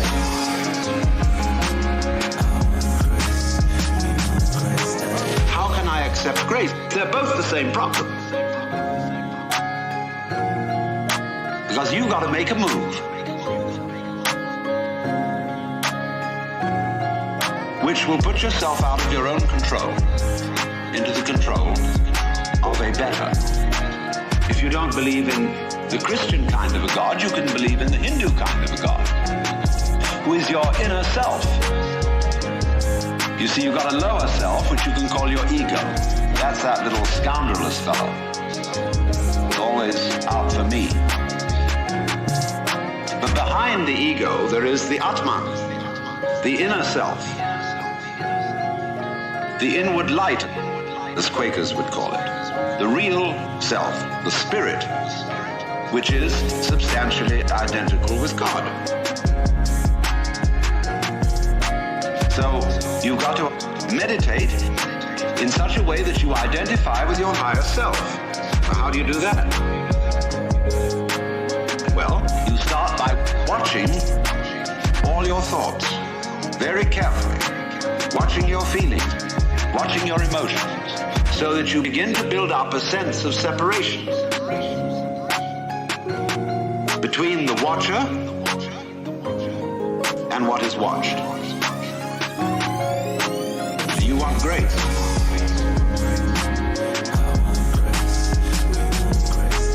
Do you want grace?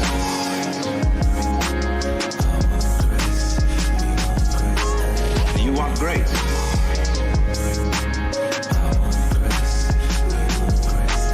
Do you want grace?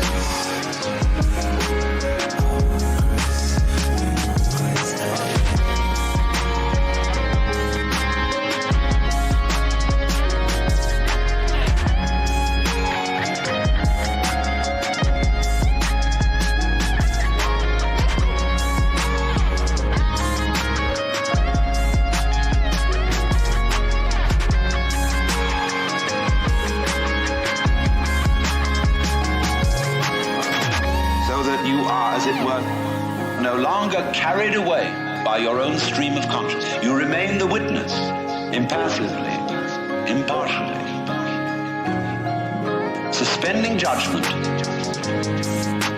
and watching it all go on. That seems to be something like progress. At least you're taking an objective view of what is going on. Of what is going on. Beginning to be in a position to control it. But just wait a minute. Who is this self behind the self? The watching self.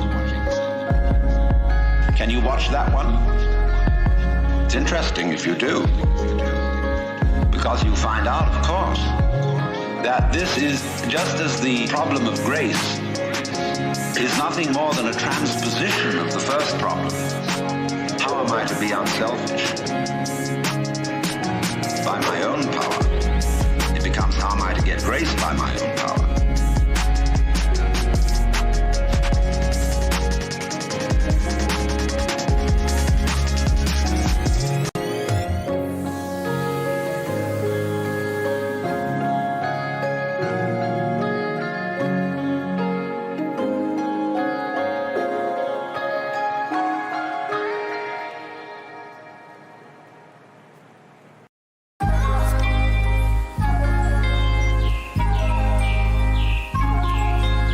So in the same way, we find that the watching self, or the observing self, behind all our thoughts and feelings, is itself a thought. That is to say, when the police enter a house in which there are thieves, the thieves go up from the ground floor to the first floor. When the police arrive on the first floor, the thieves have gone up to the second. And so to the third, and finally out to the roof. And so when the ego is about to be unmasked, it immediately identifies with the higher self. It goes up a level. Because the religious game is simply a refined and highbrow version of the ordinary game. How can I outwit me? How can I one-up me?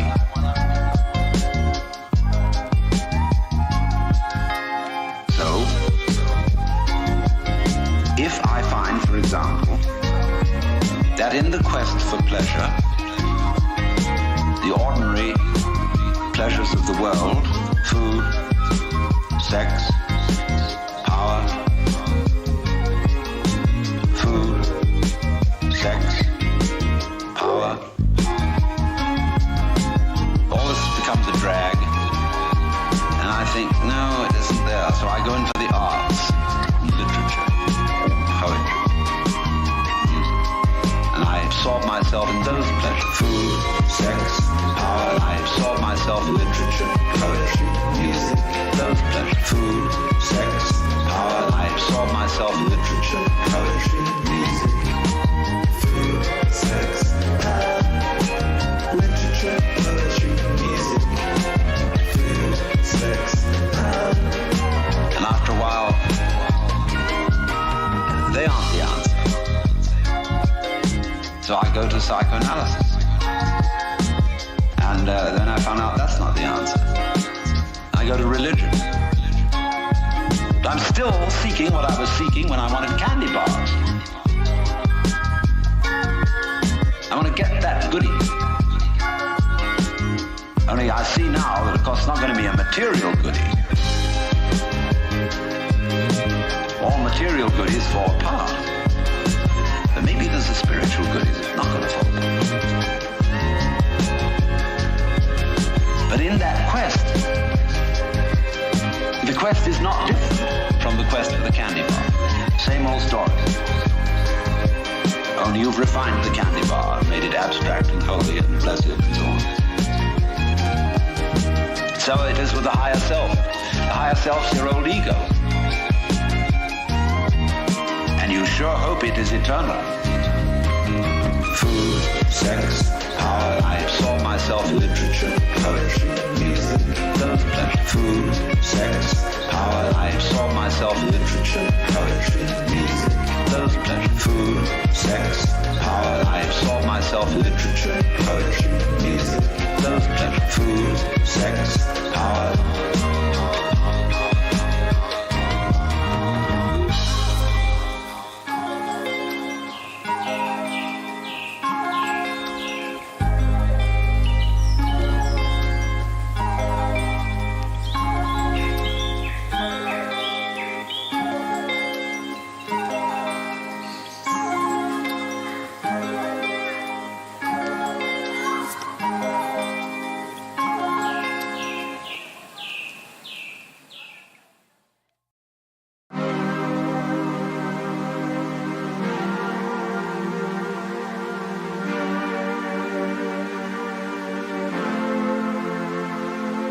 Then the great problem is how to get that higher self working. How does it make any difference to what you do and what you think? I know all kinds of people who've got this higher self going, practicing their yoga, but they're just like ordinary people. Sometimes a little worse. And they can fool themselves. Fool themselves. They can fool themselves. They can say for example, well, my point of view in religion is very liberal. I believe that all religions have divine revelation in them. But I don't understand the way you people will fight about it. You fight and say that we, Jehovah's Witnesses, have the real religion. The real religion. Others say, well, we Roman Catholics have it. And the Muslims say, no, it is in the Quran. And this is the right way. This is the right way. This is the right way. This is the right way. This is the right way. This is the right way. This is the right way. This is the right way. This is the right way. This is the right way. And somebody else gets up, and he may be a rather highbrow Catholic, and say, well, God has given the Spirit through all the traditions, but ours is the most refined and mature. And then somebody comes along and says, well, as I said, they're all equally revelations of the divine. And in seeing this, of course, I'm much more tolerant than you are.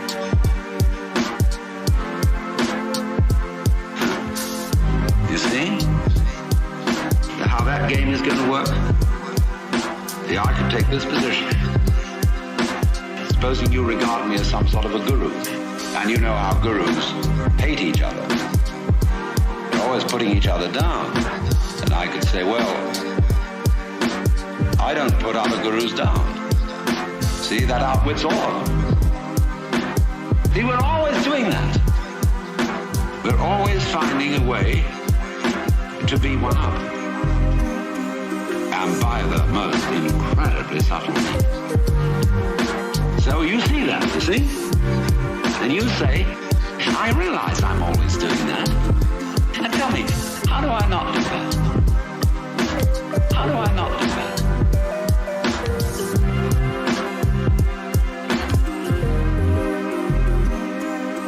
This is the right way.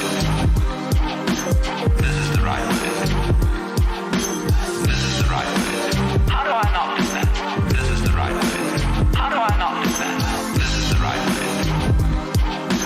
This is the right way. This is the right way. How do I not do that? This is the right way.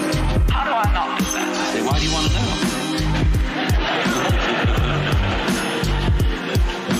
Well, I'd be better that way. Yeah, but why do you want to be better? Why do you want to be better? Why do you want to be better?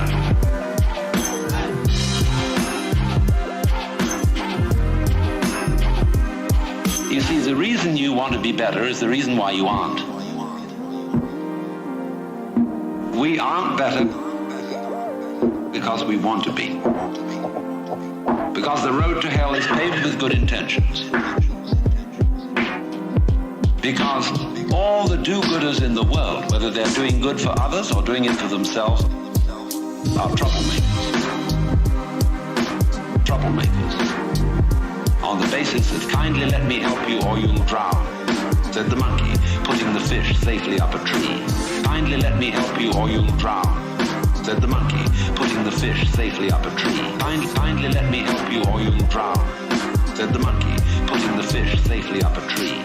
Kindly let me help you or you'll drown, said the monkey, putting the fish safely up a tree. Kindly let me help you or you'll drown, said the monkey, putting the fish safely up a tree. Kindly let me help you or you'll drown, said the monkey, putting the fish safely up a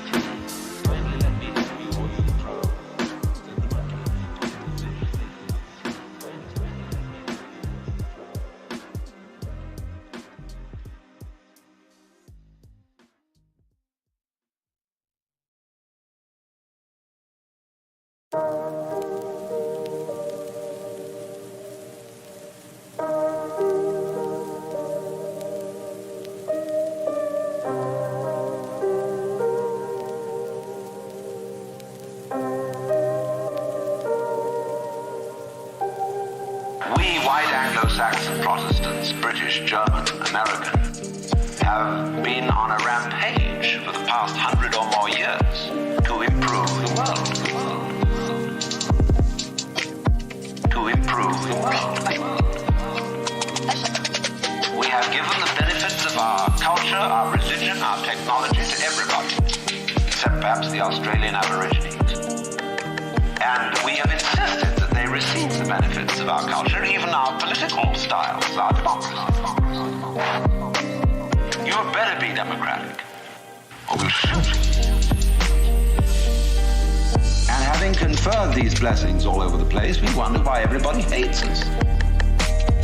See, because sometimes doing good to others, and even doing good to oneself, is amazingly destructive. Because it's full of conceit.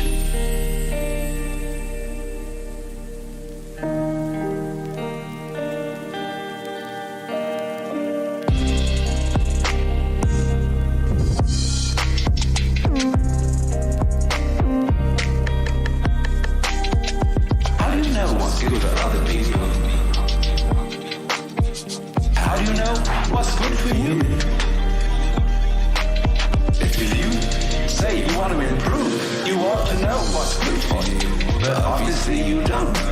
Because if you did, you would be improved. How do you know what's good for other people?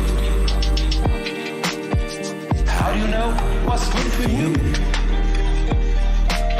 If you say you want to improve, you ought to know what's good for you. But obviously you don't. Because if you did, you would be improved. So we don't know. It's like the problem of geneticists, which they face today. I went to a meeting of geneticists not so long ago where they gathered in a group of philosophers and theologians and said, now look here, we need help. We now are on the verge of figuring out how to breed any kind of human character we would want to have. We can give you saints, philosophers, scientists, great politicians, anything you want. Just tell us. What kind of human beings ought we to be? So, I said, how will those of us who are genetically unregenerate make up our minds what genetically generate people might be? Because I'm afraid, very much, that our selection of virtues may not work. It may be like, for example, this new kind of high-yield grain, which is becoming ecologically destructive. But when we interfere with the processes of nature and breed efficient plants and efficient animals, there's always some way in which we have to pay for it. And I can well see that eugenically produced human beings might be dreadful. We could have a plague of virtuous people. Do you realize that? Do you realize that? Any animal considered in itself is virtuous, does its thing, but in crowds they're awful. Like a crowd of ants or locusts on the rampage. They're all perfectly good animals, but it's just too much. I could imagine a perfectly pestiferous mass of 1 million saints. How do you know what's good for other people? How do you know what's good for you? If you say you want to improve, you ought to know what's good for you. But obviously you don't. Because if you did, you would be improved. How do you know what's good for other people? How do you know what's good for you? If you say you want to improve, you ought to know what's good for you. But obviously you don't. Because if you did, you would be improved.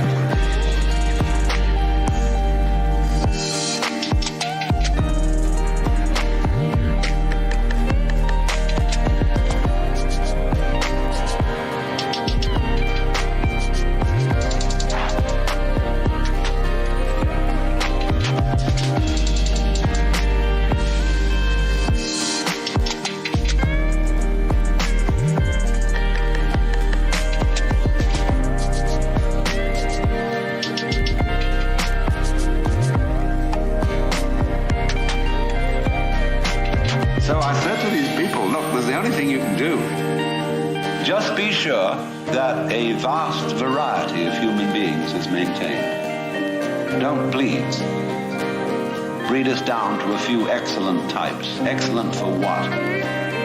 Excellent for what? We never know how circumstances are going to change and how our need for different kinds of people changes.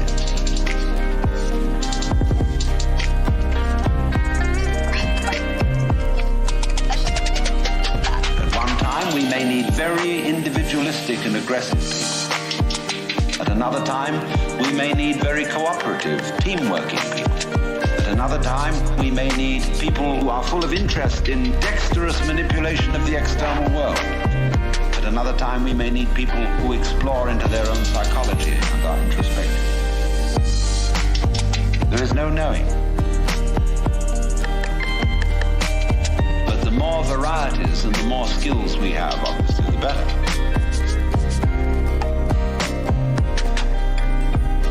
So you see, here again, the problem comes out in genetics. We do not really know how to interfere with the way the world is.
Say, well, spots are there, cut them off. So you kill the bug. Well, then you find you've got a real problem. Because you have to introduce some bugs to kill the bug. It's like bringing rabbits into Australia. And that starts going all over the place and getting out of there. But then you think, well, now wait a minute. It wasn't the bugs in the blood. There are bugs all over the place. What was wrong with this person? That his blood system suddenly became vulnerable to those particular bugs. His resistance wasn't up. Therefore, what you should have given was not an antibiotic, but vitamins. Okay, so we're going to build up his resistance. But resistance to what? You may build up resistance to this and this and this class of bugs, but then there's another one that loves that situation. He comes right in.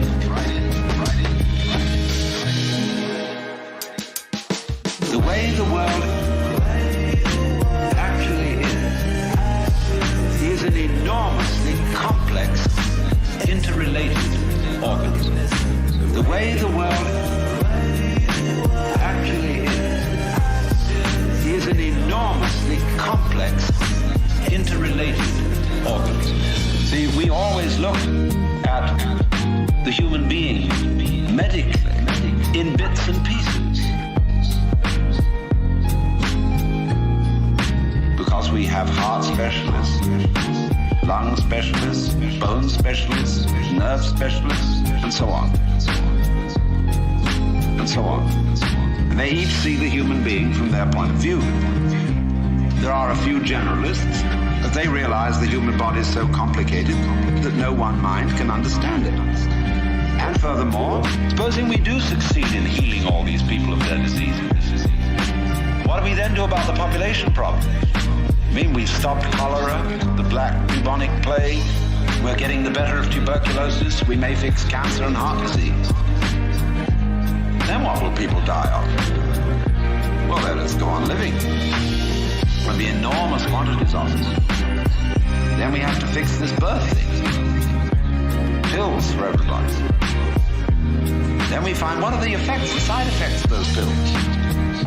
What are the psychological effects upon men and women of not breeding children in the usual way? We don't know. We don't know. We don't know. We don't know. We don't know. We don't know.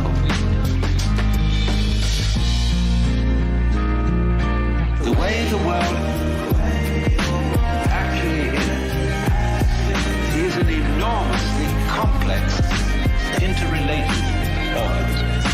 The way the world actually is an enormously complex, interrelated organism.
Akira.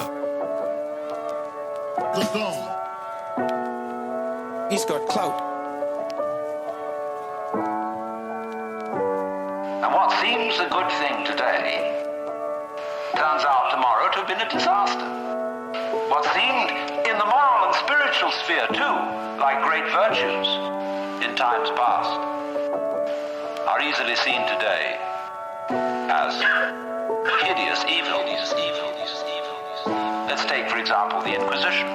In its own day, among Catholics, the Holy Inquisition was regarded as we today regard the practice of psychiatry. You see, you feel that in curing a person of cancer, almost anything is justified. The most complex operation, the most weird surgery, people suspended for days and days on end on the end of tubes with X-ray penetration, burning. People undergoing shock treatment, people locked in the colorless, monotonous corridors, mental institutions. In all good faith, they knew that witchcraft, heresy, were terrible things. Awful plagues, imperiling people's souls forever and ever. So any means were justified to cure people of heresy. We don't change. We don't change. We're doing the same thing today, but under different names. We don't change.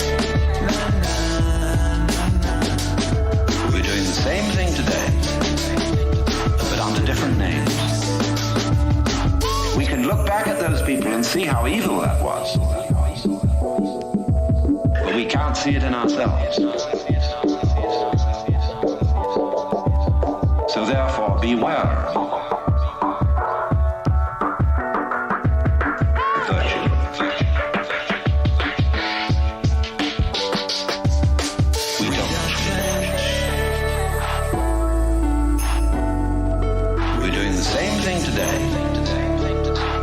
Different names. We don't.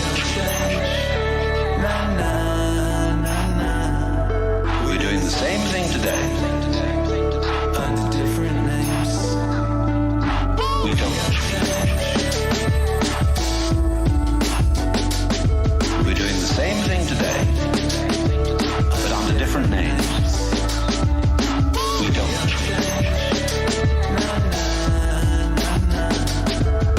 Same thing today.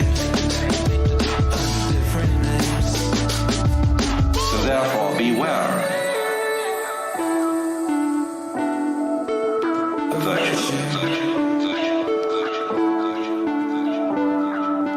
So therefore, beware. Beware. Virtue.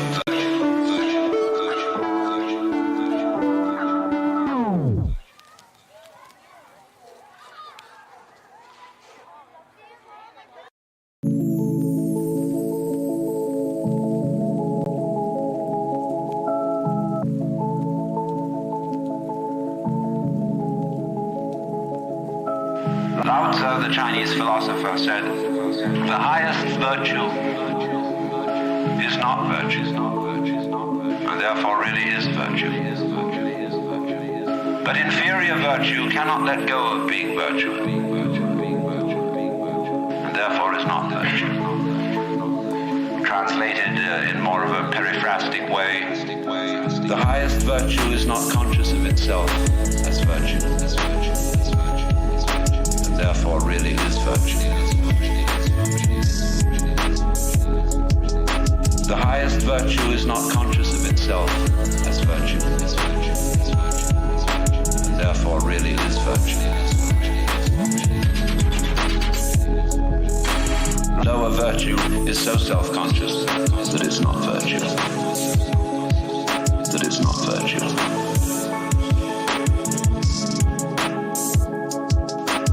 Lower virtue is so self-conscious that it's not virtue. That it's not virtue.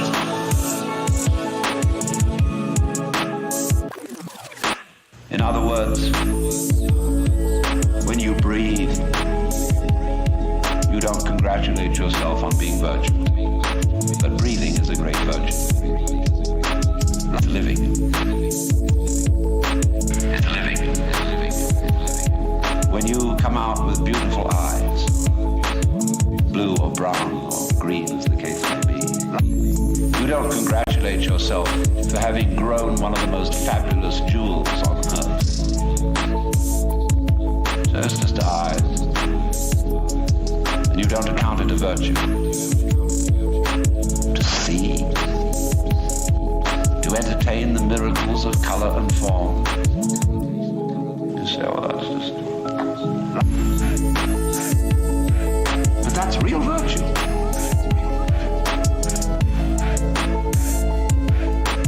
Real virtue.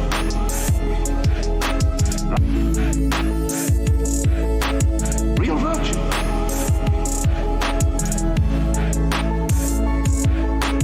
Real virtue. The highest virtue is not conscious of itself as virtue. As virtue. As virtue. As virtue. And therefore really is virtue. The highest virtue is not conscious of itself as virtue. As virtue. As virtue. As virtue. And therefore really is virtue. Lower virtue is so self-conscious that it's not virtue. That it's not virtue.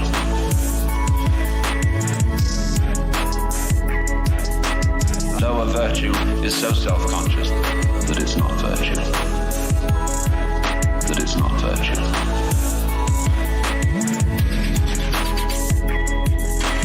Virtue in the sense, the the old sense of the word, a strength, is when we talk about the healing virtue of a plant. That's real virtue. But the other virtues are stuck on. They are ersatz. They are imitation virtues. And they usually create trouble. Because more diabolical things are done in the name of righteousness. And be assured that everybody of whatever nationality or political frame of mind or religion always goes to war with a sense of complete rightness. The other side is the devil. Our opponents, whether in China or Russia or Vietnam, have the same feeling of righteousness about what they're doing as we have on our side. And the plague on both houses. Because, as Confucius said, the goody-goodies are the thieves of virtue.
Enthusiasm going out of the idea that there is a revolution afoot and that this revolution is going to set everything to right. Do you know a revolution that ever set anything to right?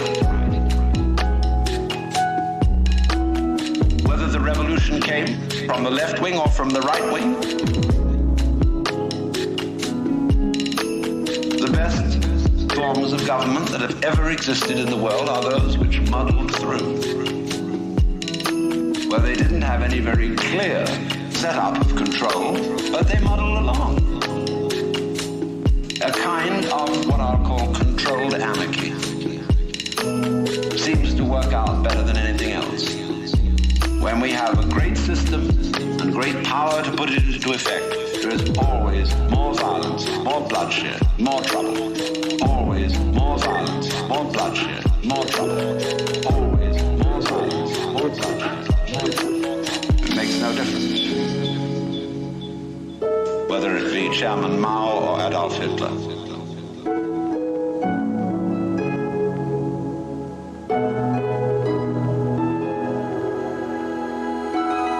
You who will do the improving are the ones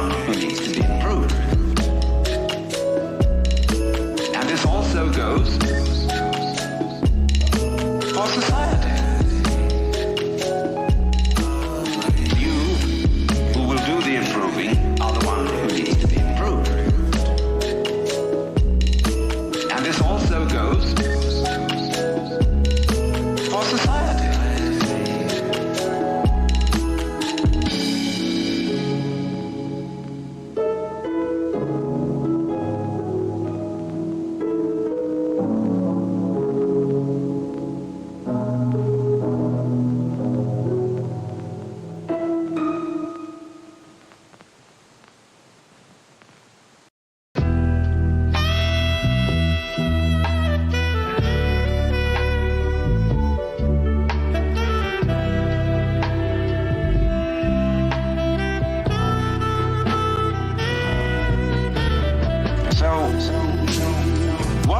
Therefore, if we see that you can't outwit yourself, you can't be unself-conscious on purpose, you can't be designedly spontaneous, and you cannot be genuinely loving by intending to love. By intending to love. Either you love someone or you don't.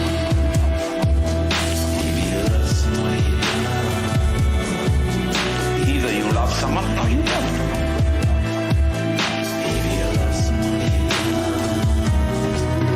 If you pretend to love a person, you deceive them and build up reasons for resentment. You say, well, I ought to be honest. That's the beginning of it. Oh, so many lies you can't imagine.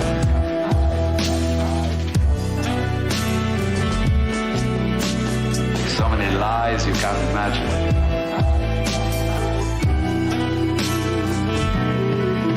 Either you love someone or you don't.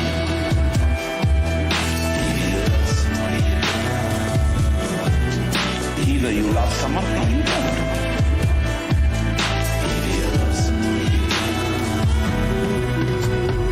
Like when I hear a lot said about love, a big love thing on the way.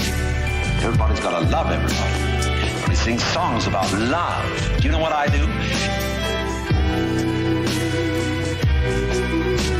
I buy a gun and bar my door because I know there's a storm of hypocrisy brewing.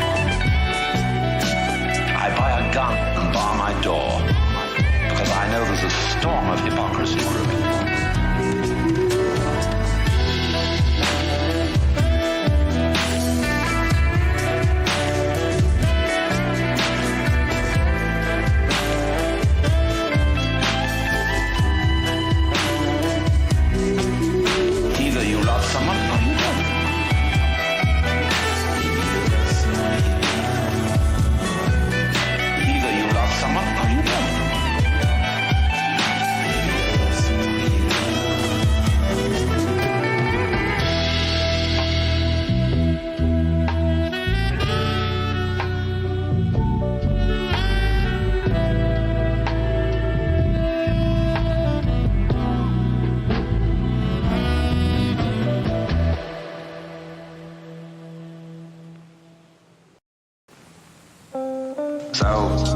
Let's look at this thing from another point of view, which you will at first think highly depressing. Let's supposing we can't do anything to change ourselves. Suppose we're stuck with it. Now that is the worst thing an American audience can hear. There's no way of improving yourself. Because every kind of culture in this country is dedicated to self-improvement. Just take jogging, that deplorable practice. It's a very nice thing to run and to go dancing across the hills at a fast speed. But these joggers are shaking their bones, rattling their brains, running on their heels. There's a grimness about it. It's determinately good for you. Why do you go to school? The whole point of coming to school is that you're interested in something. You don't come to improve yourself. But the trouble is that the schools got the wrong idea. They gave people honors for learning. The reward for studying French should be the ability to speak French and enjoy reading French and having fun with French people. But when you get a degree for it, then the degree becomes the point in a game of one-upmanship. And of course, one-upmanship is the main business of the educational community today. You learn all the rules of how to be a good professor.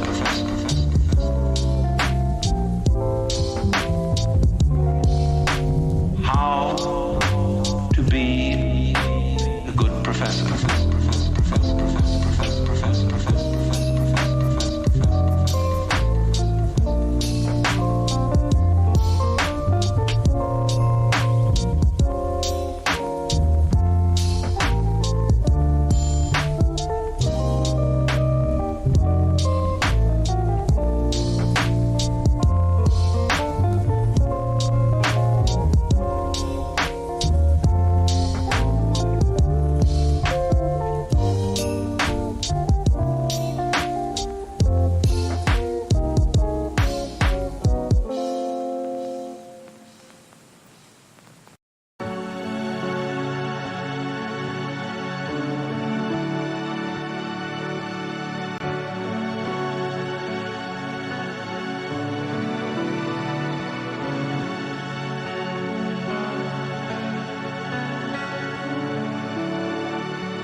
Instructive to go to a professional professor's meeting.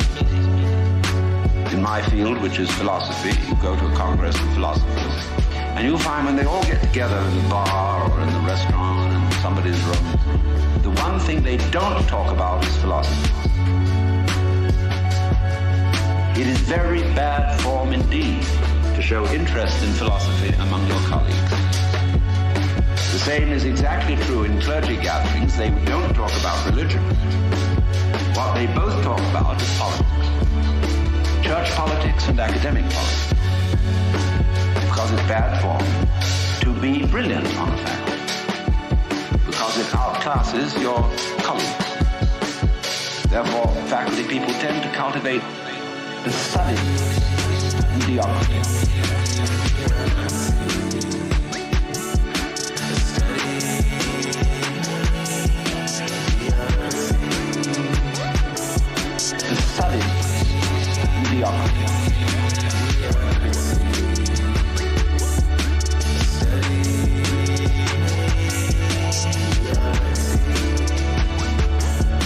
And you've got to watch out for that. I mean, if you get mobs of students coming to your lectures, you get pretty black looks from your colleagues.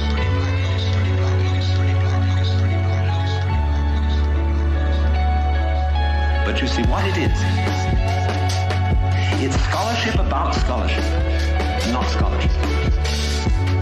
Just as learning, because learning is good for you, is irrelevant to learning. The whole idea of improving yourself by learning is irrelevant to the learning process. And in the same way, doing business is doing business. Doing business, such as manufacturing clothes, is a very good thing to do.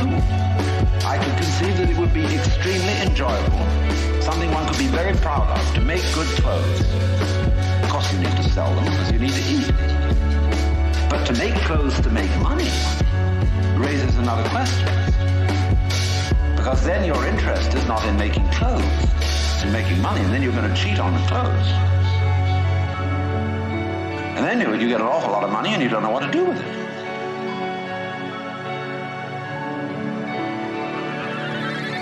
The study mediocrity.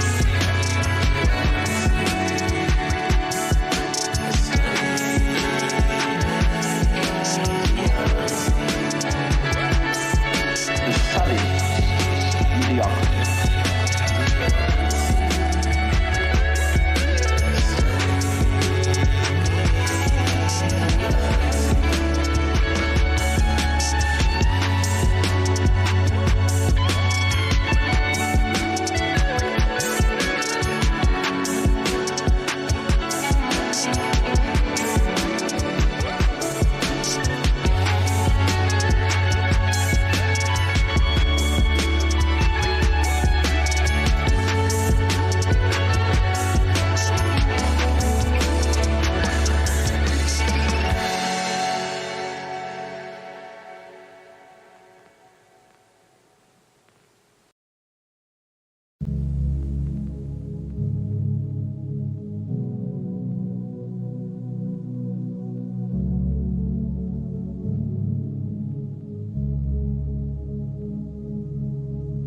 You can't.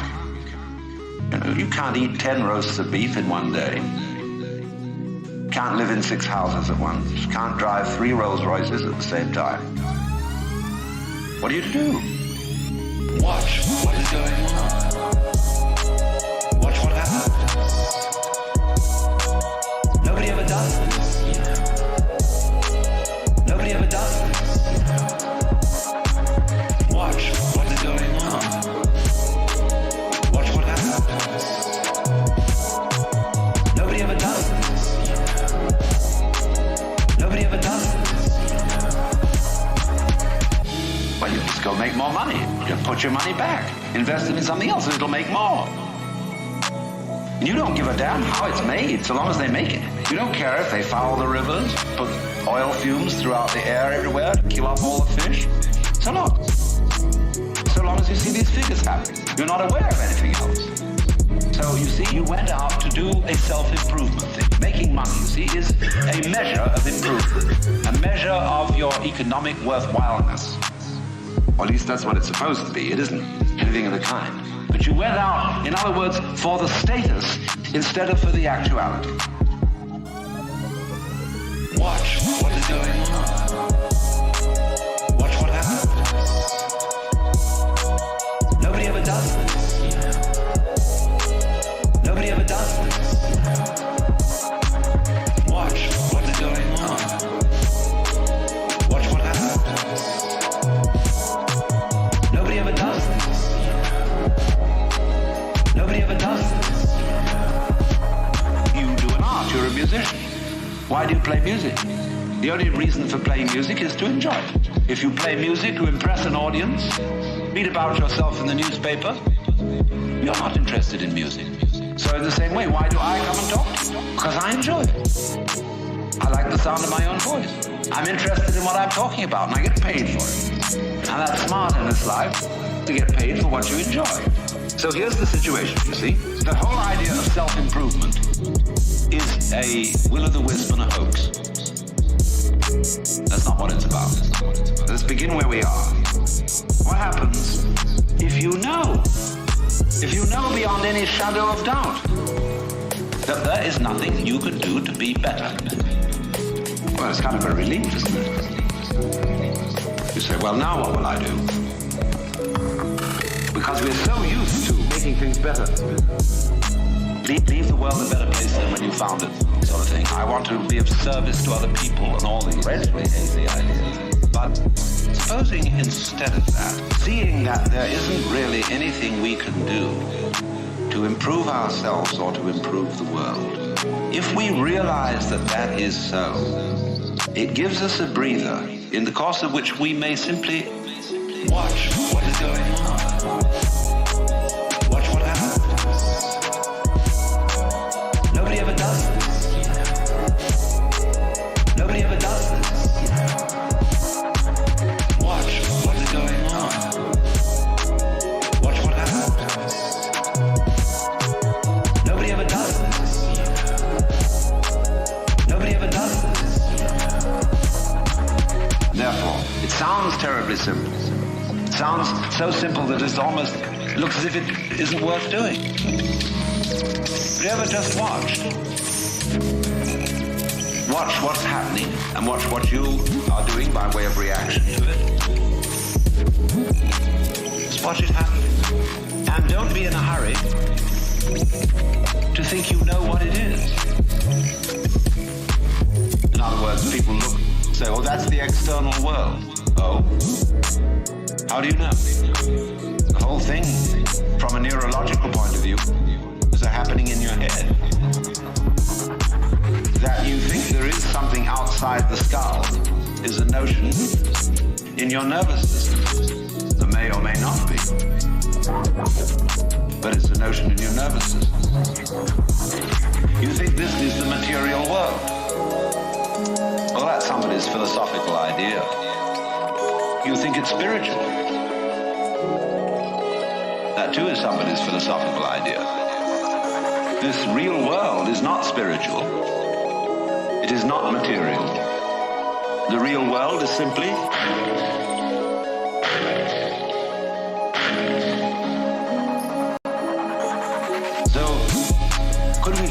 things in that way, without fixing labels, names, and gradations and judgments on everything.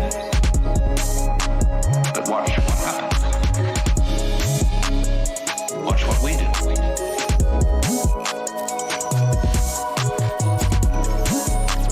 But watch what happens. Watch what we do.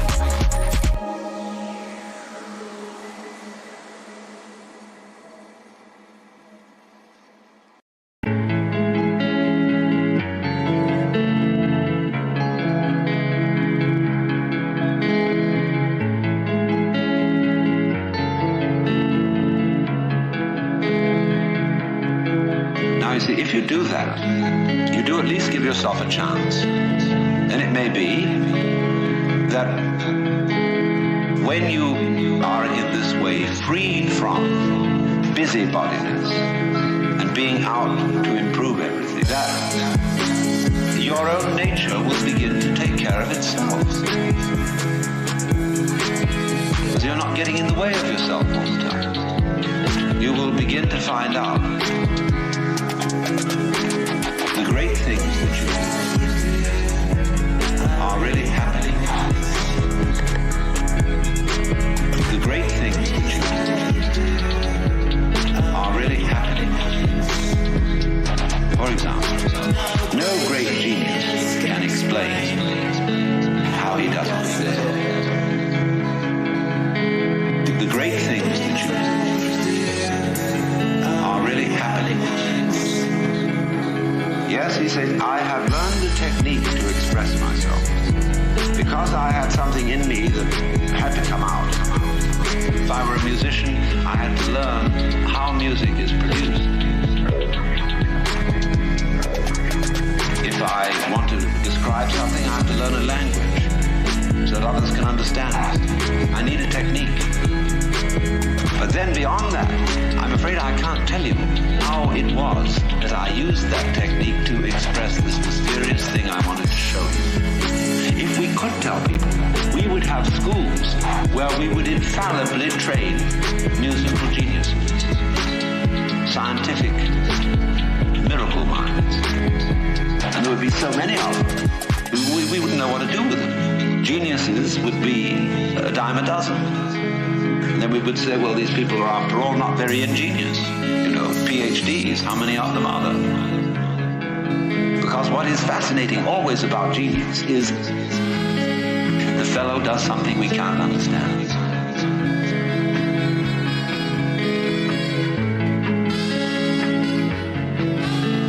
He surprises us. The great things that you do are really happening. The great things that you do are really happening. For example, no great genius can explain how he does it. The great things that you do are really happening. But you see, just in the same way, we cannot understand our own brains. Neurology knows relatively little about the brain, which is only to say that the brain is a lot smarter than neurology. Yet there is this, which can perform all these extraordinary intellectual and cultural miracles. We don't know how we do, but we did. We didn't have some campaign to have an improved brain over the monkeys or whatever may be our ancestors. It happened. And all growth, you see, is fundamentally something that happens. But for it to happen, two things are important. And the first is, as I said, you must have the technical ability to express what happens. Secondly, you must get out of your own way. The great things that you do are really happening. The great things that you do are really happening.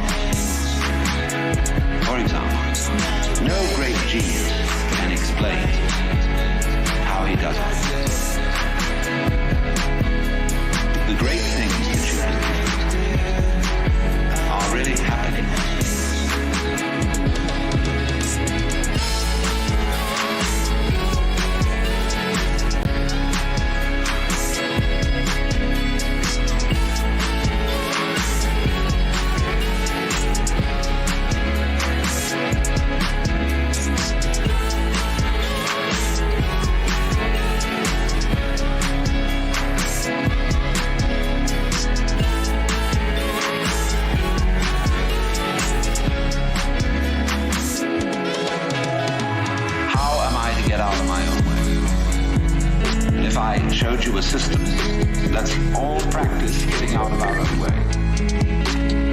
turn into another form of self-improvement. Here's the dynamics of this. And we find this problem, you see, repeatedly throughout the entire history of human spirituality. In the phraseology of Zen Buddhism, you cannot get this by thinking. You cannot attain to it by not thinking. As getting out of your own way ceases to be a matter of choice when you see that there's nothing else for you to do. When you see, in other words, that doing something about your situation is not going to help you. When you see equally that trying not to do anything about it is not going to help you. Where are you? Where do you stand? You're nonplussed. And you are simply reduced to watching.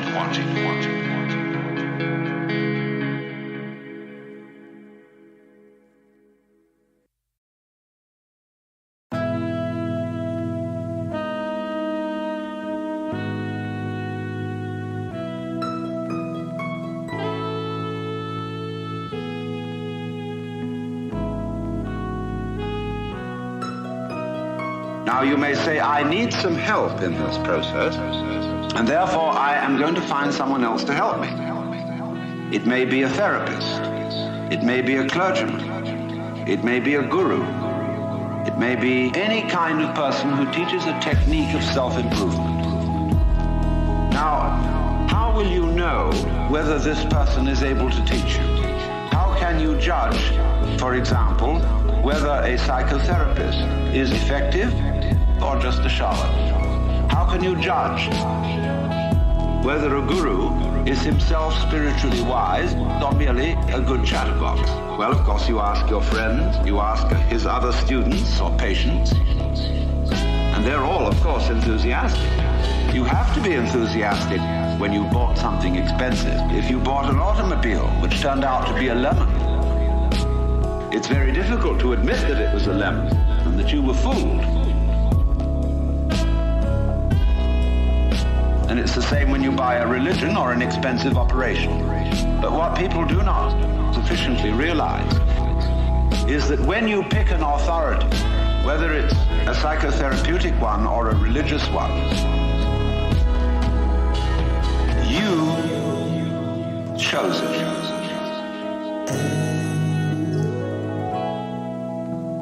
You chose it.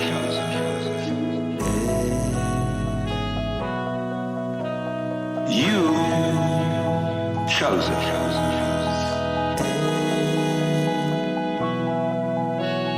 You chose it.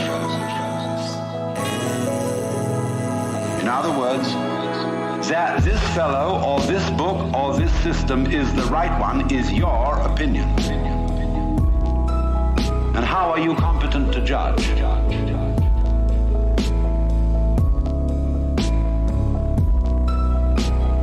After all, if you're saying to this other person or other source,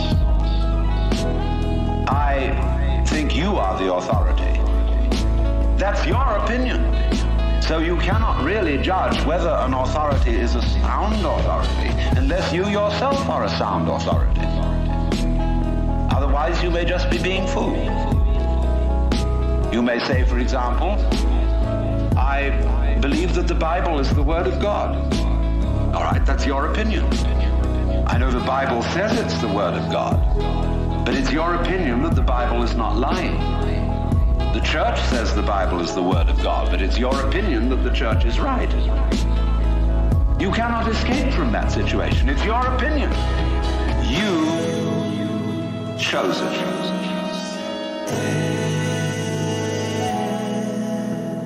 You chose it.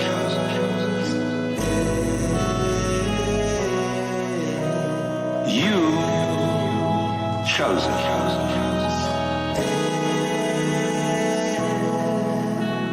You chose it.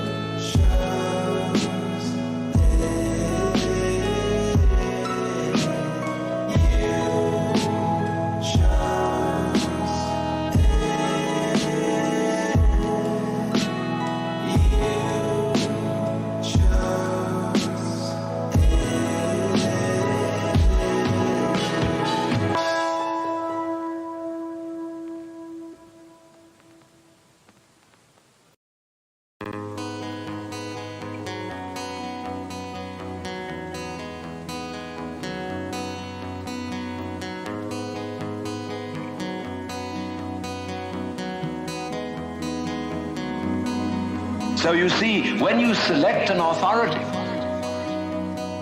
who will help you to improve yourself, it's like hiring the police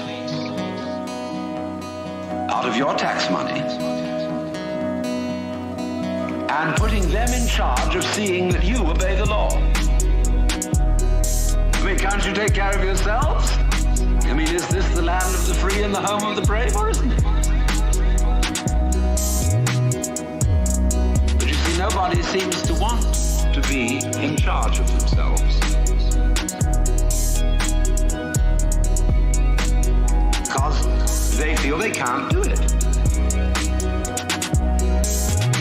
As St. Paul said, to will is present with me, but how to do good I find not. For the good that I would, I do not. The evil that I would not, that I do. To will is present with me, but how to do good I find not. For the good that I would, I do not. The evil that I would not, that I do. So there at once, we are in difficulty. Because trying to improve yourself is like trying to lift yourself up into the air by tugging at your own bootstraps. And it can't be done.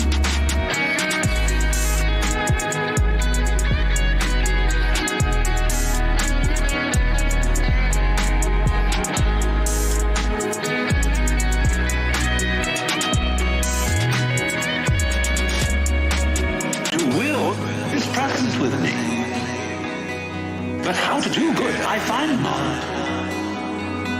For the good that I would, I do not. The evil that I would not, that I do. To will is present with me, but how to do good I find not.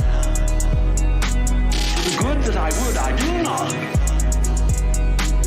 The evil that I would not, that I do. Present with me. The how to do good I find not. The good that I would, I do not. The evil that I would not, that I do. The good that I would, I do not. And the evil that I would not, that I do. The good that I would, I do not. And the evil that I would not, that I do.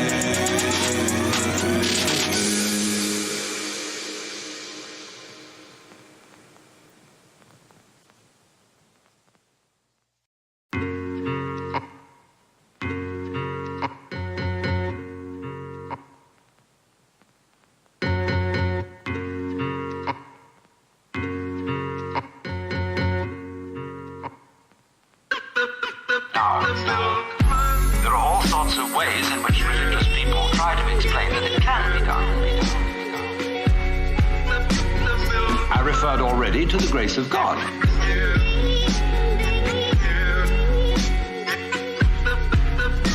You say, no, you can't do the job yourself.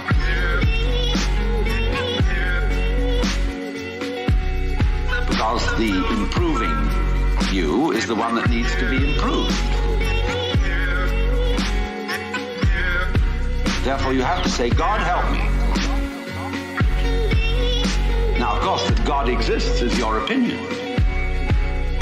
That God will answer your prayer is your opinion. And your idea of God is your idea of God. If you bought somebody else's script, you bought it.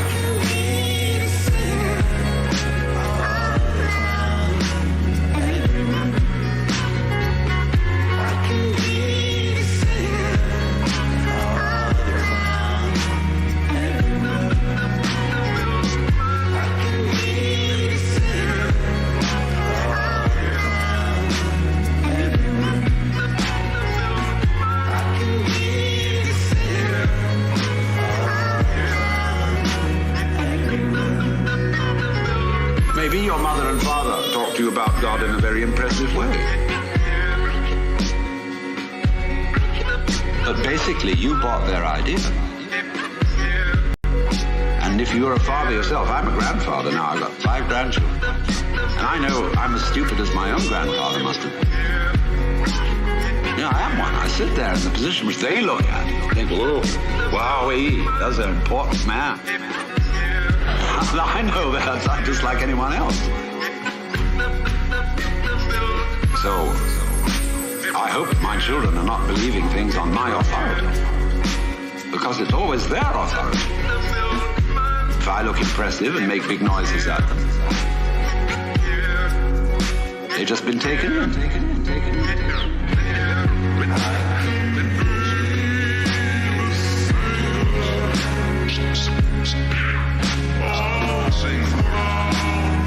Sounds like an easy religion. Let's not be so sure. No wonder we're so afraid.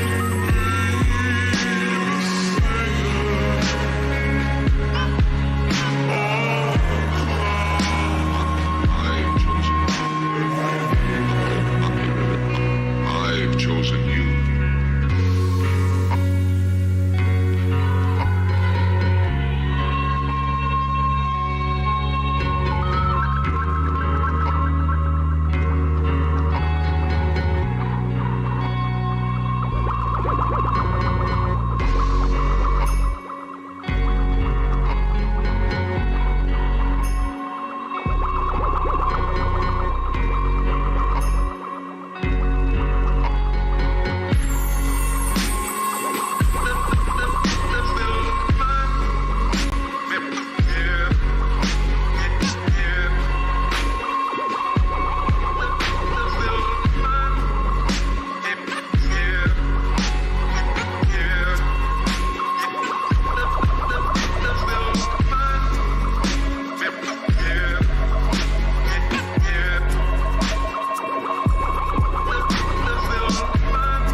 Sometimes life is like this dark tunnel. You can't always see the light at the end of the tunnel, but if you just keep moving, you will come to a better place. Akira. Just keep moving. You will come to a better place. Just keep moving. You will come to a better place. It is important to draw wisdom from many different places. If we take it from only one place, it becomes rigid and stale. Understanding others, the other elements, and the other nation will help you become whole. It is usually best to admit mistakes when they occur, and to seek to restore honor. Perfection and power are overrated. I think you are very wise to choose happiness and love. Sometimes life is like this dark tunnel.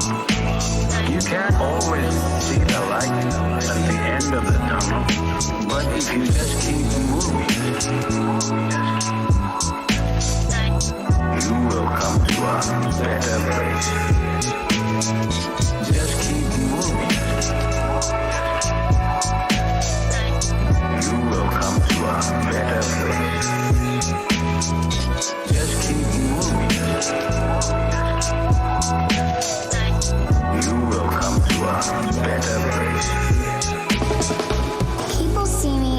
I'm weak. They want to take care of me. But I can take care of myself by myself. You sound like my nephew. Always thinking you need to do things on your own without anyone's support. There is nothing wrong with letting people who love you help you. There is nothing wrong with letting people who love you help you. Sometimes life is like this dark tunnel. You can't always see the light at the end of the tunnel, but if you just keep moving, you will come to a better place. Just keep moving. You will come to a better place. Just keep moving. You will come to a better place.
He's got clout.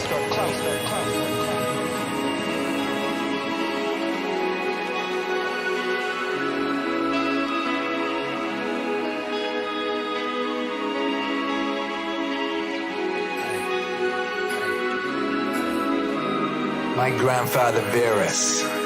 Character and self-control. My father integrity, and manliness. My mother, her reverence for the divine, her generosity, her inability not only to do wrong, but even to conceive of doing it. My great-grandfather, to avoid the public school, hire good private teachers, and accept the resulting costs as money well spent. My first teacher, not to support this side or that in chariot racing, this fighter or that in the games, to put up with discomfort and not make demands. Do my own work, mind my own business, and have no time for slanderers. Do my own work, mind my own business, and have no time for slanderers. Diagnosis, not to waste time on nonsense, not taken in by conjurers, not obsessed with quail fighting or other crazes like that.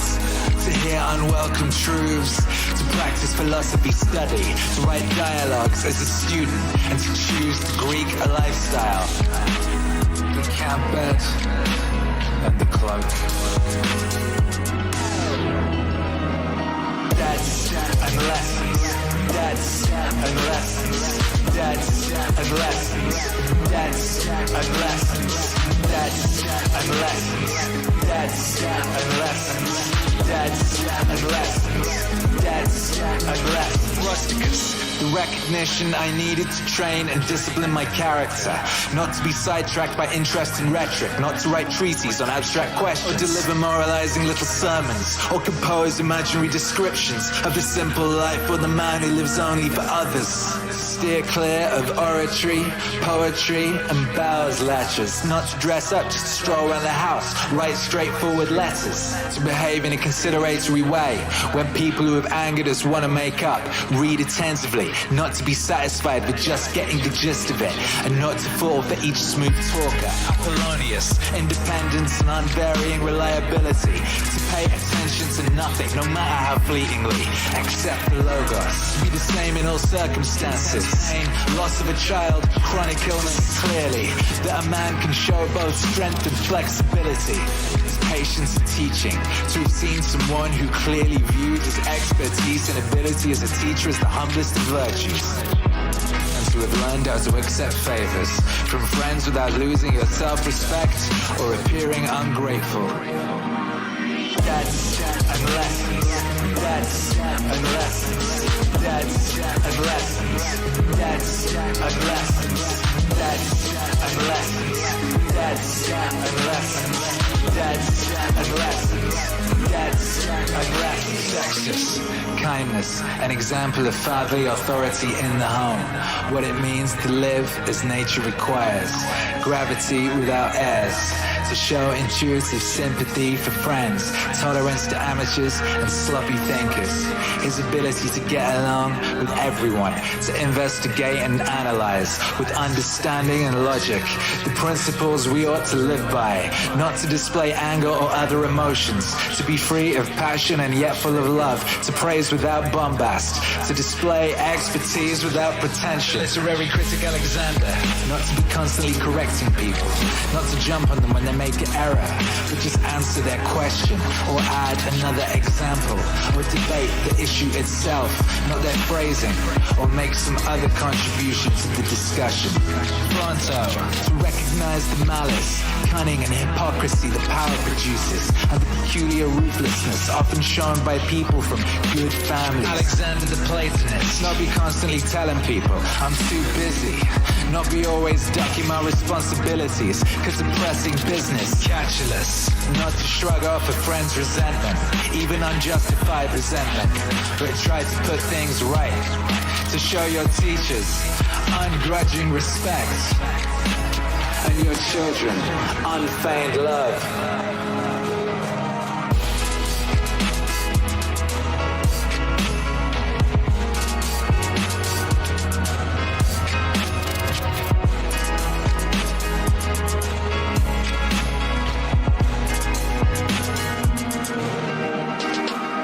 Debts and lessons, debts and lessons, debts and lessons, debts and lessons, debts and lessons,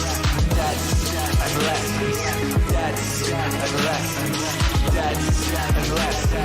debts and lessons, debts and lessons, debts and lessons, debts and lessons, debts and lessons.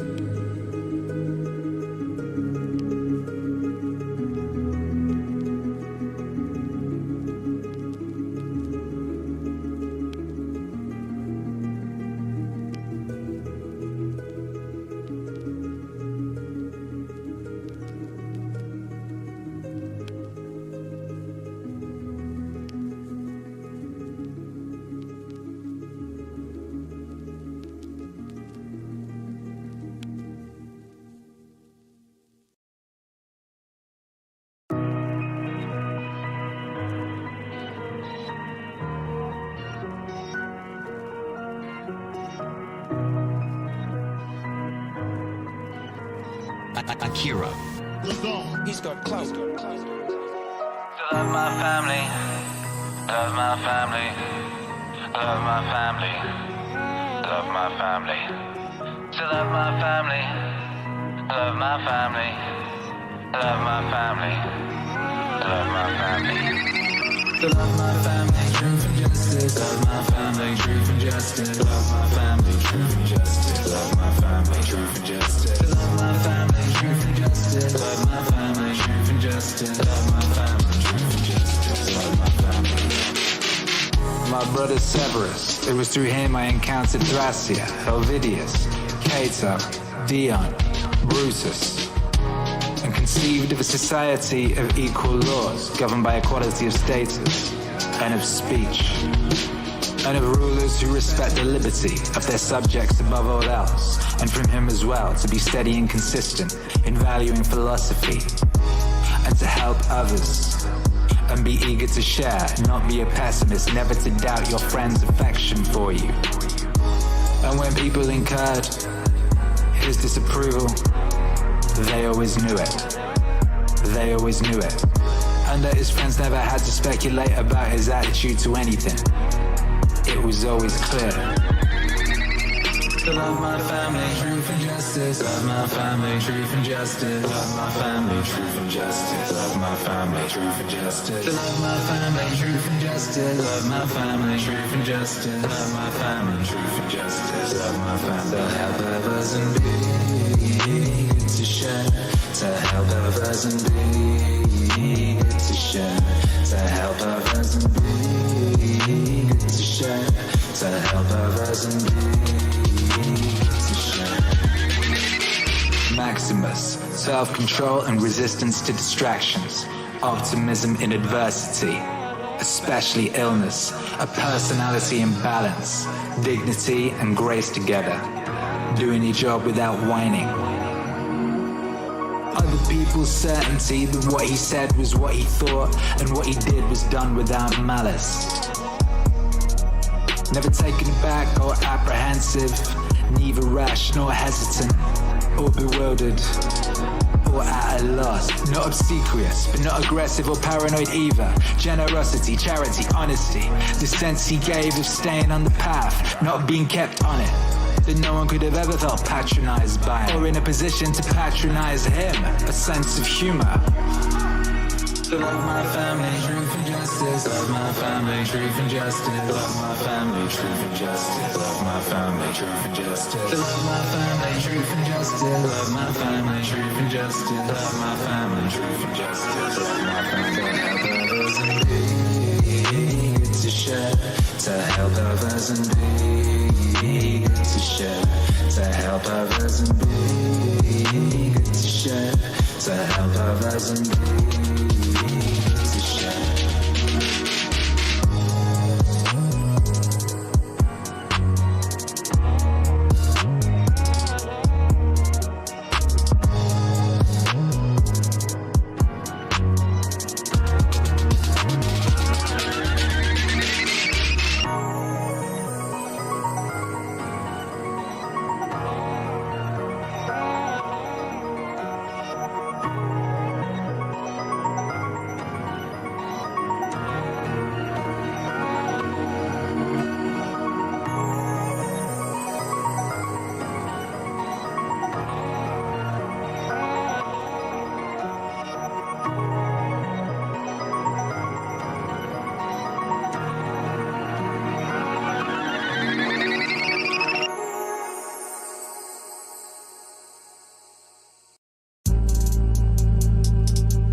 decisions once he'd reached them. Indifference is superficial honors. Listening to anyone who could contribute to the public good. His dogged determination to treat people as they deserved. A sense of when to push and when to back off. His altruism. Not expecting his friends to keep him entertained at dinner or to travel with him. And anyone who had to stay behind to take care of something always found him the same when he returned. His searching questions at meetings, a kind of single-mindedness, almost never content with first impressions or breaking up the discussion prematurely. His constancy to friends, never getting fed up with them or playing favorites. And his advanced planning, well in advance. And his discreet attention to even minor things. His restrictions on acclamations. And all attempts to flatter him, his constant devotion to the empire's need, his stewardship at the treasury, willingness to take responsibility and blame for both. His attitude to the gods, no superstitiousness. His attitude to men, no demagoguery, no currying favor, no pandering. Always sober, always steady, never vulgar or a prey to fads. No currying favor, no pandering. Always sober, always steady, never vulgar or a prey to fads. Hard work and persistence, self-reliance always, strength, perseverance, self-control. Hard work and persistence, self-reliance always, cheerful, strength, perseverance, self-control. The way he handled the material comforts that fortune had supplied him in such abundance, without arrogance and without apology. If they were there, he took advantage. If not, he didn't miss them. No one ever called him glib or shameless or pedantic. They saw him for what he was, a man tested by life, accomplished, unswayed by flattery, qualified to govern, both himself and them. Both himself and them. His respect for people who practiced philosophy, at least for those sincere about it, but without denigrating the others or listening to them. His ability to feel at ease with people and to put them at their ease without being pushy. His willingness to take adequate care of himself. Not a hypochondriac obsessed with his appearance, but not ignoring things either. With the result that he hardly ever needed medical attention, or drugs or any sort of salve or ointment. This in particular.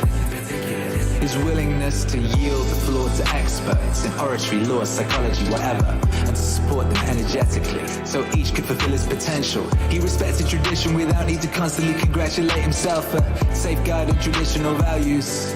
Not prone to go off on tangents or pulled in all directions, but sticking with the same old places and the same old things. The way he could have one of his migraines, then go right back to what he was doing.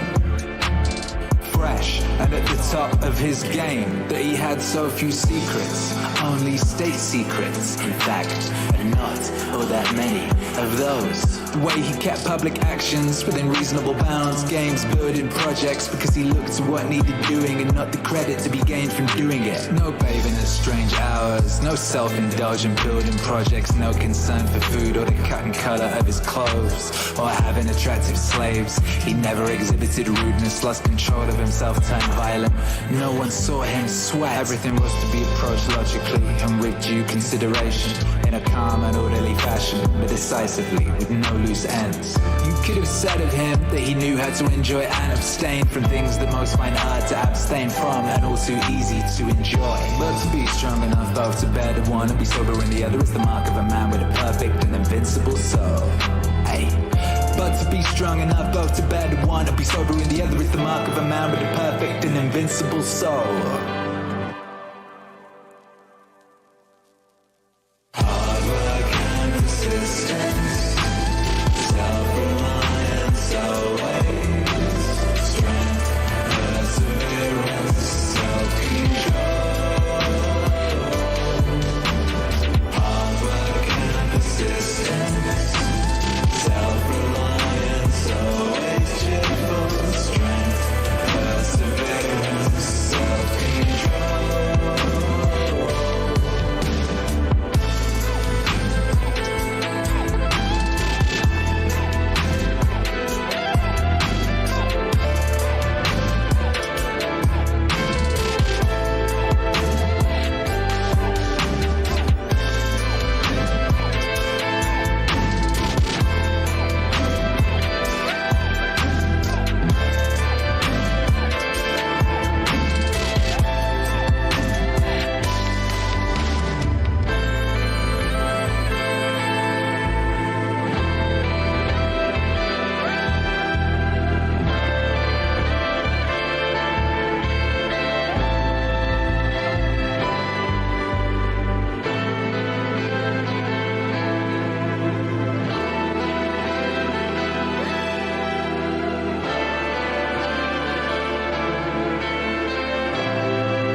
a good mother and father, a good sister, good teachers, good servants, relatives, friends, nearly everything good. And that I never lost control of myself with any of them, although I had it in me to do that, and I might have easily. But thanks to the gods, I was never put in that position, and so I escaped that test. I was never put in that position, and so I escaped that test. And that I wasn't longer raised by my granddad's girlfriend. I didn't lose my virginity too early and didn't enter adulthood until it was time. Hell, I put it off. That I had someone as a ruler and father who could keep me from arrogance, to live in a palace without bodyguards, without fancy dresses or torches or statues or such like show, that you can live much like a regular person, not remiss in action or careless or ruler when carrying out official obligations. That I had the kind of brother I did, one whose character challenged me to improve my own, one whose love and affection enriched my whole life, that my children were born stupid or physically deformed, that I wasn't more talented in rhetoric or poetry, they could have consumed me if I had seen progress, might never have given them up. That I confide on the people who brought me up, the honors that they seemed to want early on, instead of putting them off since they were still young, with the hope that I'd do it later. That I knew Apollonius and Rusticus and Maximus, that I was shown clearly and often what it would be like to live as nature requires. Thanks to the gods, they did all they could through the gifts, the help, the inspiration, to ensure that I could live as nature demands. Thanks to the gods, they did all they could through the gifts, the help, the inspiration, to ensure that I could live as nature demands.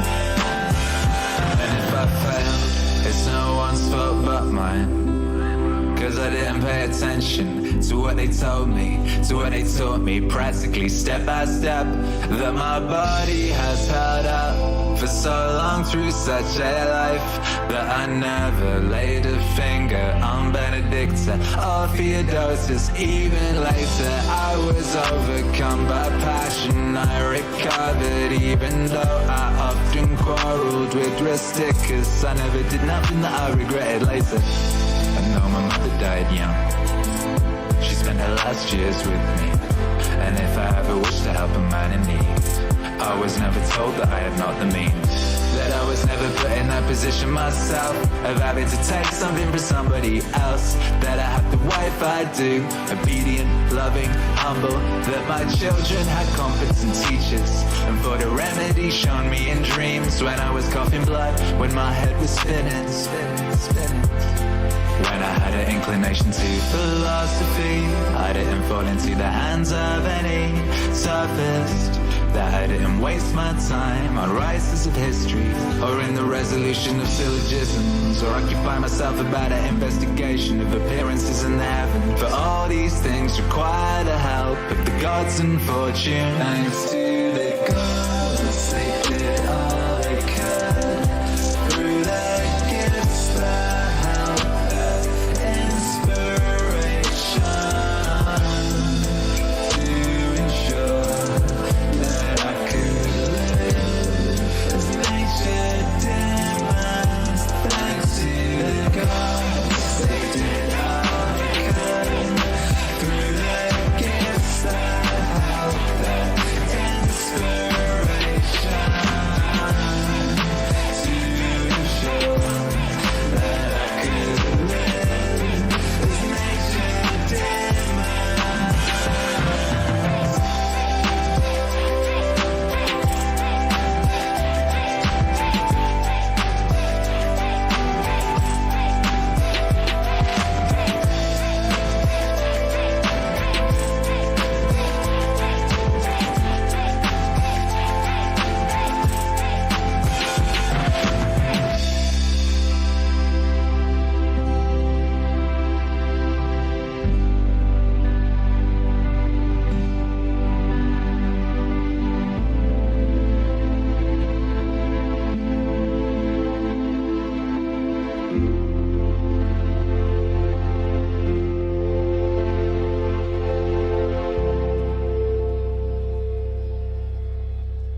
Akira.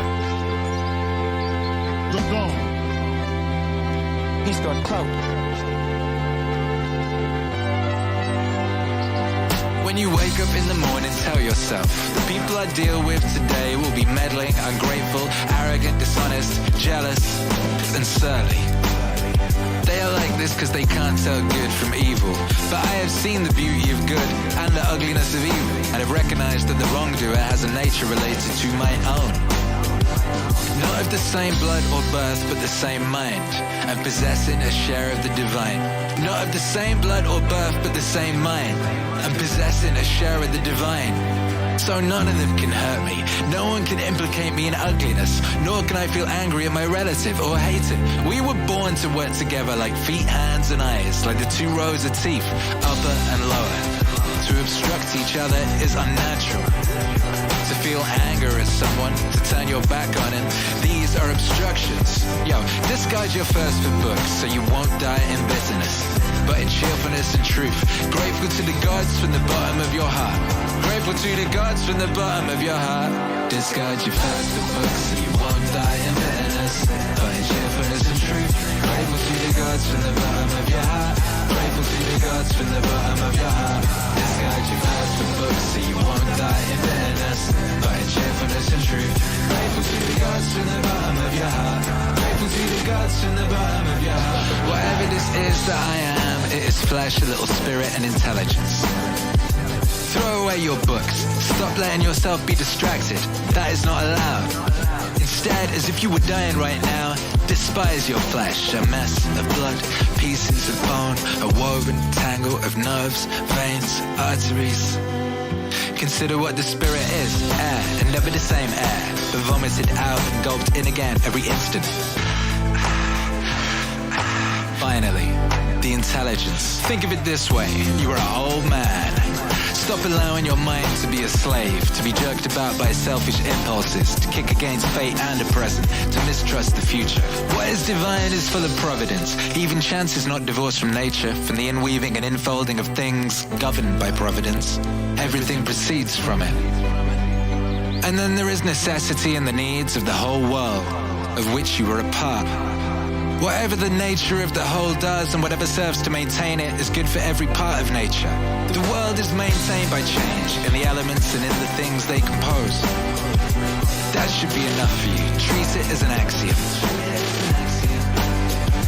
Discard your thirst for books so you won't die in bitterness, but in cheerfulness and truth. Grateful to the gods from the bottom of your heart.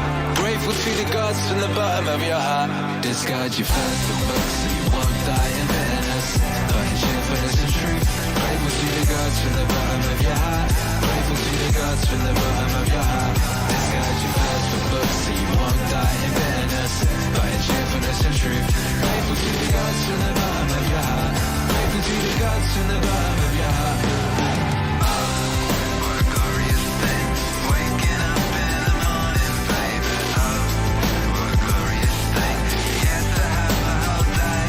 Hey, oh, what a glorious thing, waking up in the morning, baby. Oh, what a glorious thing, yes, to have a whole. Discard your thirst for books so you won't die in bitterness, but in cheerfulness and truth. Grateful to the gods from the bottom of your heart. Grateful to the gods from the bottom of your heart. Discard your thirst for books so you won't die in bitterness, but in cheerfulness and truth. Grateful to the gods from the bottom of your heart. Grateful to the gods from the bottom of your heart. Remember how long you've been putting this off. How many extensions the gods gave you and you didn't use them. At some point you have to recognize what world it is that you belong to, what power rules it and from what source you spring, that there's a limit to the time assigned to you, and if you don't use it to free yourself, it will be gone and will never return.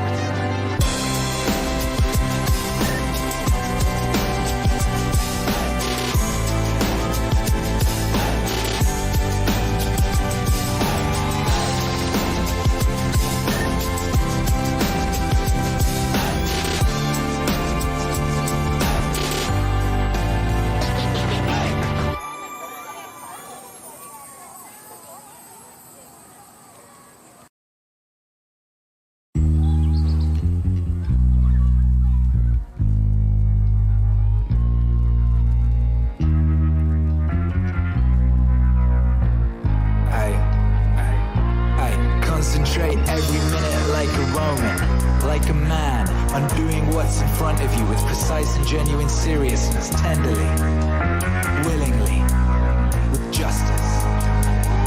And unfreeing yourself from all other distractions. Yes, you can, if you do everything as if it was the last thing you were doing in your life. And stop being aimless. Stop letting your emotions override what your mind knows. Stop being hypocritical, self-centered, irritable. You see how few things you have to do to live a satisfying and reverent life? If you can manage this, that's all even the gods can ask of you. Yeah, keep on degrading yourself. So soon your chance of dignity, it will be gone. Everybody gets one life. Yours is almost all used up now.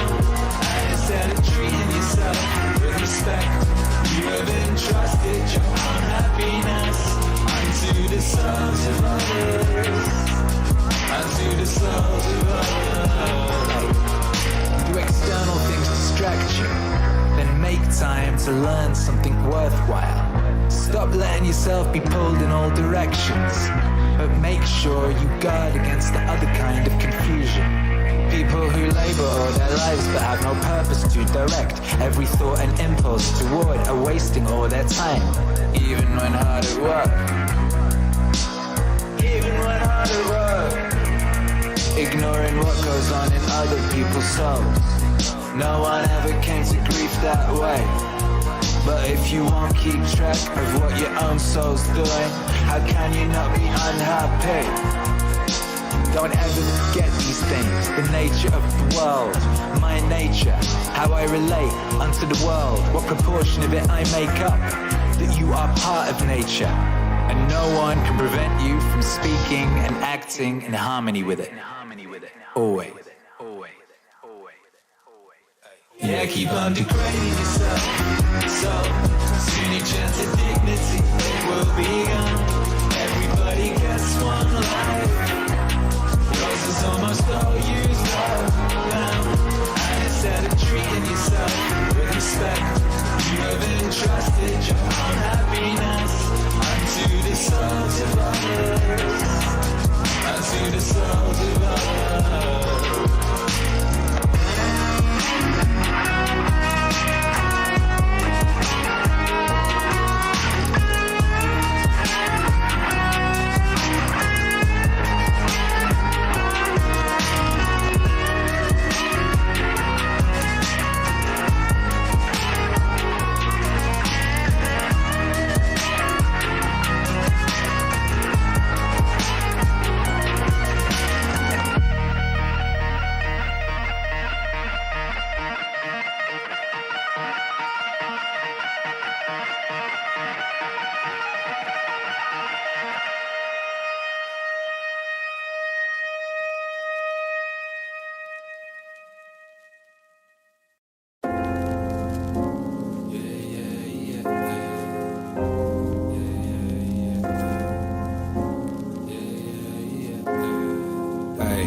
Sins, the way that people do, Theophrastus says those done out of desire are worse than those done out of anger. Which is good philosophy. The angry man seems to turn his back on reason out of a kind of pain and in a convulsion. But the man motivated by desire, who is mastered by pleasure, seems somehow more self-indulgent, less manly in his sins. Theophrastus is right and philosophically sound to say the sin committed out of pleasure deserves a harsher rebuke than the one committed out of pain. The angry man is more like a victim of wrongdoing, provoked by pain to anger. The other man rushes into wrongdoing on his own, moved to action by desire. You could leave life right now. Let that determine what you do and say and think. You could leave life right now. You could leave life right now. You could leave life right now. Let that determine what you do and say and think. You could leave life right now. Right now. If the gods exist, then to abandon human beings is not frightening. The gods would never subject you to harm.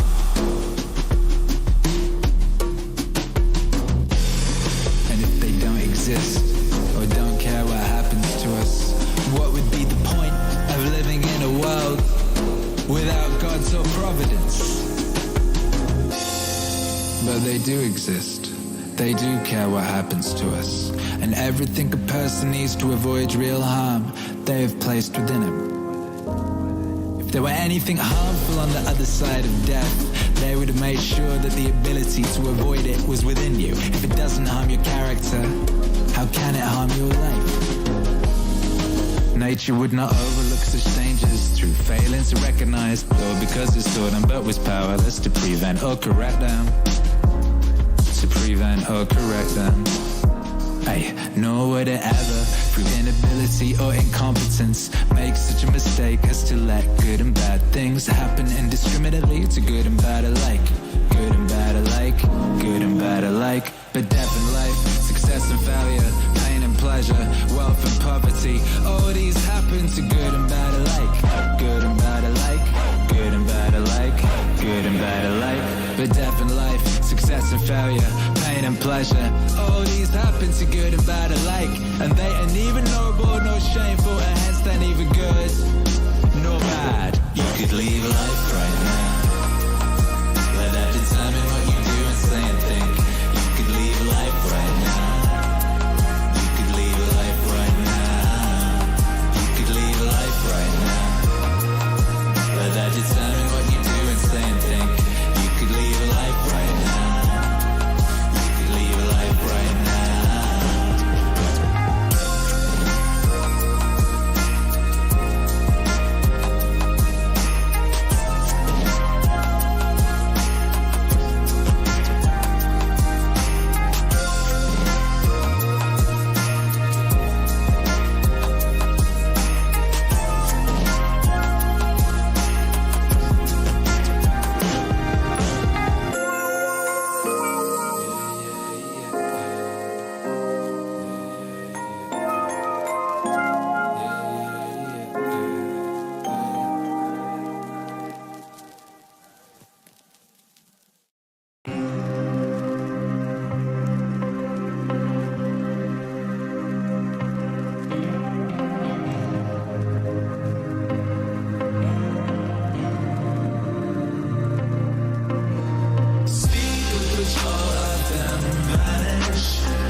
With the things our senses experience, especially those that entice us with pleasure or frighten us with pain, or are loudly trumpeted by pride. To understand those things, how stupid, contemptible, grimy, decaying, dead they are, that's what our intellectual powers are for. Hey. Speak with which all of them vanish. The objects in the world, and the memory of them in time. Of them in time. Speak with which all of them vanish. The objects in the world, and the memory of them in time. Of them in time. Understand what those people really amount to, whose opinions and voices constitute fame, and what dying is. And if you look at it in the abstract and break down your imaginary ideas of it by logical analysis, you realize that it's nothing but a process of nature, which only children can be scared of. And not just a process of nature, but a necessary one. All of them vanish. The objects in the world, and the memory of them in time. Of them in time. Speed with which all of them vanish. The objects in the world, and the memory of them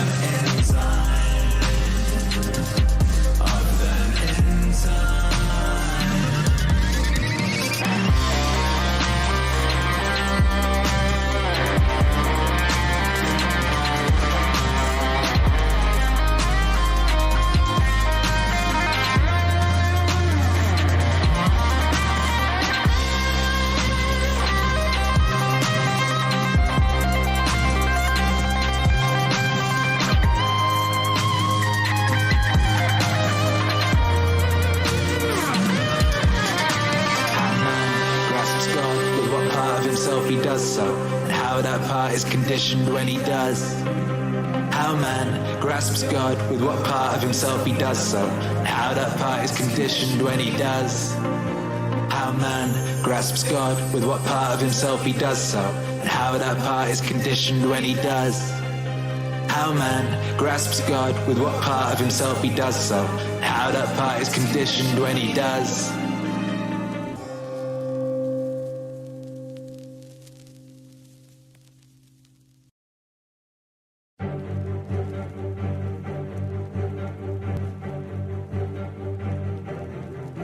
What is divine deserves our respect because it is good. What is human deserves our affection because it is like us. What is divine deserves our respect because it is good. What is human deserves our affection because it is like us. Yo, nothing is more pathetic than people who run around in circles, delving into the things that lie beneath, and conducting investigation into the souls of the people around them, when all you have to do is pay attention to the power inside you and worship it sincerely. Keep it becoming muddled with turmoil, becoming aimless and dissatisfied with nature. Just worship it sincerely. Keep it becoming muddled with turmoil, becoming aimless and dissatisfied with nature. Divine and human. Divine deserves our respect because it is good. What is human deserves our affection because it is like us. What is divine deserves our respect because it is good. What is human deserves our affection because it is like us.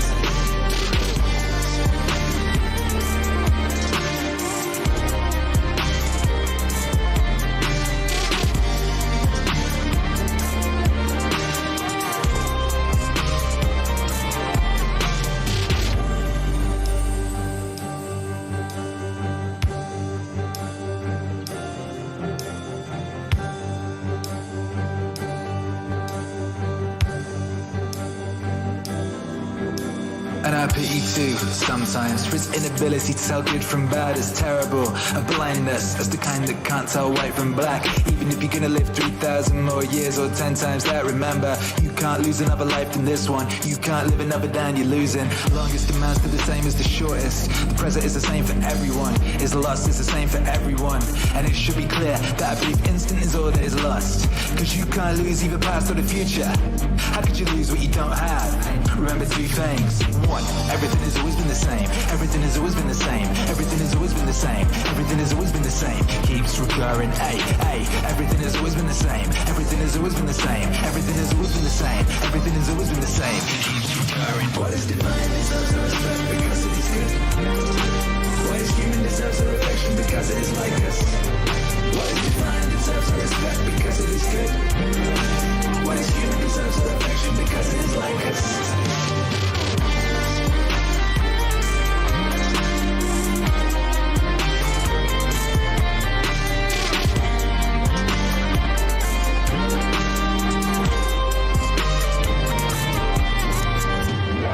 Everything has always been the same. Everything has always been the same. Everything has always been the same. Everything is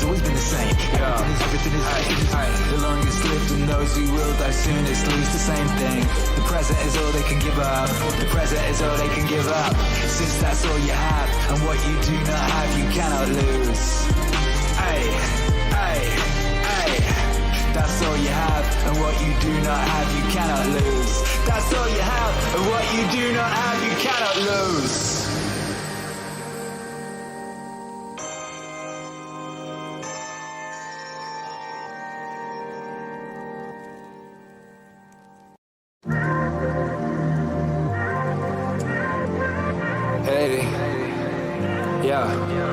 The body and its parts are a river. Everything is just an impression, said the cynic, and the response is obvious enough. But the point is a useful one, if you take it for what it's worth. The soul of man does violence to itself first, when it does its best to become an abscess, a kind of detached growth from the world. To be vexed by anything that happens is a kind of succession from nature, which compromises the nature of all things. To be vexed by anything that happens, it's a kind of succession from nature, and it compromises the nature of all things. The soul of man does violence to itself when it turns its back on another, or sets out to do harm, as the souls of the angry do. When overpowered by pleasure or pain, when it puts on a mask and does or says anything insincerely and untruly. When it allows its action, an impulse to be without a purpose, to be random and disconnected. Even the smallest things ought to be directed towards the goal of a rational animal. Follow the reason and already God's momentary, nature, changeable, perception, dim, conditioned body, decaying, spinning around, fortune, unpredictable, lasting fame, uncertain. The body and its parts of a river, soul is a dream of music. Life is warfare, a journey far from home. After fame is oblivion. The body and its parts of a river, soul is a dream of music. Life is warfare, a journey far from home. After fame is oblivion.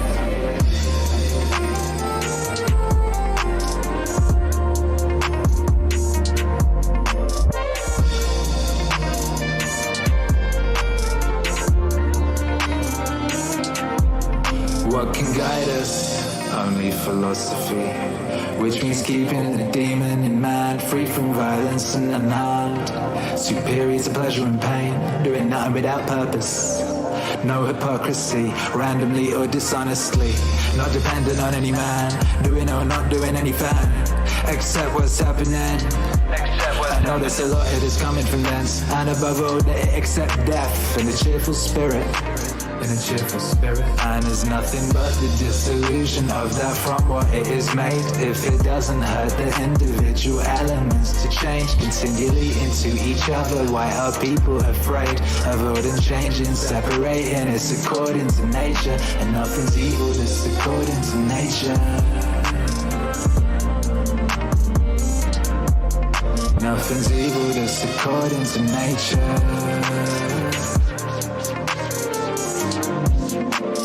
Body and its parts of a river, soul is a dream in mist. Life is warfare, a journey far from home. After fame is oblivion. The body and its parts of a river, soul is a dream in mist. Life is warfare, a journey far from home. After fame is oblivion.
Everyone vaguely knows that they want to be wealthy, but they don't have a good set of principles to do it by. Wealth is the thing that you really want. Akira. He's got clout. Wealth is assets that earn while you sleep. Wealth is the factory with the robots that's cranking out data. Wealth is the computer program that's running at night that's serving other customers. Wealth Wealth is even money in the bank that is being reinvested into other assets and into other businesses. Even a house can be a form of wealth because you can rent it out. Wealth is businesses and assets that can earn while you sleep. Wealth is businesses and assets that can earn while you sleep. But really the reason you want wealth is because it buys you freedom. The purpose of wealth is freedom. So you don't have to wear a tie like a collar around your neck. So you don't have to wake up at 7 a.m. and rush to work and sit in commute traffic. So you don't have to waste away your entire life grinding all the productive hours away to a soulless job that doesn't fulfill you. It's really just so that you are your own sovereign individual. You're not going to get that unless you really want it. And the entire world wants it. And the entire world is working hard at it. And to some extent it is competitive. It's a positive sum game, but there are competitive elements to it because there's a finite amount of resources right now in society, and to get the resources to do what you want, you have to stand out. Money is how we transfer wealth. Money is social credits. It is the ability to have credits and debits on other people's time. If I do my job right, if I create value for society, society says, oh, thank you. We owe you something in the future for the work that you did in the past. Here's a little IOU. Let's call that money.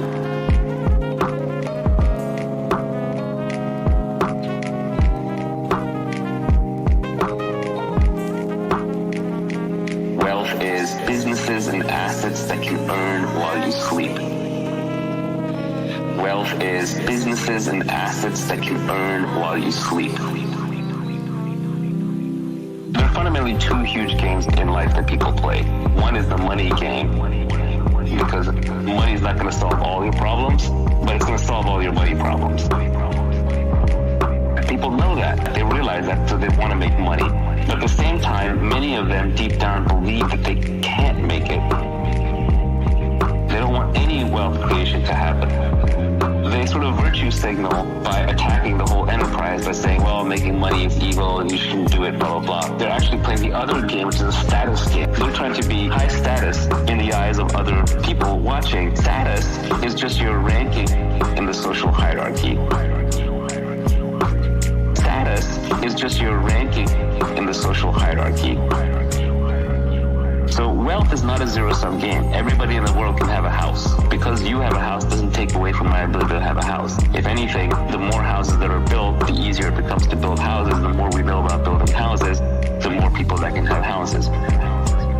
So wealth is a very positive sum game. Status, on the other hand, is a zero-sum game. It's a very old game. We've been playing it since monkey tribes, and it's hierarchical. Who's number one, who's number two, who's number three. And for number three to move to number two has to move out of that slot. So status is a zero-sum game. Politics is an example of a status game. Even sports is an example of a status game. To be the winner, there must be a loser. I don't fundamentally love status games. They play an important role in our society, so we figure out who's in charge. But fundamentally, you play them because they're a necessary evil. Wealth is businesses and assets that can earn while you sleep. Wealth is businesses and assets that can earn while you sleep. But really the reason you want wealth is because it buys you freedom. The purpose of wealth is freedom. Wealth is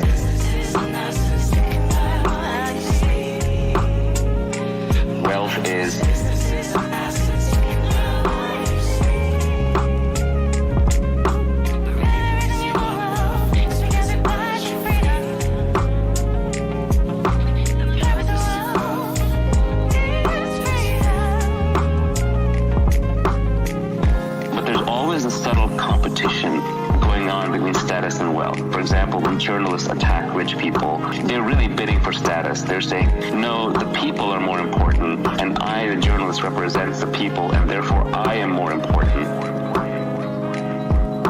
The problem is that by playing these status games, to win at a status game, you have to put somebody else down. That's why you should avoid status games in your life, because they make you into an angry, combative person. You're always fighting to put other people down, to put yourself and the people that you like up.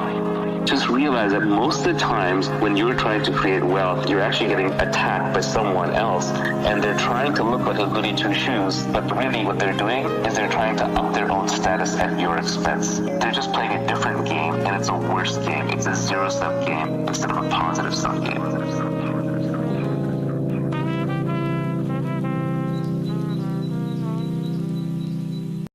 Akira.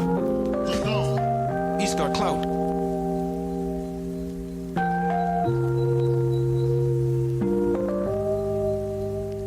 There's this notion that making money is evil.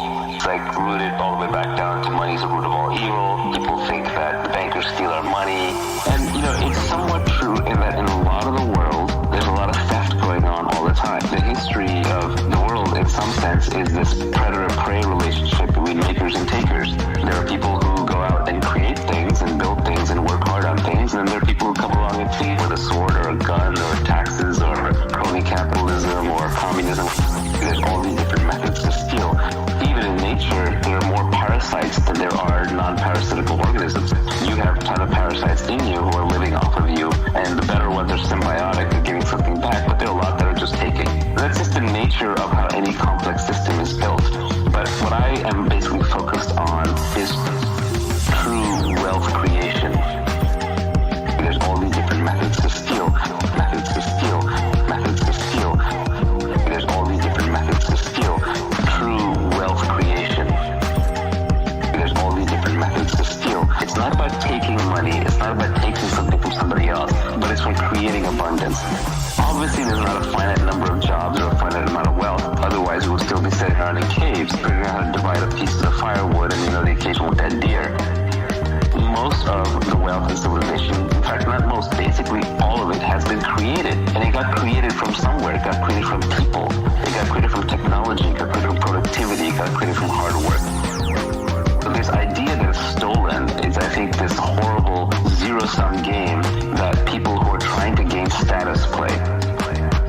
But the reality is, everyone can be rich. We can see that by seeing that in the first world, everyone is basically richer than almost anyone who was alive 200 years ago.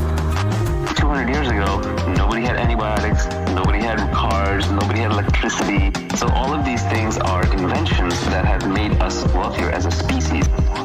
Today, I would rather be a poor person in a first world country than be a rich person in Louis XIV's France. And that's just because of wealth creation. True wealth creation. Everyone can be rich. Can be rich. Can be rich. Everybody can be wealthy. True wealth creation. Everyone can be rich. It's not about taking money. It's not about taking something from somebody else, but it's from creating abundance. The engine of technology is science that is applied for the purpose of creating abundance. I think fundamentally everybody can be wealthy. And the thought experiment I want you to think through is, imagine if everybody had the knowledge of a good software engineer and a good hardware engineer. If you could go out there and you could build robots and computers and bridges and program them, let's say every human knew how to do that. What do you think society would look like in 20 years? My guess is what would happen is we would build robots, machines, software, and hardware to do everything, and we would all be living in massive abundance. We would essentially be retired in the sense that none of us would have to work for any of the basics. We'd even have robotic nurses, machine-driven hospitals. We'd have self-driving cars. We'd have farms that are 100% automated. We'd have clean energy. At that point, we could use technology breakthroughs to get everything that we wanted. And if anyone is still working at that point, they're working as a form of expressing their creativity, okay? Because it's in them to contribute and to build and design things. But I don't think capitalism is evil. Capitalism is actually good. It's just that it gets hijacked. It gets hijacked by improper pricing of externalities, by improper deals where that you basically have corruption or you have monopolies. True wealth creation. Everyone can be rich. Can be rich. Can be rich.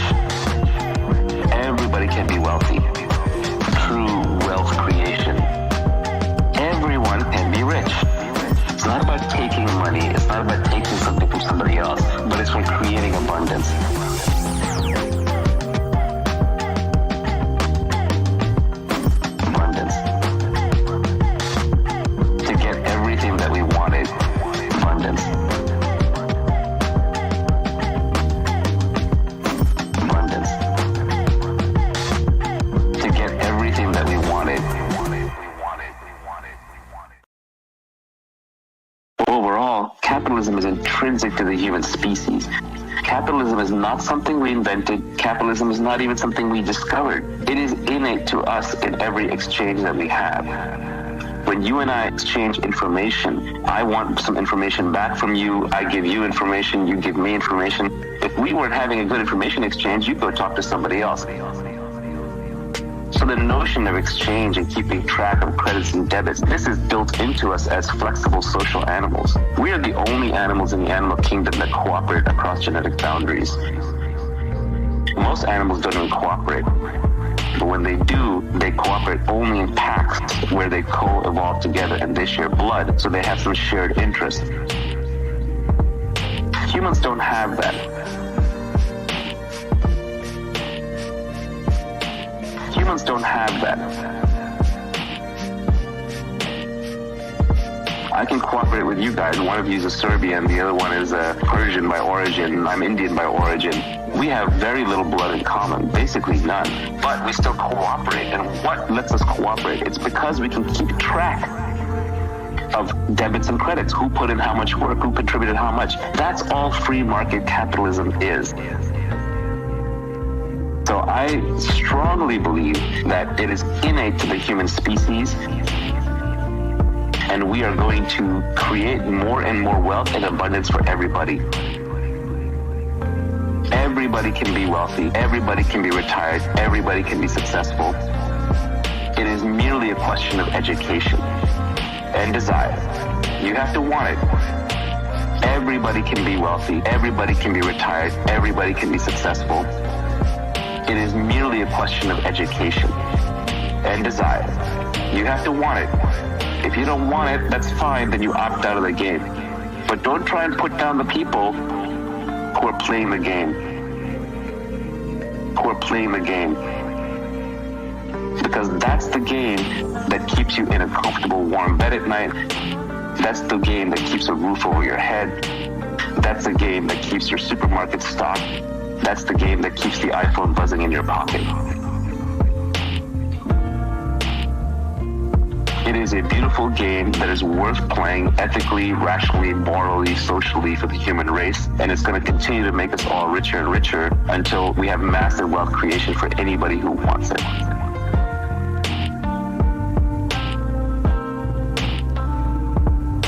The U.S. is a very popular country for immigrants because it's the American dream. Anyone can come here pretty poor and then work really hard and make money and get wealthy. The definition of wealth is different for different people. A first world citizen's definition of wealth might be, I have to make millions of dollars and I'm completely done. Whereas to a third world poor immigrant just entering the country, and we were poor immigrants who came here when I was fairly young, wealth may just be a much lower number. It may just be that I don't have to work a manual labor job for the rest of my life that I don't want to work. But groups that despise it will essentially bring the entire group down to that level. If you get too many takers and not enough makers, society falls apart. Everybody can be wealthy, everybody can be retired, everybody can be successful. It is merely a question of education and desire. You have to want it. Everybody can be wealthy, everybody can be retired, everybody can be successful. It is merely a question of education and desire. You have to want it.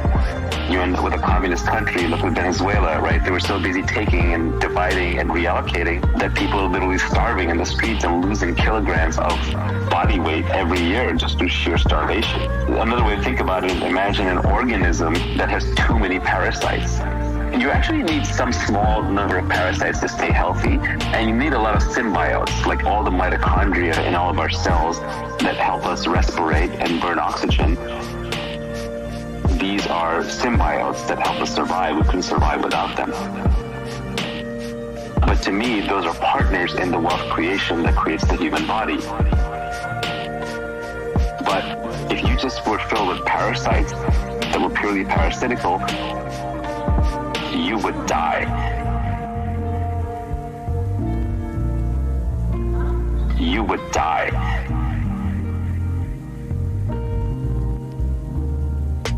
Any organism can only withstand a small number of parasites. And when the parasitic element gets too far out of control, you die. Everybody can be wealthy. Everybody can be retired. Everybody can be successful. It is merely a question of education and desire. You have to want it. Everybody can be wealthy. Everybody can be retired. Everybody can be successful. It is merely a question of education and desire. You have to want it. I'm talking about ethical wealth creation. I'm not talking about monopolies. I'm not talking about crony capitalism. I'm not talking about mispriced externalities like the environment. I'm talking about free minds and free markets. Small-scale exchange between humans is voluntary and doesn't have an outsized impact on others. But I think that kind of wealth creation, if a society does not respect it, if a group does not respect it, that society will plunge into ruin and darkness.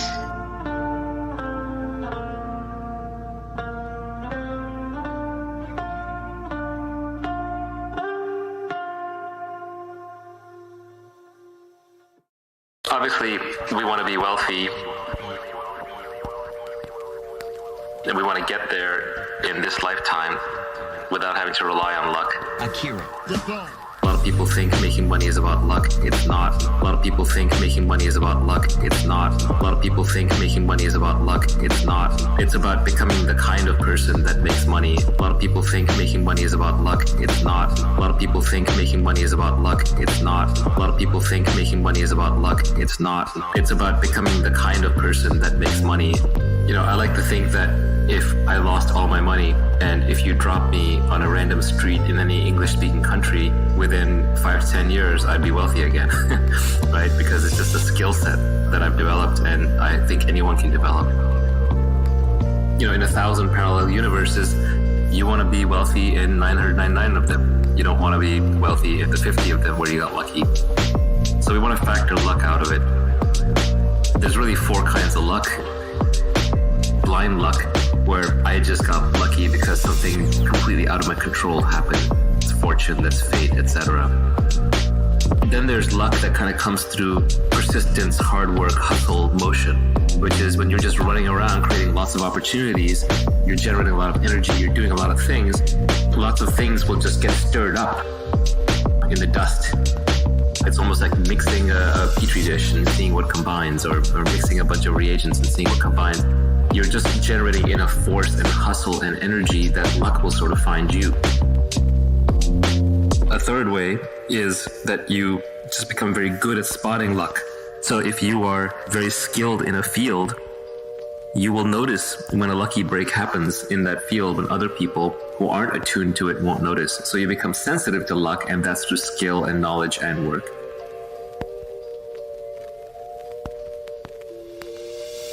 People think making money is about luck. It's not. A lot of people think making money is about luck. It's not. A lot of people think making money is about luck. It's not. It's about becoming the kind of person that makes money. A lot of people think making money is about luck. It's not. A lot of people think making money is about luck. It's not. A lot of people think making money is about luck. It's not. It's about becoming the kind of person that makes money. And then the last kind of luck is the weirdest, hardest kind, but that's what we want to talk about, which is where you build a unique character, a unique brand, a unique mindset, where then luck finds you.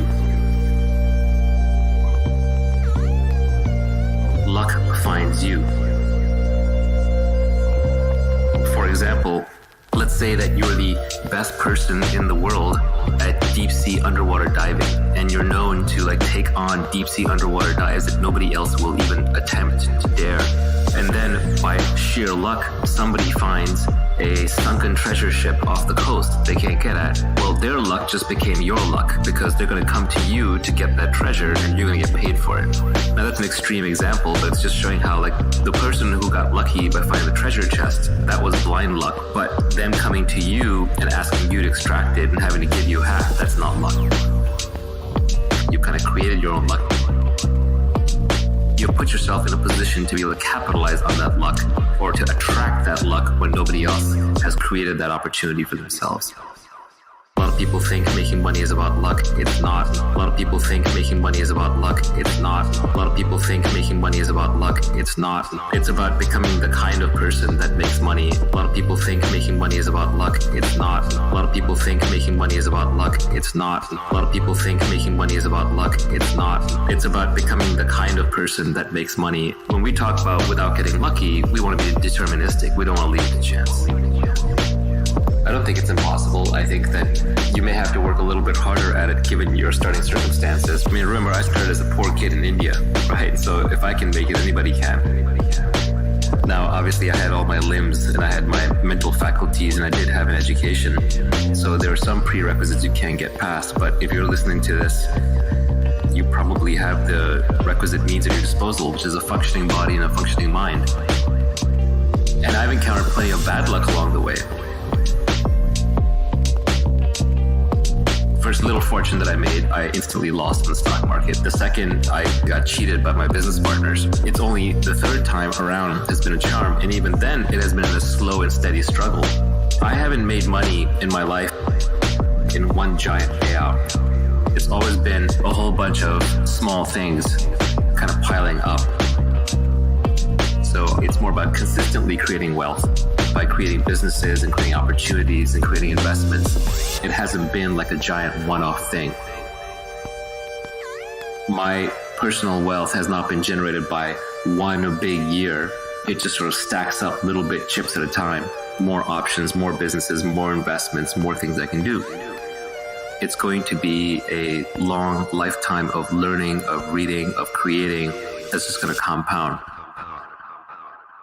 A lot of people think making money is about luck. It's not. A lot of people think making money is about luck. It's not. A lot of people think making money is about luck. It's not. It's about becoming the kind of person that makes money. A lot of people think making money is about luck. It's not. A lot of people think making money is about luck. It's not. A lot of people think making money is about luck. It's not. It's about becoming the kind of person that makes money. So we're talking about getting wealthy so you can retire. So you have your freedom.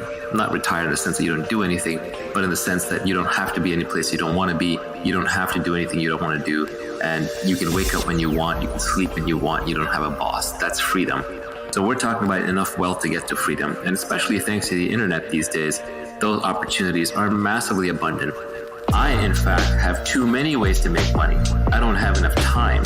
I literally have opportunities pouring out of my ears, and the thing I keep running out of is time.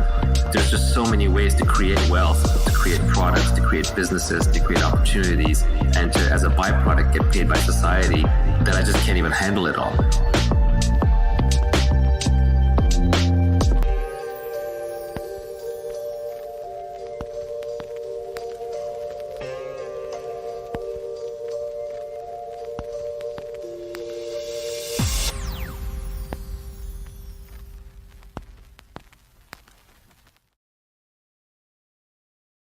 I think it's pretty interesting that the first three kinds of luck, there are very common cliches for them that everybody knows.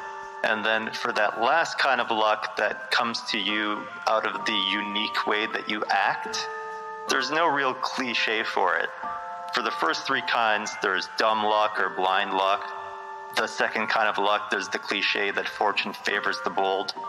The third kind of luck, people say that chance favors the prepared mind. But for the fourth kind of luck, there is not really a common cliche out there that matches the unique character of your action, which I think is interesting and perhaps an opportunity. And it also just shows that people aren't necessarily taking advantage of that kind of luck the way they should be. I think also at that point, it starts becoming so deterministic that it stops being luck. So the definition starts fading from luck to destiny. You build your character in a certain way, and then your character becomes your destiny. Luck to destiny. Luck to destiny. One of the things I think that is important to making money, you want the kind of reputation that makes people do deals through you. If you're a great diver, then treasure hunters will come and give you a piece of treasure for your diving skills. If you're a trusted, reliable, high integrity long-term thinking deal maker, then when other people want to do deals, but they don't know how to do them in a trustworthy manner with strangers, they will literally approach you and give you a cut of the deal or offer you a unique deal just because of the integrity and reputation that you've built up. You build your character in a certain way, and then your character becomes your destiny. Luck to destiny. Luck to destiny. You build your character in a certain way, and then your character becomes your destiny. Luck to destiny. Luck to destiny. Your character, your reputation, these are things that you can build that then will let you take out advantages of opportunities that other people may characterize as lucky, but you know that it wasn't fun. But you know that it wasn't fun. Your character becomes your destiny. Your character becomes your destiny. The world is a very efficient place, so everyone has dug through all the obvious places to dig. And so to find something that's new and novel and uncovered, it helps to be operating on a frontier. You have to be a little eccentric to be out on the frontier by yourself. And then you just have to be willing to dig deeper than other people do, deeper than seems irrational just because you're interested. You build your character in a certain way, and then your character becomes your destiny. Luck to destiny. Luck to destiny. You build your character in a certain way, and then your character becomes your destiny. Luck to destiny. Luck to destiny. You build your character in a certain way, and then your character becomes your destiny. Luck to destiny. Luck to destiny. You build your character in a certain way, and then your character becomes your destiny. Luck to destiny. Luck to destiny. Akira. He's got clout.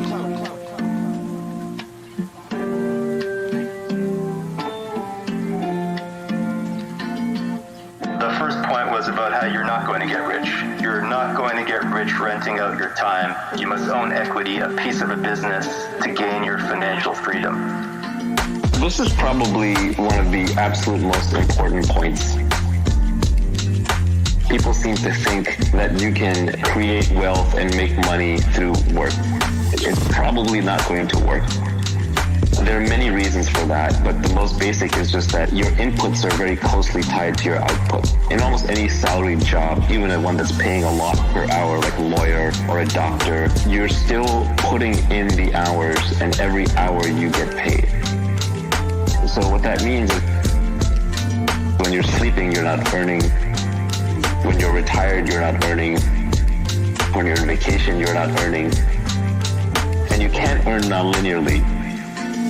You're not going to get rich renting out your time, renting out your time, renting out your time. You're not going to get rich renting out your time. You must own equity, a piece of a business. You're not going to get rich renting out your time, renting out your time, renting out your time. You're not going to get rich renting out your time. You must own equity to gain your financial freedom. Your financial freedom. If you look at even doctors who get rich, like really rich, it's because they open a business. They open like a private practice, and that private practice builds a brand. Essentially, you're working for somebody else. And that person is taking on the risk and has the accountability and the intellectual property and the brand. So they're just not going to pay you enough. They're going to pay you the bare minimum that they have to get you to do the job. And that can be a high bare minimum, but it's still not going to be true wealth where you're retired. You're not creating new things for society. You're just doing things over and over. You're essentially replaceable because you're now doing a set role most set rules can be taught. If they can be taught, like in a school, then eventually you'll be competing with someone who's got more recent knowledge, who's been taught, and is coming in to replace you.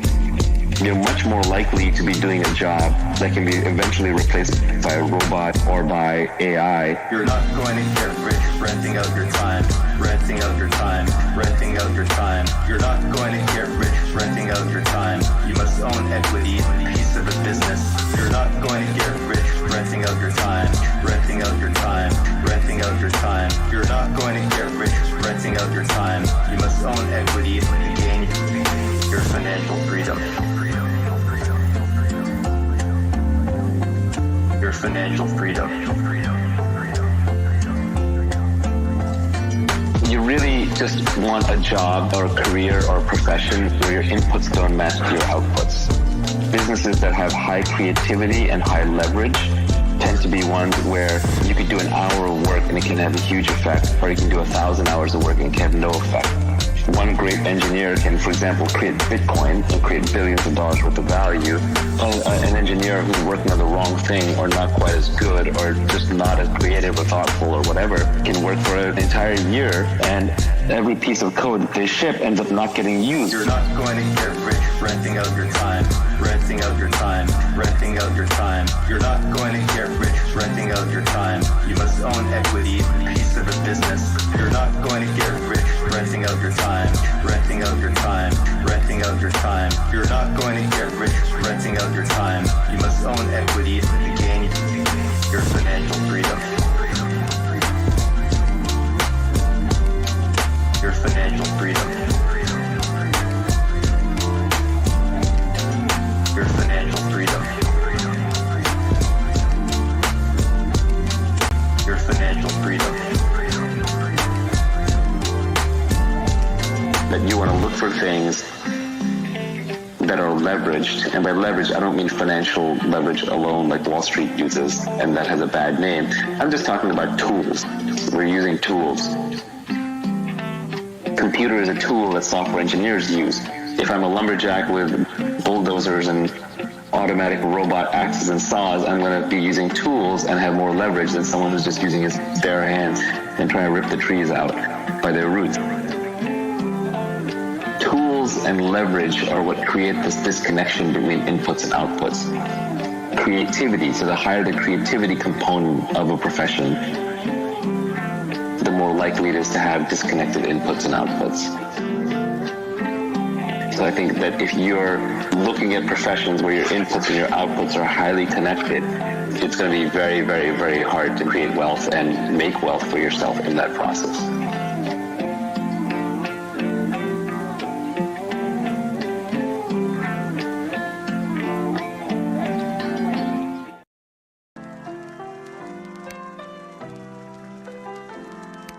Akira.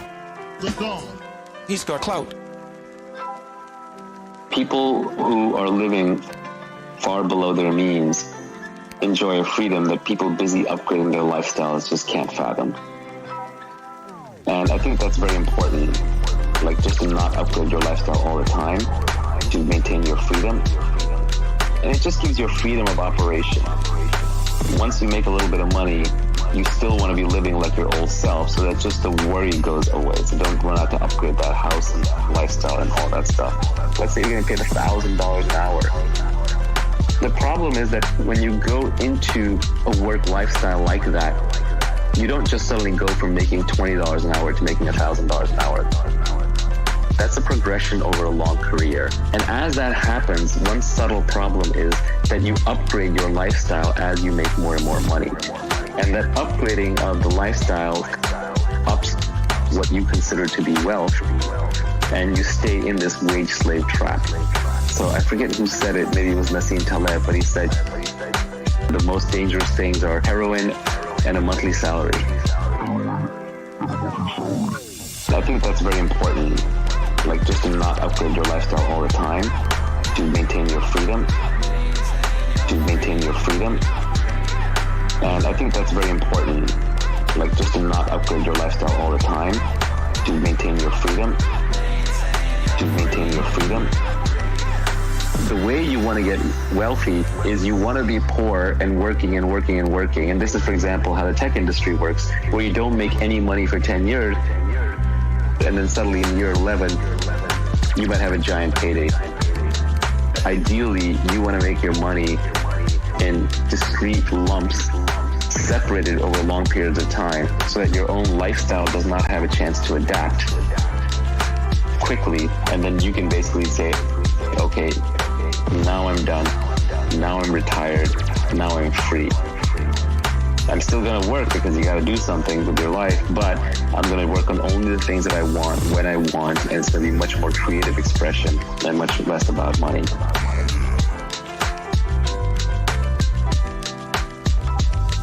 So I forget who said it, maybe it was Nassim Taleb, but he said the most dangerous things are heroin and a monthly salary. I think that's very important, like just to not upgrade your lifestyle all the time, to maintain your freedom, And I think that's very important, like just to not upgrade your lifestyle all the time, to maintain your freedom.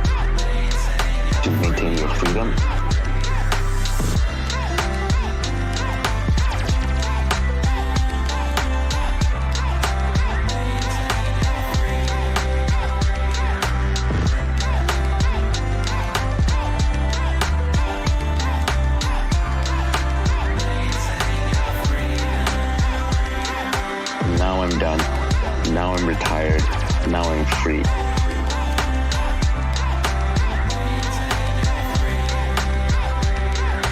Now I'm done. Now I'm retired. Now I'm free.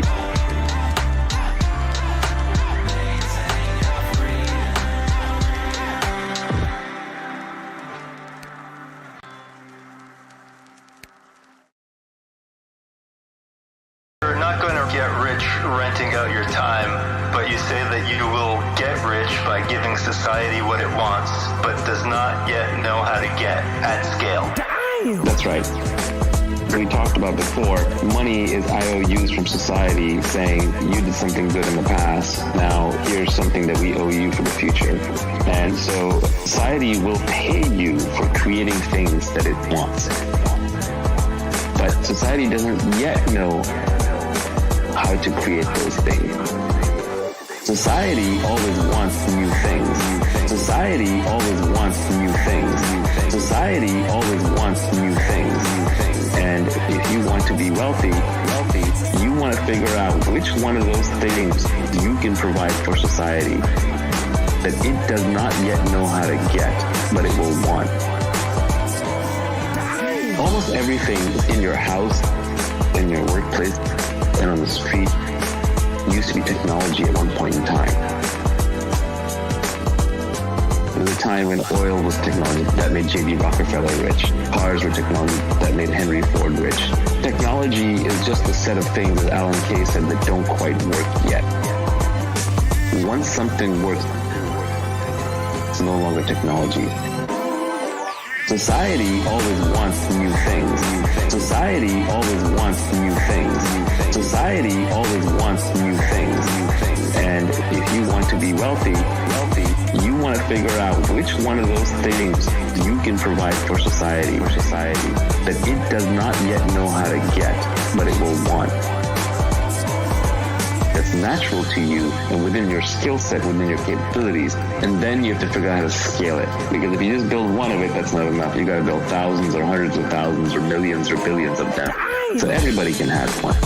Steve Jobs and his team, of course, figured out that society would want smartphones, computer in their pocket that had all the phone capability times 100 and be easy to use. So they figured out how to build that, and then they figured out how to scale it, and then they figured out how to get one into every first world citizen's pocket, and eventually every third world citizen too. And so because of that, they're handsomely rewarded, and Apple is the most valuable company in the world.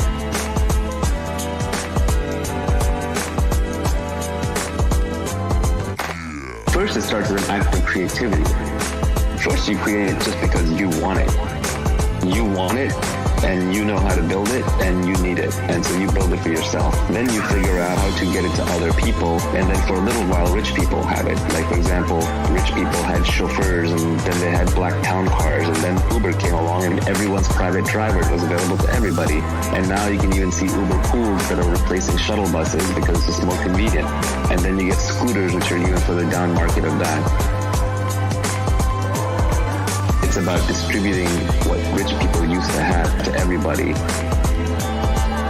But the entrepreneur's job starts even before that, which is creation.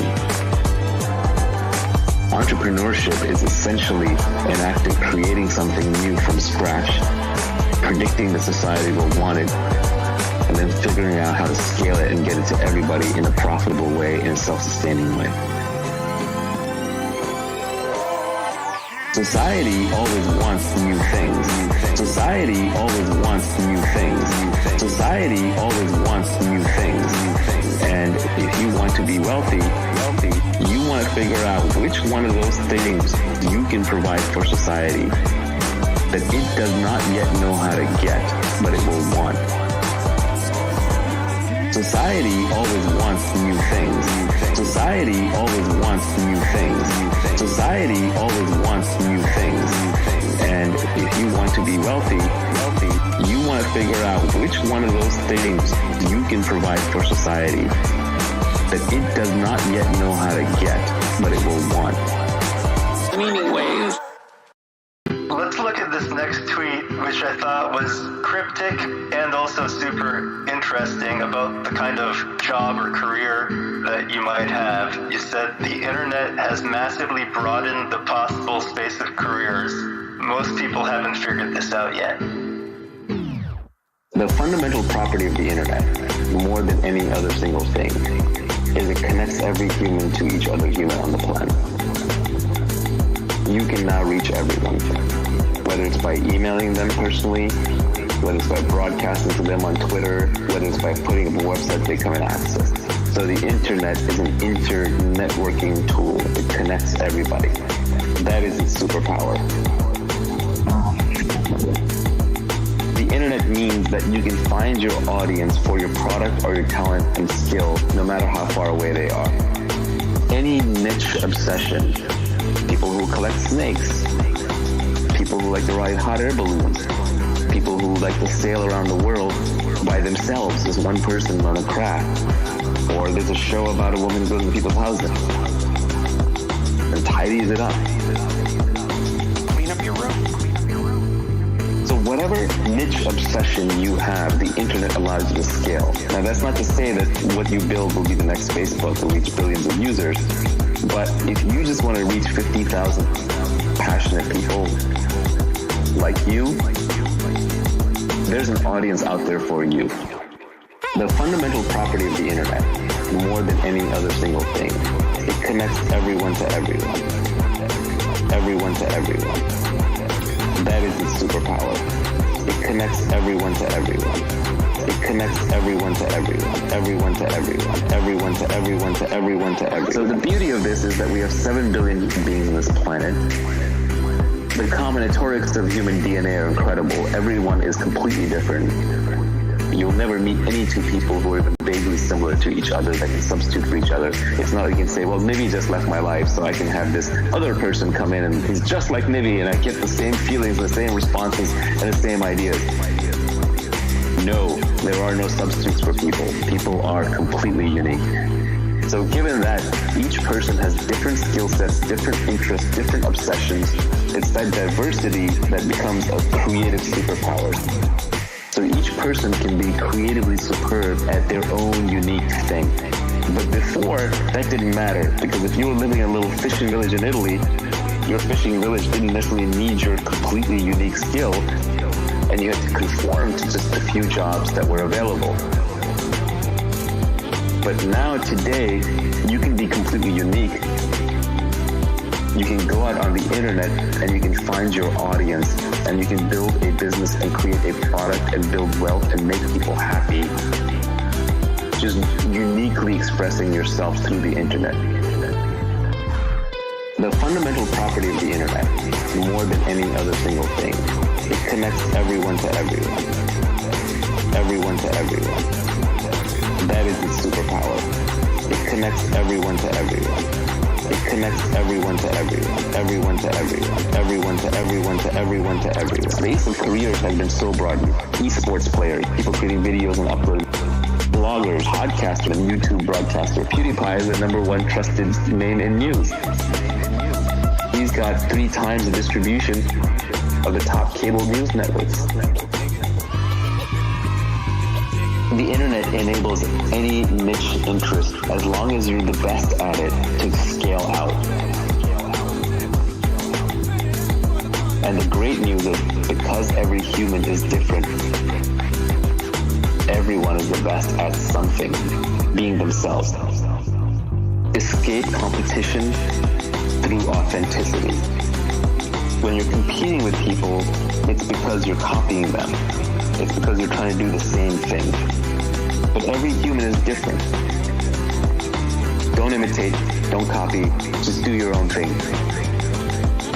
No one can compete with you on being you. It's that simple. And so the more authentic you are to who you are and what you love to do, the less competition you're going to have.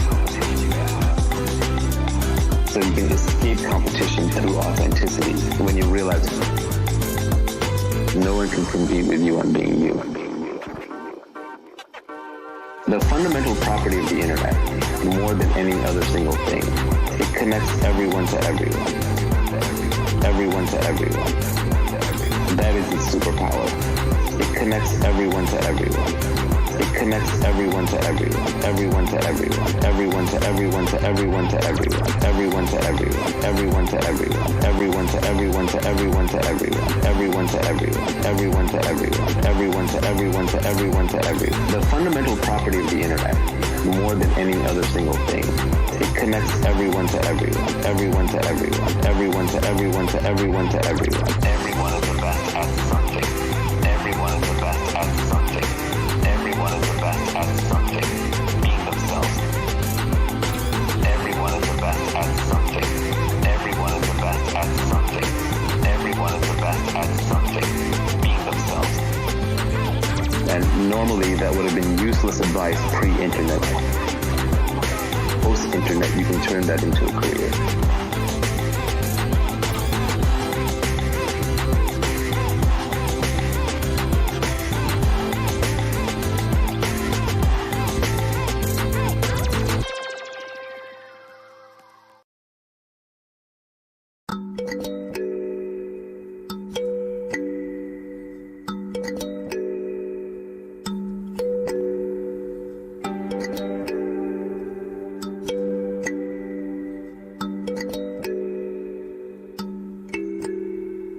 All the benefits in life come from compound interest, whether it's in relationships or making money or in learning. Compound interest is a marvelous force. You start out with 1x what you have, and then if you increase 20% a year for 30 years, it's not that you got 30 years times 20% added on. It was compounding, so it just grew and grew and grew until you suddenly got a massive amount of whatever it is, whether it's goodwill or love or relationships or money.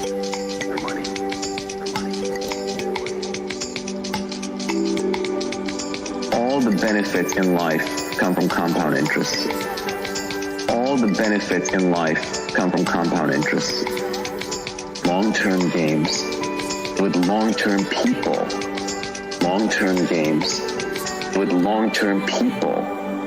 Long-term games are good not just for compound interest, they're also good for trust. For example, you're in Silicon Valley where people are doing business with each other and they know each other, they trust each other, then they do right by each other because they know this person will be around for the next game. But essentially, if you want to be successful, you have to work with other people. You have to figure out who can you trust over a long, long period of time that you can just keep playing the game with them, so that compound interest and high trust will make it easier to play the game and will let you collect the major rewards, which are usually at the end of the cycle. All the benefits in life come from compound interest. All the benefits in life come from compound interest. Long-term games with long-term people. Long-term games with long-term people. So those people have to signal that they're going to be around for a long time, that they're ethical, and their ethics are visible to their actions. When you have been doing business with somebody, you're friends with somebody for 10 years, 20 years, 30 years, it just gets better and better. Because you trust them so easy, if the friction goes down, you can do bigger and bigger things together. For example, the simplest one is getting married to someone, having kids and raising children. That's compound interest, right? Investing in those relationships. Those relationships end up being invaluable compared to more casual relationships. All the benefits in life come from compound interest. All the benefits in life come from compound interest. Long-term games with long-term people. Long-term games with long-term people. All the benefits in life come from compound interest. All the benefits in life come from compound interest. Long-term games with long-term people. Long-term games with long-term people.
High energy, and high integrity. That's the three-part checklist that you cannot compromise on. You need someone who's smart, or they're heading in the wrong direction.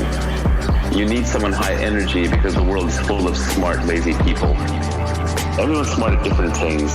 So depending on what you want to do well, you have to find someone who's smart at that thing. And then energy, a lot of times people are unmotivated for a specific thing, but they're not motivated for other things. So for example, someone might be really unmotivated to go to a job and sit in an office, but they might be really motivated to go paint.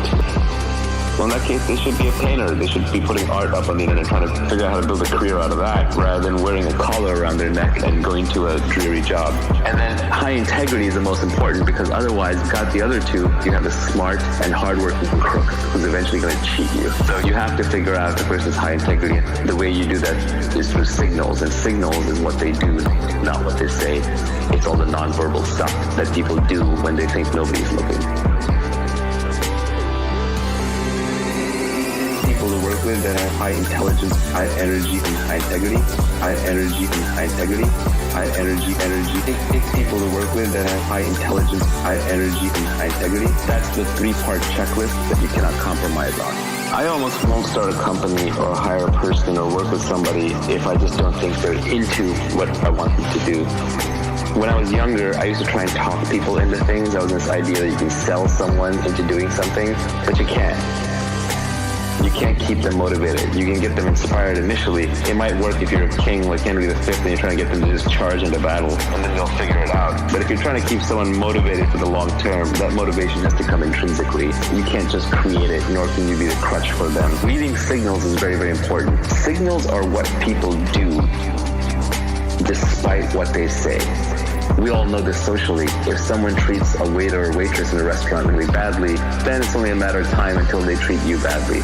If somebody screws over an enemy and is vindictive towards them, it's only a matter of time before they redefine you from friend to enemy and you feel their wrath. Angry, outraged, vindictive, short-term thinking people are that way in many interactions in their life. people to work with that have high intelligence, high energy, and high integrity. High energy and high integrity. High energy. Pick people to work with that have high intelligence, high energy, and high integrity. That's the 3-part checklist that you cannot compromise on. People are oddly consistent. It's one of the things you learn about them. So you want to find long-term people. You want to find people who seem irrationally ethical. That's the kind of person you want to work with. Self-esteem is a reputation that you have with yourself. You will always know. Good people, moral people, ethical people, easy to work with people, reliable people tend to have very high self-esteem because they have very good reputation with themselves and they understand that. It's not ego. Self-esteem and ego are different things because ego can be undeserved, but self-esteem, at least you feel like you lived up to your own internal moral code of ethics. The more someone is saying that they're moral and ethical and high integrity, the less likely they are to be that way. It's very much like status signaling. If you overtly talk about being high status, that is a low status move. If you openly talk about how honest and reliable and trustworthy you are, you're probably not that honest and trustworthy. That is a characteristic of con men. People to work with that have high intelligence, high energy, and high integrity. High energy and high integrity. High energy. Pick people to work with that have high intelligence, high energy, and high integrity. That's the 3-part checklist that you cannot compromise on. People to work with that have high intelligence, high energy, and high integrity. High energy and high integrity. High energy. Pick people to work with that have high intelligence, high energy, and high integrity. That's the 3-part checklist that you cannot compromise on.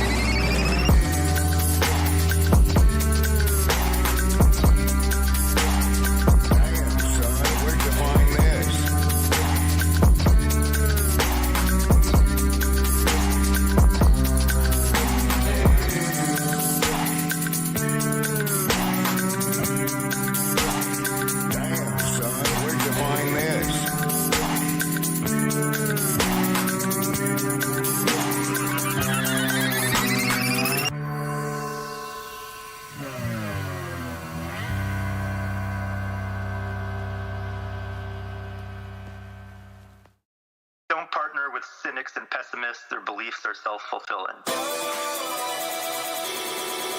Essentially, to create things, you have to be a rational optimist. Rational in the sense that you have to see the world for what it really is, and yet you have to be optimistic about your own capabilities and your capability to get things done. We all know people who are consistently pessimistic, who will shoot down everything. Everyone in their life has like the helpful, critical guy, right? He thinks he's being helpful, but he's actually being critical, and he's a downer on everything. That person will not only never do anything great in their lives, they'll prevent other people around them from doing something great. They think their job is to shoot holes in things. And it's okay to shoot holes in things as long as you come up with a solution. There's also the classic military line, either lead, follow, or get out of the way. These people want a fourth option where they don't want to lead, they don't want to follow, but they don't want to get out of the way. They want to tell you why the thing's not going to work. And all the really successful people I know have a very strong action bias. They just do things. The easiest way to figure out if something's viable or not is by doing it. So if you want to be successful in life, creating wealth or having good relationships or even being happy, you need to have an action bias towards getting what you want. And you have to be optimistic about it. You've got one life on this planet. Why not try to build something big? You've got one life on this planet. Why not try to do something big? This is the beauty of Elon Musk and why I think he inspires so many people. It's just that he takes on really, really big, audacious tasks, and he provides an example for people to think big. Think big. And it takes a lot of work to build even small things. I don't think the corner grocery store owner is working any less hard than Elon Musk or pouring any less sweat and toil into it. Maybe even more. But for whatever reason, education, circumstance, they didn't get the chance to think as big, so the outcome's not as big. So it's just better to think big, obviously rationally within your means to stay optimistic. The cynics and the pessimists, what they're really saying, they're basically saying, I've given up. I don't think I can do anything. And so the world to me just looks like a world where nobody can do anything. And so why should you go do something? Because if you fail, then I'm right, which is great. But if you succeed, then you just make me look bad. You've got one life on this planet. Why not try to build something big? You've got one life on this planet. Why not try to build something big? This is the beauty of Elon Musk. I'd rather be optimistic and wrong than pessimistic and right. Than pessimistic and right. Than pessimistic and right. I'd rather be optimistic and wrong than pessimistic and right. Than pessimistic and right. Than pessimistic and right. There's a completely rational frame on why you should be an optimist.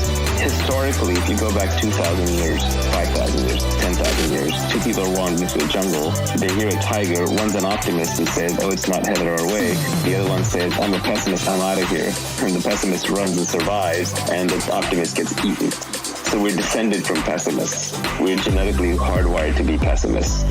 But modern society is far, far safer. There are no tigers wandering down the street. It's very unlikely that you will end up in total ruin, although you should avoid total ruin. Much more likely, the upside is unlimited and the downside is limited. Adapting for modern society means overriding your pessimism and taking slightly irrationally optimistic bets because the upside is unlimited. If you start the next SpaceX or Tesla or Uber, you can make billions of dollars of value for society and for yourself and change the world. And if you fail, what's the big deal? You lost a few $1 million of investor money and they've got plenty more, and that's the bet they take, the chances that you will succeed. It made sense to be pessimistic in the past. It makes sense to be optimistic today, especially if you're educated and living in a first world country. The one thing you have to avoid is the risk of ruin. Ruin means stay out of jail, so don't do anything that's illegal. Stay out of total catastrophic loss.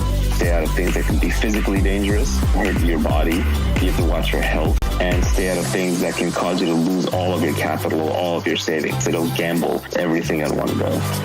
You take rationally optimistic bets with big upside.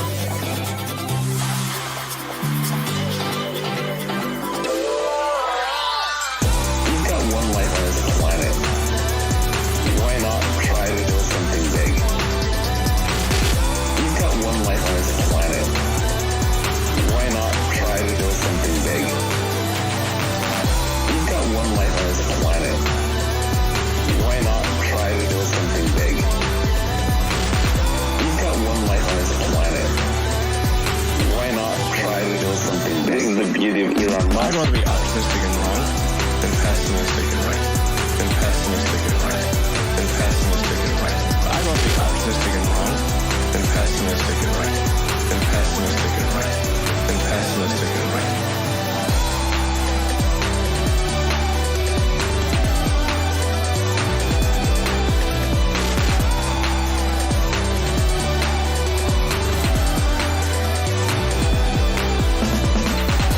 Valley has learned that the upside is so great that you never look down on the Slavy kid who's wearing a hoodie and has like coffee off his shoes and just looks like a Slav, because you don't know if he's going to be the next Mark Zuckerberg or the next Reid Hoffman. So you got to treat everybody with respect.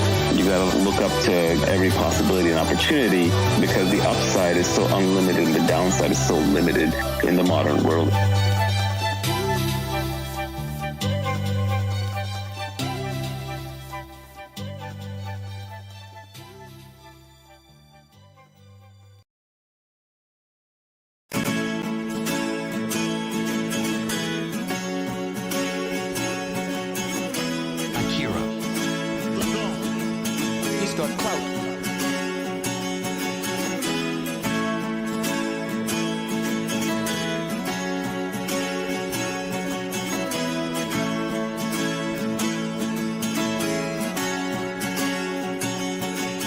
If you want to make money, you have to get paid at scale. Why you? That's accountability. At scale, that's leverage. You getting paid as opposed to somebody else getting paid, that's specific knowledge.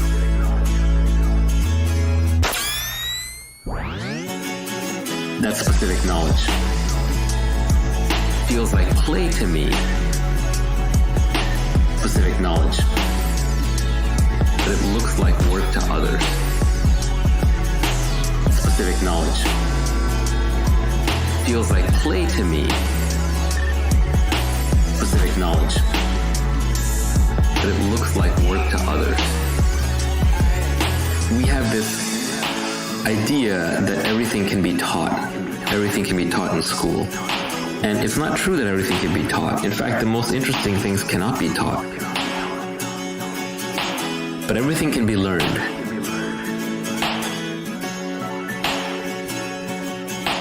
But everything can be learned.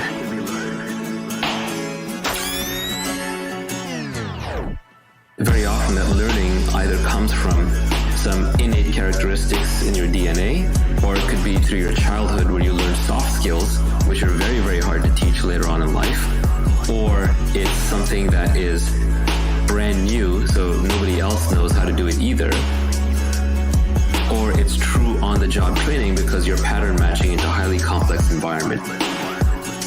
Specific knowledge is the knowledge that you care about, especially if you're later in life. Let's say you're post 20, 21, 22.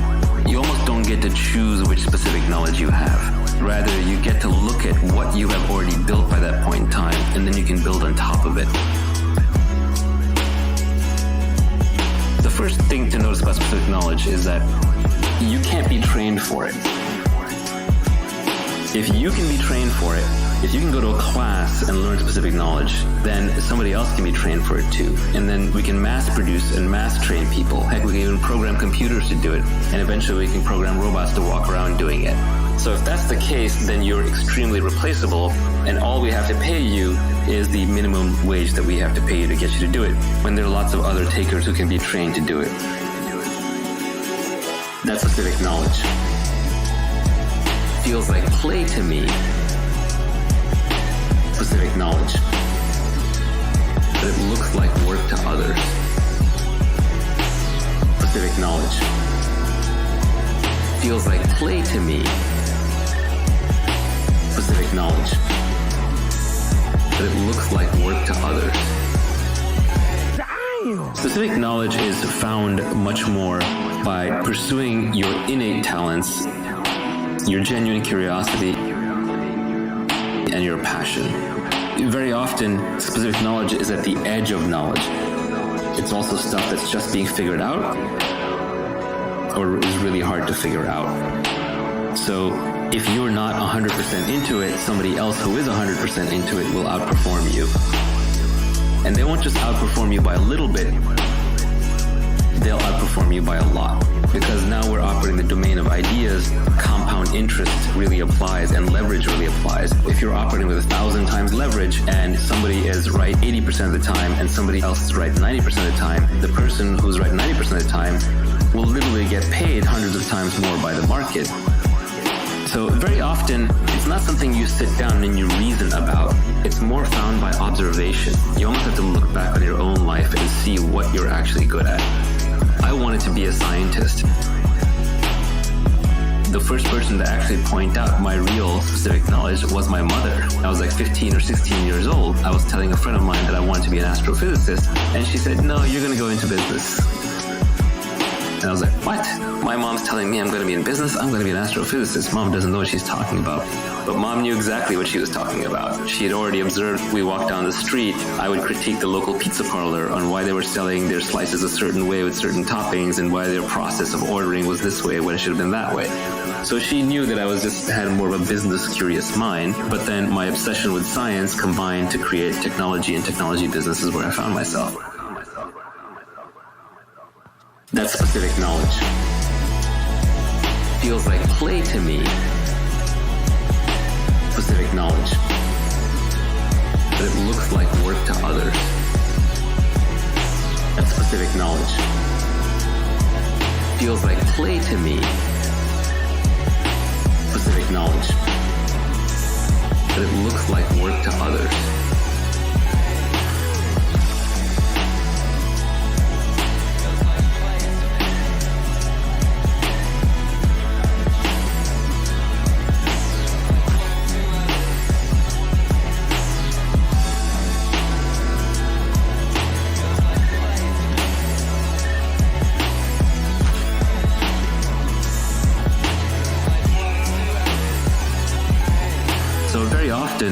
Your specific knowledge is observed and often observed by other people who know you well and revealed in situations rather than something that you come up with.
To the extent that specific knowledge is taught, it's on the job.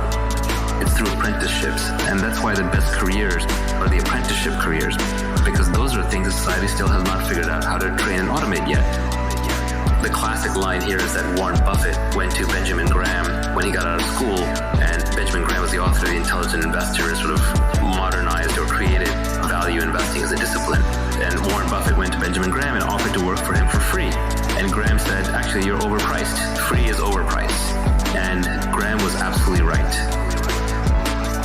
When it comes to a very valuable apprenticeship, like the type that Graham was going to give Buffett, Buffett should have been paying him a lot of money. And that right there tells you that those are skills worth knowing. Specific knowledge also tends to be technical and creative. So on the bleeding edge of technology, on the bleeding edge of art, on the bleeding edge of communication, even today, for example, there are probably meme lords out there on the internet who can create incredible memes that will spread the idea to millions of people. Incredible memes that will spread the idea to millions of people. Follow your own obsession. Follow your own obsession. Follow your own obsession. Follow your own obsession. And somewhere in the back of your mind, you can realize that, hey, actually, this obsession, I'll keep an eye out for the commercial aspects of it. But I think if you go around trying to build it a little too deliberately, if you become too goal-oriented on the money, then you won't pick the right thing. You won't actually pick the thing that you love to do, so you won't go deep enough into it. But I think it's important that one not start assembling things too deliberately. Because you do want to pick things where you are a natural. Everyone is a natural at something. We're all familiar with that phrase, a natural. Oh, this person's a natural at meeting men or women. This person's a natural socialite. This person's a natural programmer. This person's a natural reader. So, whatever you are a natural at, you want to double down on that. And then there are probably multiple things you're natural at, because personalities and humans are very complex.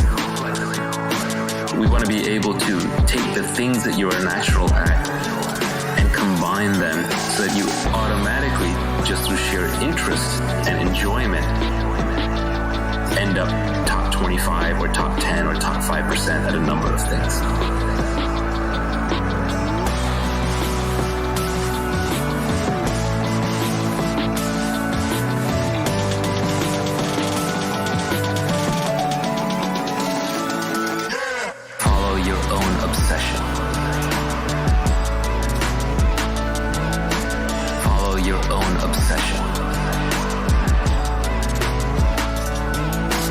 Whatever you are a natural at, you want to double down on that.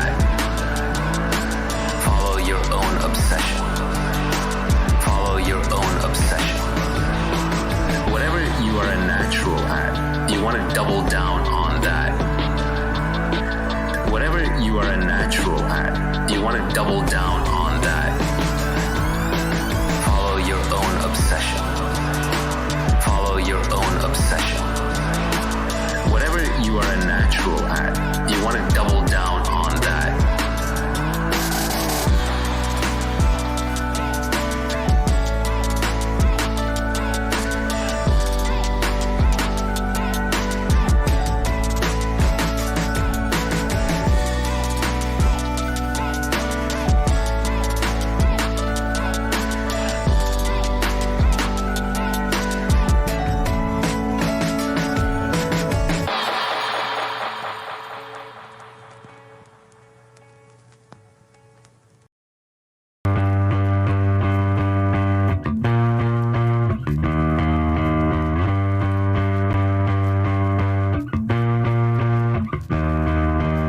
Talking about combining skills, you said that you should learn to sell, learn to build. If you can do both, you will be unstoppable. You know, this is a very broad category. There's two broad categories. One is building the product, which is hard, and it's multivariate. That can include design, that can include development, that can include manufacturing, logistics, procurement. It could even be designing and operating a service. It has many, many definitions, but in every industry, there is a definition of the builder, the seller, the builder, the seller, the builder, the seller, the builder, the seller, the builder, the seller, the builder, the seller. The ultimate is when one individual can do both. That's when you get true superpower. That's when you get selling has a very broad definition. Selling doesn't necessarily just mean selling individual customers. It could mean marketing. It could mean communicating. It could mean recruiting. It could mean raising money. It could mean inspiring people. It's a broad umbrella category. Generally, the Silicon Valley startup model tends to work best when you have two founders, one of whom is world-class at sales and one of whom is world-class at building.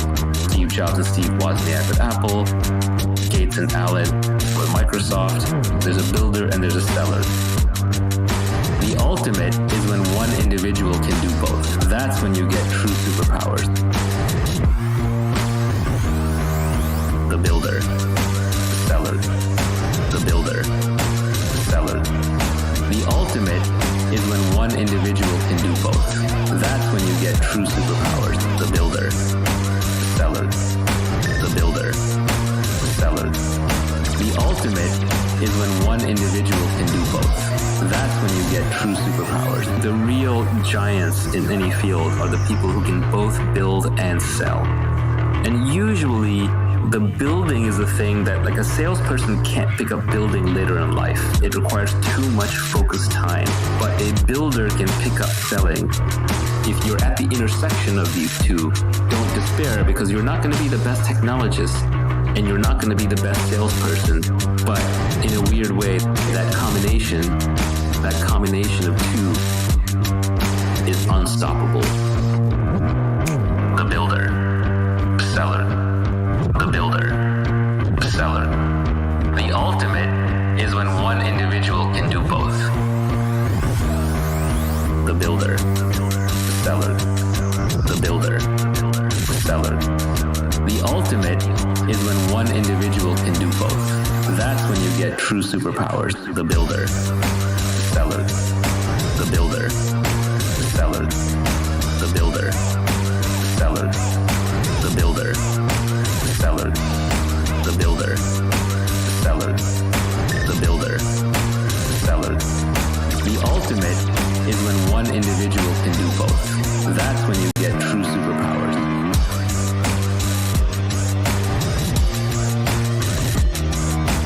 True superpowers.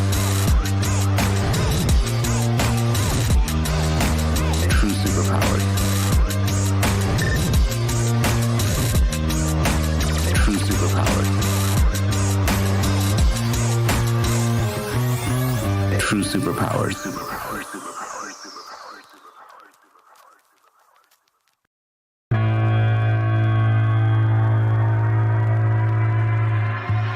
The foundation of learning is reading. know a smart person who doesn't read and read all the time. The problem is, what do I read? How do I read? Because for most people it's a struggle, it's a chore. So the most important thing is just to learn how to educate yourself, and the way to educate yourself is to develop a love for reading. Read what you love until you love to read. Read what you love until you love to read. Read what you love until you love to read. Read what you love until you love to read. It's that simple.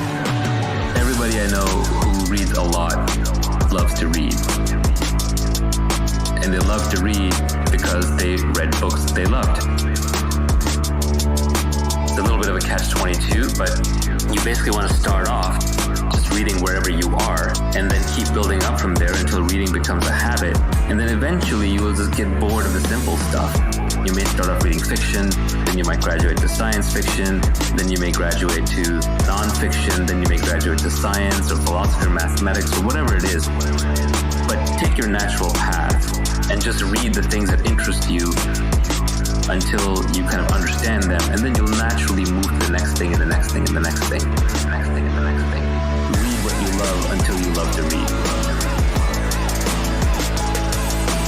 Read what you love until you love to read. Read what you love until you love to read.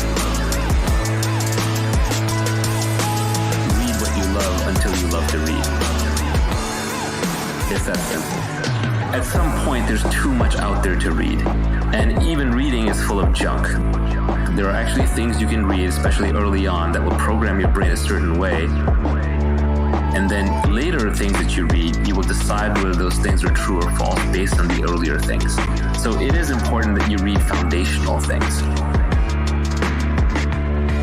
And the ultimate is when you walk into a library and you look at it up and down and you don't fear any book.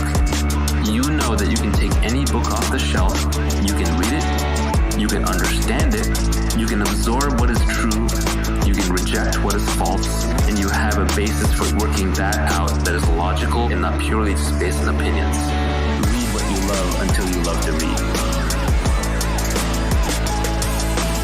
Read what you love until you love to read. Read what you love until you love to read. Love until you love to read. It's that simple. The beauty of the internet is the entire Library of Alexandria times 10 is at your fingertips at all times. It's not the means of education or the means of learning are scarce. The means of learning are abundant. It's the desire to learn that's scarce. So you really have to cultivate that desire. And it's not even cultivated, you have to not lose it. Children have a natural curiosity. If you go to a young child who's first learning language, they're pretty much always asking, what's this, what's that, why is this, who's that? They're always asking questions. But one of the problems is that schools and our educational system and even our way of raising children replaces curiosity with compliance.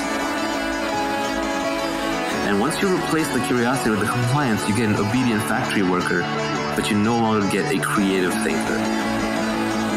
And you need creativity.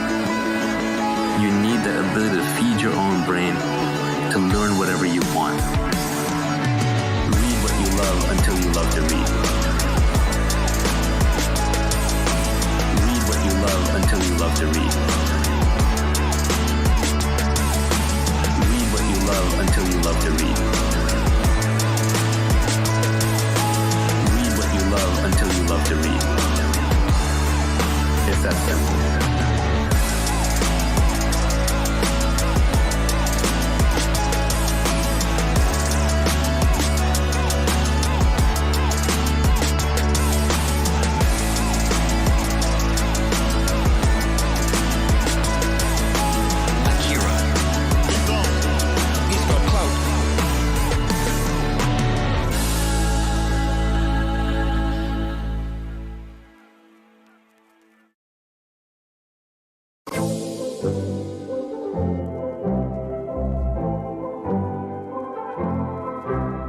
Akira. It's for the heroes.